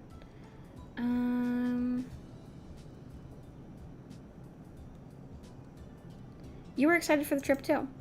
It was great to get away and explore new places. Soon the miscellaneous remaining tasks had all been wrapped up. Everyone piled into the RV. It was officially time for the trip to start. And it did. Cliff took the first shift driving. He cautiously navigated the massive car out of the narrow neighborhood streets. It was touch and go for the first part of the journey. Your moms and Kyra were all huddled at the front, trying to get a view of how much space they had on each side. There was a sense of relief when the first long leg of the trip was hit, and the RV would only need to go down one stretch of highway for miles. The mom group cleared out of the driver's area, leaving Cove's dad to it, taking more comfortable seats around the main cabin. You felt like you could finally relax now, too. Time slipped by as morning faded away. Before you realized it, the engine of the RV came to a stop, but only halted for a few moments as Cliff climbed out from the driver's seat and Mom took over. Ma was sitting shotgun, giving Mom a quick tutorial on the controls, as it was her first time driving anything this large. Cliff groaned as he headed towards the rest of you, stretching his arms above his head and loosening up his muscles. We're making good progress. Yeah, maybe you should take a nap in the back for a while. That was a long haul you just did, and I know you're on less sleep than usual. Cliff waved a hand, that trademark grin of his slipping into place. Her hair's really long. I don't need sleep. I've still got a few miles in the old tank. He flexed an arm, showing off his muscles to drive the point about how resilient he was home, and Kyra rolled her eyes in amusement. Dad, everybody has to sleep. Cove shook his head at the tough guy act, though Cliff simply chuckled and ruffled his son's hair. Are you going to be driving again anytime soon, Mr. Holden? I want to know so I can prepare. Did anyone pack some rope? I might need it. There's no seatbelts up here. Elizabeth called down from where she was lounging in the loft above the driving compartment.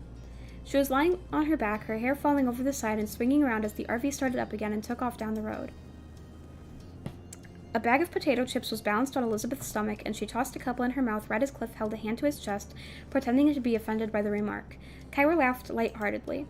Lucky for all of us, we have enough adults to cover the shifts today. He won't be driving again until tomorrow.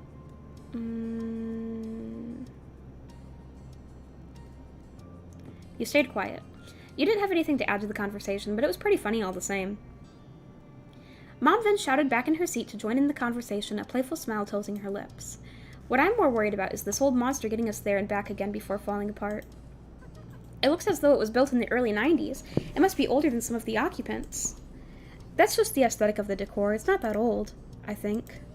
Did you ask what year the model was before you rented it? Kyra wrinkled her nose in thought.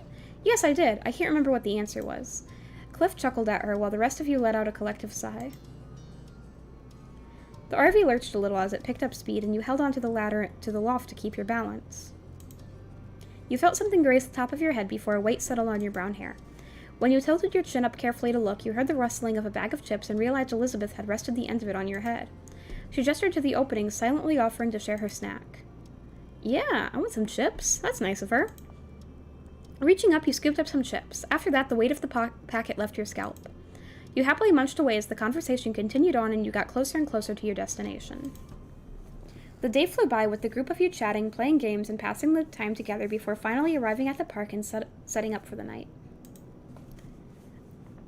Ma was closing the windows while everyone got ready for bed, saying goodnight to the others as she made her way to the back room. You had all had dinner together while still driving, and some hours after had arrived at your destination and found a spot to park in for the rest of your stay. Giving a look across the front of the RV, you noticed almost everyone there was already dozing off where they were, with Cove having completely fallen asleep curled up in the passenger seat. He must have done so while Kyra was driving the last leg, and they had decided not to disturb him. Kyra herself was the only one up there who was still awake, flipping through a magazine next to a portable light from her spot on the couch. It seemed Mr. Holden needed to sleep despite his claims. You followed your moms into the back room and closed the door behind you before crawling onto the bed between them. It was a queen size, so there was enough space for the three of you together without too much squishing. Get a good rest, Samantha. We've got a big day ahead of us tomorrow. I'm looking forward to the bushwalk in the morning. It's been a long time since I was out in nature like this. There will be plenty for us to see. You stayed awake for a little while longer while your moms whispered about the park and forests in general. With the sound of their voices in the background, eventually you nodded off to sleep.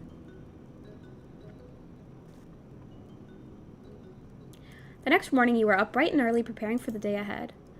You had slept well. You fell asleep before you knew it and had woken up rested. Mom whined a bit about the firmness of the mattress, but Mom had only encouraged her to enjoy the trip while she could. While looking for a spot to get ready, you had some trouble finding a space of your own as the others were doing the same thing. Cove was perched on top of the counter, brushing his hair and tucking up his legs every time someone wanted to move past.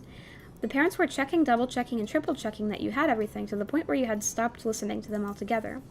You knew you couldn't be returning to the RV at all that day, but by the look of the backpacks that were packed up and ready to go, you doubted anything was missing from them. It didn't take much longer until you all exited the RV in a bustle and headed into the Redwood National Park. Wow. Cove had his head tilted up towards the canopy of trees, his eyes wide as he took in the massive trunks on either side of you. You knew that the redwood trees here were considered the tallest trees on Earth, but you weren't prepared for exactly how huge they would be in person. Smile, you two. You spun just in time for Kyra to snap a picture of you and Cove together before she pointed her camera at Cliff, trying to get a shot despite his weak protest that she should just enjoy the moment.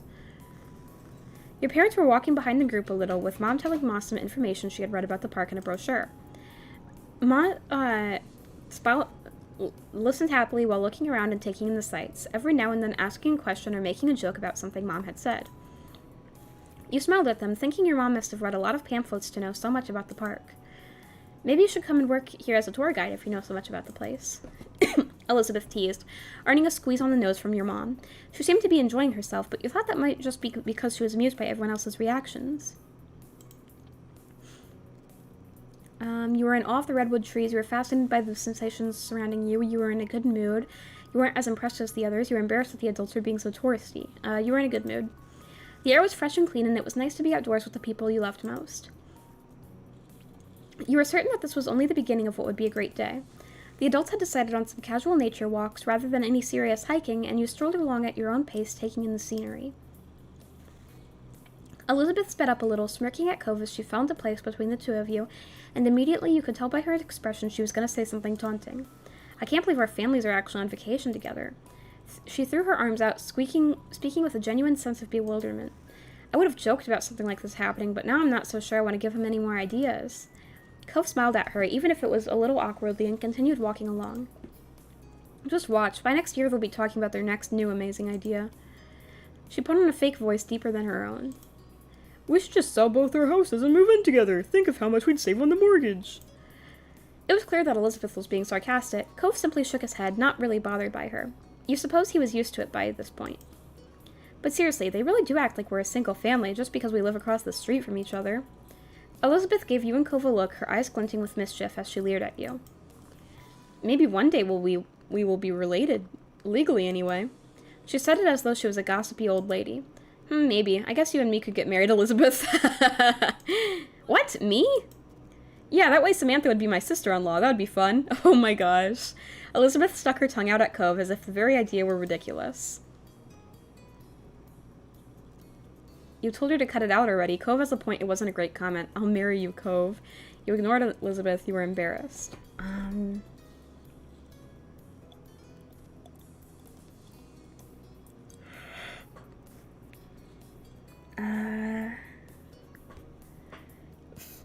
Hey, Dad. Huh. Should I say this? Oh! Told her to cut it out already. Cove is to the point. Oh, if it was I'll marry you, Cove, ... someday. Should I do it? Should I say it? How old are you now? Still 13. Oh, damn it. Don't say that. Alright. You ignored Elizabeth. You said nothing, choosing to let your sister prattle on to her heart's content. You knew from years of experience that the best way to annoy Elizabeth was by not giving her any attention at all. Are you even listening? Yeah.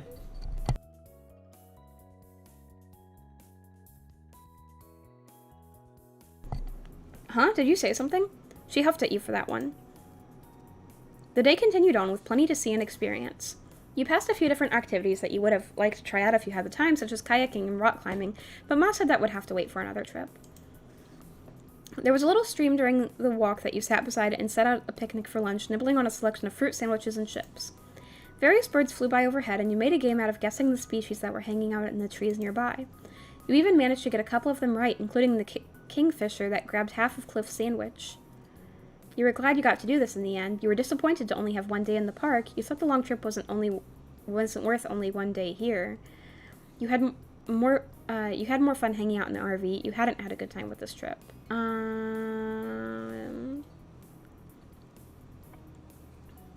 You were glad you got to do this in the end.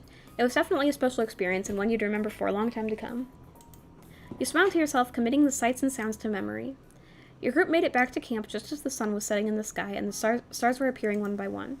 Everyone had enjoyed different parts of it most. You traded stories of what you thought while you were eating dinner, then afterwards you pitched in to help clean up. You, along with Elizabeth and Cove, got to head back to the RV early and spend some time together while the parents stayed outside longer. It was nice to have the space to yourselves after the cramped journey there, and while Elizabeth had locked herself in the back room with her headphones, you and Cove were left in the main lounge area. You hung out with Cove, of course. We might as well get comfortable. Who knows how long we'll be out for. You took a seat on the sofa while Cove sat down on the other end, tapping his fingers against his knees. You know, I hardly ever see you wearing a jacket, especially in summer.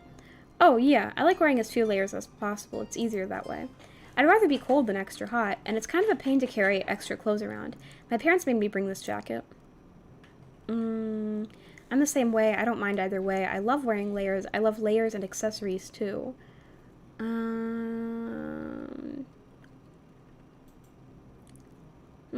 I don't mind either way. I just dress depending on the weather or how I'm feeling at the time. Cove smiled slightly at you and nodded. I've noticed. He noticed. Hey, Dad. Look at what I can ask him.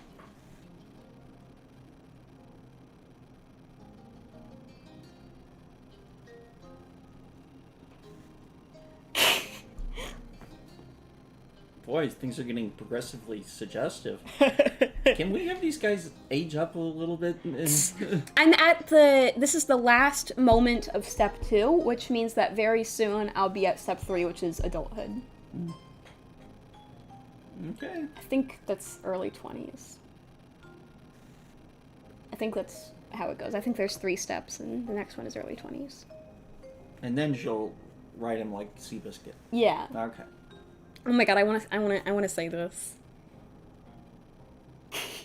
Go ahead, why not? I don't think it'll make much of a difference. Hey, what kinds of things do you think are nice to see on another person? Cove's eyes widened at the question, and his defensive reply seemed to slip out before he had the chance to have a proper think about it. Nothing! He didn't think about what he... No, but, I mean... That is not what you meant to say, I assume. That was funny. Very funny. You laughed out loud and Cove gave you a dry look. Come on, that's not what I meant. You composed yourself and sat up straighter, all traces of laughter disappearing from your face. Answer with what you do mean, then. Is there anything at all you think looks good when you say it on someone? Cove mumbled under his breath, and you couldn't quite catch the words. He was having a difficult time with the subject. It was a topic that made him uncomfortable, so you let it go. You know, that's probably smart. You had a little fun, and that was enough. You changed the subject. You're not very good at these conversations, are you? I swear I won't make fun of you. I just thought it would be fun to talk about. I'm gonna say I swear I won't make fun of you. That's not really it. Did I make him really uncomfortable? Because if I did, I feel bad. Cove seemed pretty grumpy about your statement, but you weren't ready to give up so easily. Please? Cove sighed and looked down at his lap where he was fidgeting with his hands, still reluctant to give an answer. I don't know. Oh, my poor boy. I hope I didn't make him... I hope I didn't make him upset. You made an unimpressed sound over how this was going. Are you sure? Fine, I guess I kind of like ankle bracelets. He likes ankle bracelets. He likes how ankle bracelets look on other people. That's interesting news. Hey, Dad! I got some information to keep in mind. Fine, I guess I kind of like bracelets. Ankle bracelets. It's like bracelets that go on your ankle. That's the information? Yep. Okay, how's that relevant to Gotta remember that. Gotta start wearing ankle bracelets. Okay, go on. Ankle bracelets? Yeah, everyone can wear a pretty bracelet. Wrist ones are cool too, but they're pretty normal. There's something fun or flirty about ankle bracelets. What? Excuse me? It's more special or something. I don't know how to explain it. Yeah, I think they look pretty cool. Cove brushed his knuckles against his cheek awkwardly, seemingly unsure where to go from here. Interesting news! Very interesting. I'm not gonna ask a 13-year-old that! I'm not gonna ask a 13-year-old that! No, don't put in that. Come on. No. It's so tempting to, though! It'll make him so uncomfortable, though.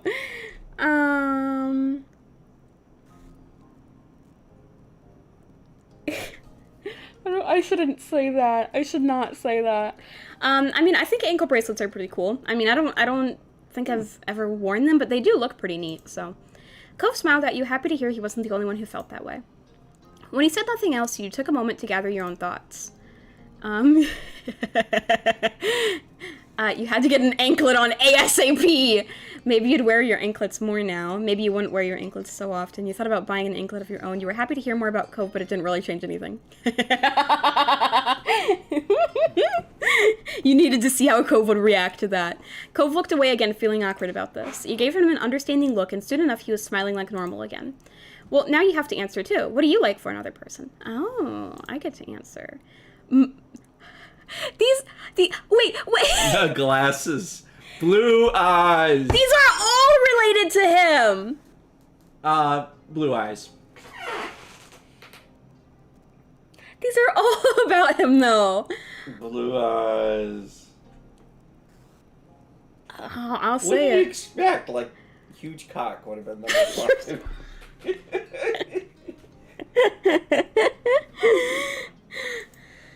Cove chuckled as though you had said something highly amusing. Good luck, I hope you find someone. Bruh! Wait,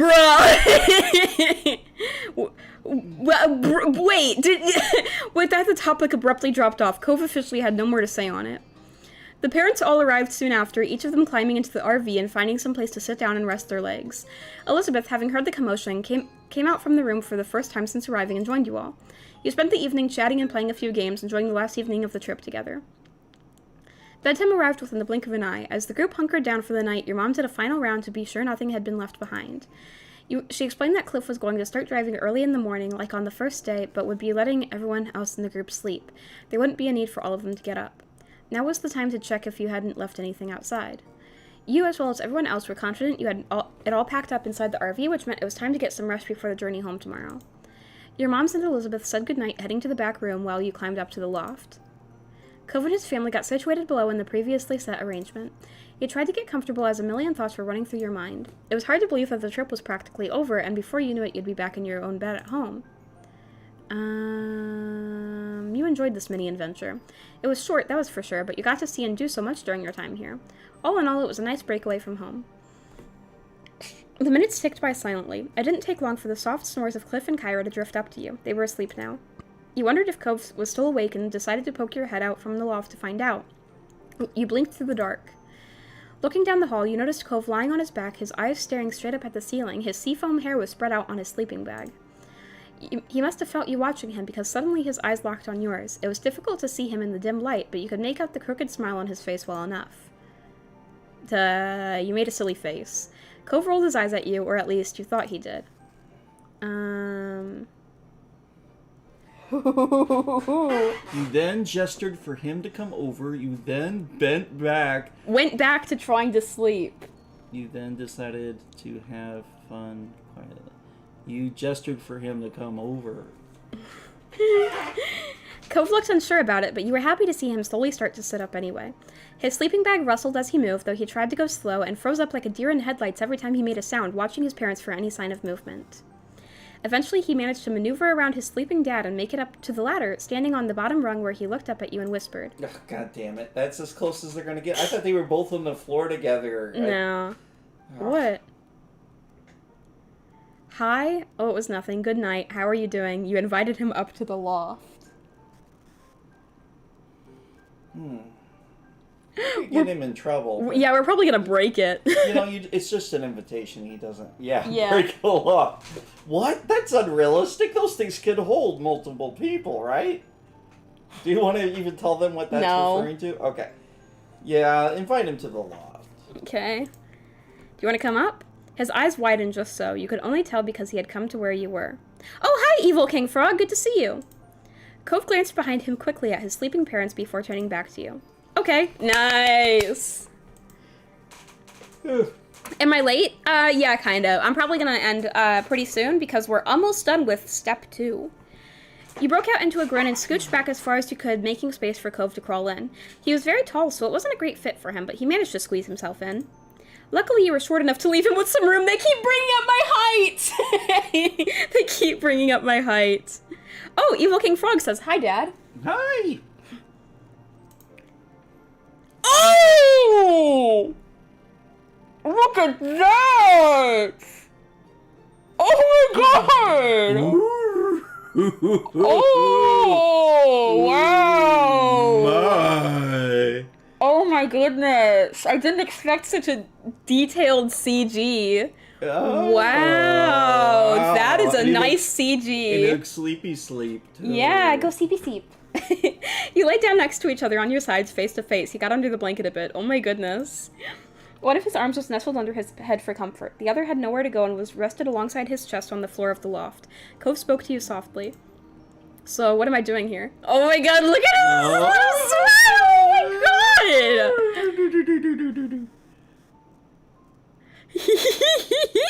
I don't know which one of these to say. You can sleep here instead of on the floor. I mean, that's all it is. He gets. Yeah, I mean, I don't want him to have to sleep on the floor. Earlier, I asked my moms about it if he could sleep on the loft, and they were like, "Oh no, there's not enough room for 2 people." But we just showed him. That was the reason, huh? There's not enough room for 2 people, which means otherwise he'd be okay with it. So you know. Or it was a lie. It was a lie, probably. Cove raised it. Look at his face! Look at that expression! Cove raised an eyebrow, not having expected you to bring the topic up again. You're still thinking about that? You don't have to worry about me that much, Samantha, but thanks. It's okay. It isn't a big deal for us both to be in the loft, right? Yeah, it's not some huge thing. We've shared 1,000,000 times by now, and usually they're the ones encouraging us. Cove gestured in the direction of the parents, and you nodded in agreement. They had always tried to put you and Cove together ever since you were little. I wonder how much trouble we'll be in if we get caught. It wouldn't be nearly as much as if we would have been in my mom's... If my mom's found out you snuck into my room for the night at the start of the summer. Yep. That is something that happened earlier in the game. He winced just imagining it. I can't believe I did that and didn't get caught. It was a very dramatic morning. You could easily picture his frantic escape in your mind's eye. You're kind of a troublemaker, aren't you, Cove? Nah, I don't think so. I mean, I don't think so either. That was like the worst thing he's ever done. Cove trailed off, and he seemed to be lost in his own thoughts. Well, maybe sometimes. Cove smiled fondly at you, and you grinned triumphantly. You spent the rest of your night smooshed up in the little loft together, whispering about your past memories and trying not to giggle too loud at the silly things you had gotten up to together over the years. Eventually, the chatting trailed off, and when you noticed Cove had drifted off to sleep, you followed soon after. We go seep-seep. When you woke up the next morning, it was to the rumble of the RV as it traveled the long journey home. Oh my god, we're gonna knock off the loft. You noticed quickly that you weren't as warm as you had been during the night, and when you checked next to you, Cove was gone. Blinking sleepily, you peeked over the edge of the loft to find out where he had gone. Maybe he had snuck back to his spot on the floor during the night? However, as soon as you noticed him sitting on the couch talking quietly with his mom, his head hung in embarrassment. Oh no! Your movement gave you away, and Kyra suddenly looked up and caught your eye. She simply smiled amusedly at you, and it was obvious what happened. Cove hadn't gotten away with it. They found him there in the loft, and then you woke up while he was trying to explain. You know it was going to be a long, long time before you lived this one down, if you ever did. Soon your moms and Elizabeth emerged from their room, dressed and ready for the day of travel. You spent most of the day hanging out together in the RV, savoring the last few hours of vacation.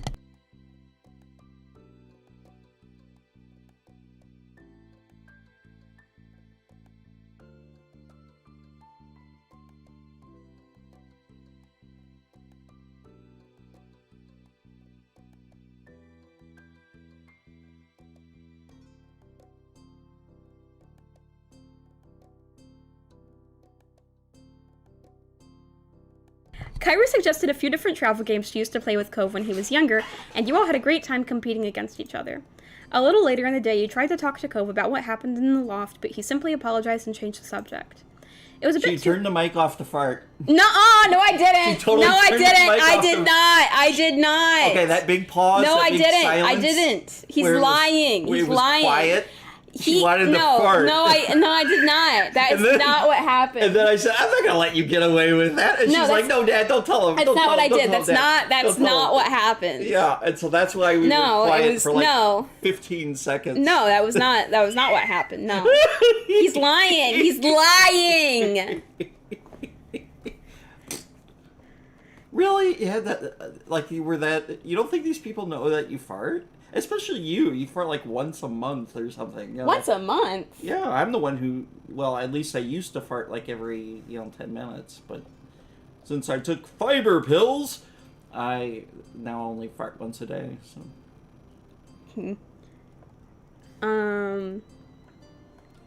I actually don't fart. Yeah. It was a bit too much for him to try speaking on, especially right now. You understood. When the RV finally pulled onto your street, it was well into the night, and you were looking forward to crawling into your own bed after the last few days away. Everyone else must have been feeling the same because it was mutually agreed that unpacking and cleaning the RV would wait until morning. No. Once home again, you went straight up to your room and dropped onto your bed, shoes and all. You miss being near Cove. Yeah. Dude. The two of you had basically been living together for 3 days. It was nice. But you knew that it wouldn't be the last time the two of you would spend time together, and that thought comforted you. With those last few thoughts drifting through your mind, it wasn't long before you dozed off to sleep. Tomorrow, life would go on like normal. Okay, see, that's all of the moments. So I think we are going to stop it here. But I do. How much is the downloadable content to keep the story going? It's like, it's a lot. Because it's like twice as much as what we already did. So there's a lot of DLCs. Yeah, but I'm asking how much is it? Oh, how much does it cost?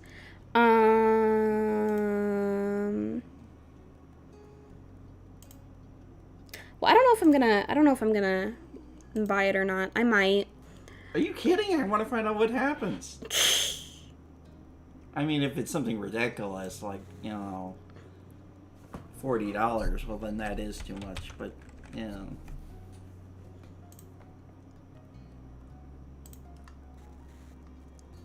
Okay, there are 3 DLCs, one for each step.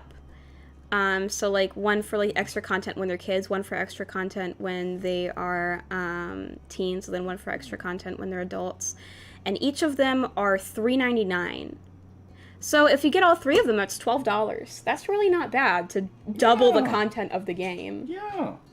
And you've shown that you really liked it. We've had a lot of laughs doing it. Yeah. It's a really good game, I yeah. think your audience likes it. I think do it, and then you can take it off your taxes. The tax expense. So let's do it to it. I think that's a good expense. Yeah, I mean, I probably will, but I'm not gonna decide until you know, I do step 3 as well. I want to do step 3, but I'm not gonna start step 3 now because I have been live for over 4 hours now. So I think I'm going to end it here, and then next time that we continue playing, we can go on to step 3. So let me save, and there we go. We got a lot done. We were able to get all of these moments done. So there's that's saved, and yeah, we'll do step 3 sometime soon. So that's gonna be it. I have to help Dad with the dishes, and I have to help Faye with her homework, and then I'm gonna go back to bed. So I'm gonna do that, and I'm gonna get some sleep, and I think the next time I'll see you guys will be tomorrow, because actually it's gonna be a stream with Dad again. He's gonna finish Kona, right? That's whenever we decided we'll do that. Yeah. When is it that we're doing that? Tomorrow. Oh, okay, cool. So yeah, goodbye, Evil King Frog. Goodbye. I think you're the only one who's here, but thank you for coming, and thank you to I Am Epic for coming. And also, if you haven't seen it yet, check out this fan art of me done by Anzu. She did a great job. It's really, really good. It's so beautiful. Thank you again, Anzu, for the beautiful fan art. I'm very, very appreciative. And I hope you guys have a great night. Dad should make a channel. You are not the first person to recommend that. Yeah, other people have suggested it, but I don't think I would be so good all by myself. You know, if I did, I'd make it really short, like just 15-minute things. And videos, not streams. Yeah, and then... So I don't know if people would like that then. No, they'd love it. They love you. Oh, that's nice of them to say. Right now I'm concentrating as best I can on my video game. Yeah, he's concentrating on it by watching clips of The Good Place on YouTube. Yeah, let's see, I find myself easily distracted by stuff. So, you're right, I should do that while you're... Well, let's see, today I couldn't concentrate because you were doing your stream, and every time sorry I'm so entertaining. Yeah, you're very entertaining, you know. And this game is also really good. This game is very interesting. Yeah. So anyway, so why don't you go ahead and wrap this up, and then you can separate the dishes, and then we'll do those together. That is what I'm doing, my guy. Yep. Aw, Evil King Frog said, if you're not good, I will still watch. Aw. Alright, well, bye-bye. I'm gonna switch to the end screen, and see you guys. Bye-bye. I love the heart.